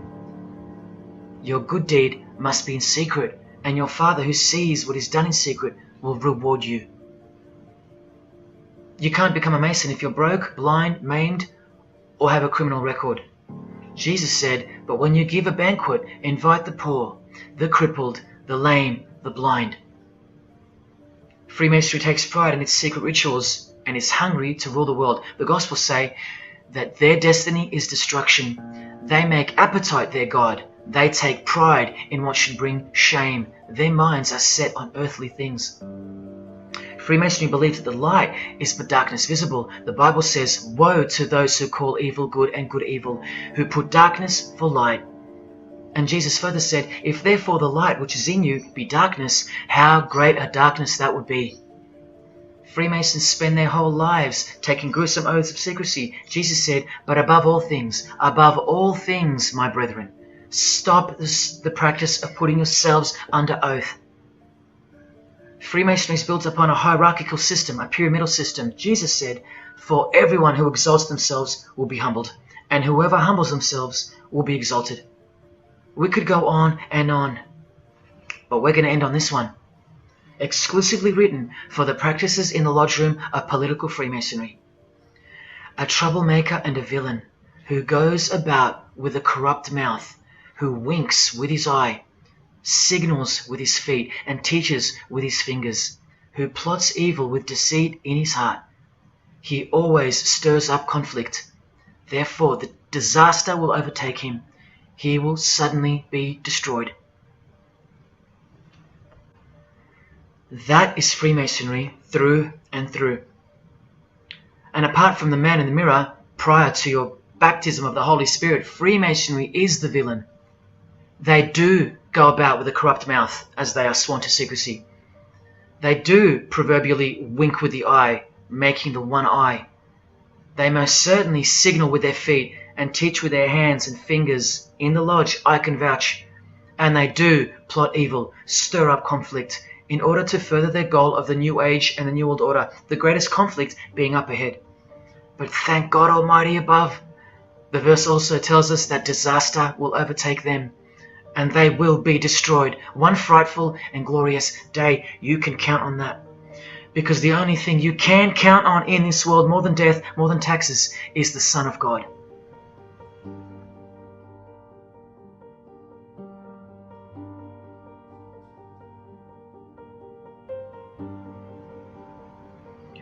This is it. This is the last shock, and by far the biggest. If you ever needed intellectual proof that Jesus Christ is real and living right now, this is it. If Jesus and the Gospels weren't true, then Luciferians wouldn't be running the world. Atheists would, or some other version of modern man. Anyone, but not Satanists, not the passionate enemies of Jesus. If Jesus wasn't real, then so-called Satanists would be scattered here and there over the world in little local covens by silly teenagers rebelling against society and living in their own la-la land with their own little make-believe devils, being make-believe rebels. But no, people who believe that Lucifer is God run the world from top to bottom. They are dedicated to the core. They're highly sophisticated. They make the movies, they star in the movies. They write the songs, they sing and dance. They are worshipped as idols. They set trends, they live large, and they practice witchcraft, complete with sex magic and blood sacrifices. Why? Why do they do that? Why would they bother? Because witchcraft is real and has been since before civilization began, hidden from the vile multitude who have been stupefied by propaganda to the point that they don't believe in anything anymore. And who waged a war on witchcraft on your behalf? God did, the God of the Bible. If Jesus wasn't real, Luciferians wouldn't be building their paradise on earth. Atheists would. If Jesus wasn't real, Luciferians wouldn't be passionately hating him to the point of keeping their existence hidden under penalties of torture and death. Lo and behold, in the 21st century, yes, if Jesus was a myth, Luciferians wouldn't be working overtime to inadvertently fulfill every prophecy that Jesus gave us. Can anybody read me? What part of Jesus foretold a worldwide cashless system, a worldwide government, and a worldwide religion do you not get? If Jesus wasn't real, why do former Satanists freely admit that only the true Christians are immune to witchcraft? They have no power over the disciples of Jesus. How is that possible? And what about this one that's been going around? If the Gospels were written by the Catholic Church in order to control people, then why didn't they include a Pope in the Scriptures? There's no Pope here. Why didn't they include instructions to obey the priests? There's no priests in the New Testament, except for God himself and all his disciples. We're all priests. If the Gospels were an invention of the Catholic Church, why does Jesus say to call no man Father except your Father in heaven? Yet every priest holds the title of Father. If the Gospels were an invention of the Catholic Church to control people, why were only priests allowed to own a Bible and not the common people? Why did they burn William Tyndale at the stake, a Christian scholar who translated the Bible into English? Are you with me? Please help me understand how you don't believe in Jesus when even your enemies, the high-ranking Freemasons, think that you're stupid for not believing in Satan. There was the first shock. which was the fact that an international secret society exists at all, and that all people in power, prominence, celebrities, they're members of it. That was the first shock. The second shock was the oaths they take and the rituals they perform. Decapitated heads, brains exposed to the sun, drinking wine from human beings' skulls, all done by the people you respect the most. Pretty shocking if you have any brains left in your skull and heart left in your ribcage. The third shock was the reason they took the oaths and performed the rituals, and that reason is that the secret society they all belong to is in fact Satanism. The fourth shock was the details of witchcraft and the details of the new satanic age, the Saturnian kingdom, where billions are planned for death to pave the way for a spiritual and technological utopia. But do you know what the biggest shock of all is? The shock that surpasses all of them combined. It's Jesus. Jesus is the shock. He's the shockwave, the reality and truth of Him. Because that changes everything. He changes everything. The greatest news you could never think up, that God left His abode to come here, a form of hell, manifest on earth, to be ridiculed and executed to save our sorry by taking a bullet for us. Don't worry, His second coming won't be so sacrificial. Better start fearing like you fear a cop and like you fear a judge. Oh, I know you tremble in front of them, but you don't fear God? Oh, how we love the darkness and sin. Possibly you, loved gossip, you loved sex and porn, you loved sodomy, you couldn't stop lying, you couldn't stop cussing, you loved your idols, singers, actors, sports people, sports teams, putting people who fart, smell and eventually die on a pedestal. You just couldn't cut yourself off from the ways of the world. Purity? Who wants to be pure? I have to be pure? I have to live holy? Stop sinning? That's so boring. What kind of God is this? To hell with that God. Well, do you like filth in your home? Do you? Do you like filth on your carpet, on your clothes, on your face? Do you invite filthy guests over and give them a share in all your belongings and all your power? Do you give them the keys to your house and car? No, you don't. But the Creator, who has the greatest house of all, He should. We can barely earn $1,000 a week, and we don't give that away to anyone. But now God should share His wealth with you, the unclean, the unrepentant. Is it too much to ask your filthy guests to clean up before they enter? To watch their mouths, to control their willy? Is that too much to ask? Oh, but if God was real, what about all the children that die? What about them? What are you doing about them? Are you still stuck on which phone you're going to upgrade to or what's for dinner? Why don't you leave your abode, your luxuries and your loved ones and risk it all to go save some children yourself? Oh, but what about all those who've never heard of Jesus? Let me ask you, what's your excuse? I know they have one, but what's yours? You've heard of Him. Every morning you wake up and look at the calendar is a testament to His name, because it's 2021 in Australia, it's 2021 in Brazil, it's 2021 in China, it's 2021 in every single country in the world. So let me ask you, 2021 years since what? Like I said, just waking up in the morning and knowing what day it is a testament to Him. But if God was real, why wouldn't He just show Himself? Show Himself to who? To you? You can't even get on your knees and repent. You can't even hate sin and scream out to Him. So why would He? How do I get the girl if I don't ask her out? And if I do, maybe she rejects me the first time and the second. How bad do I want her? How hard will I try? Most haven't even knocked on His door. Well, I did.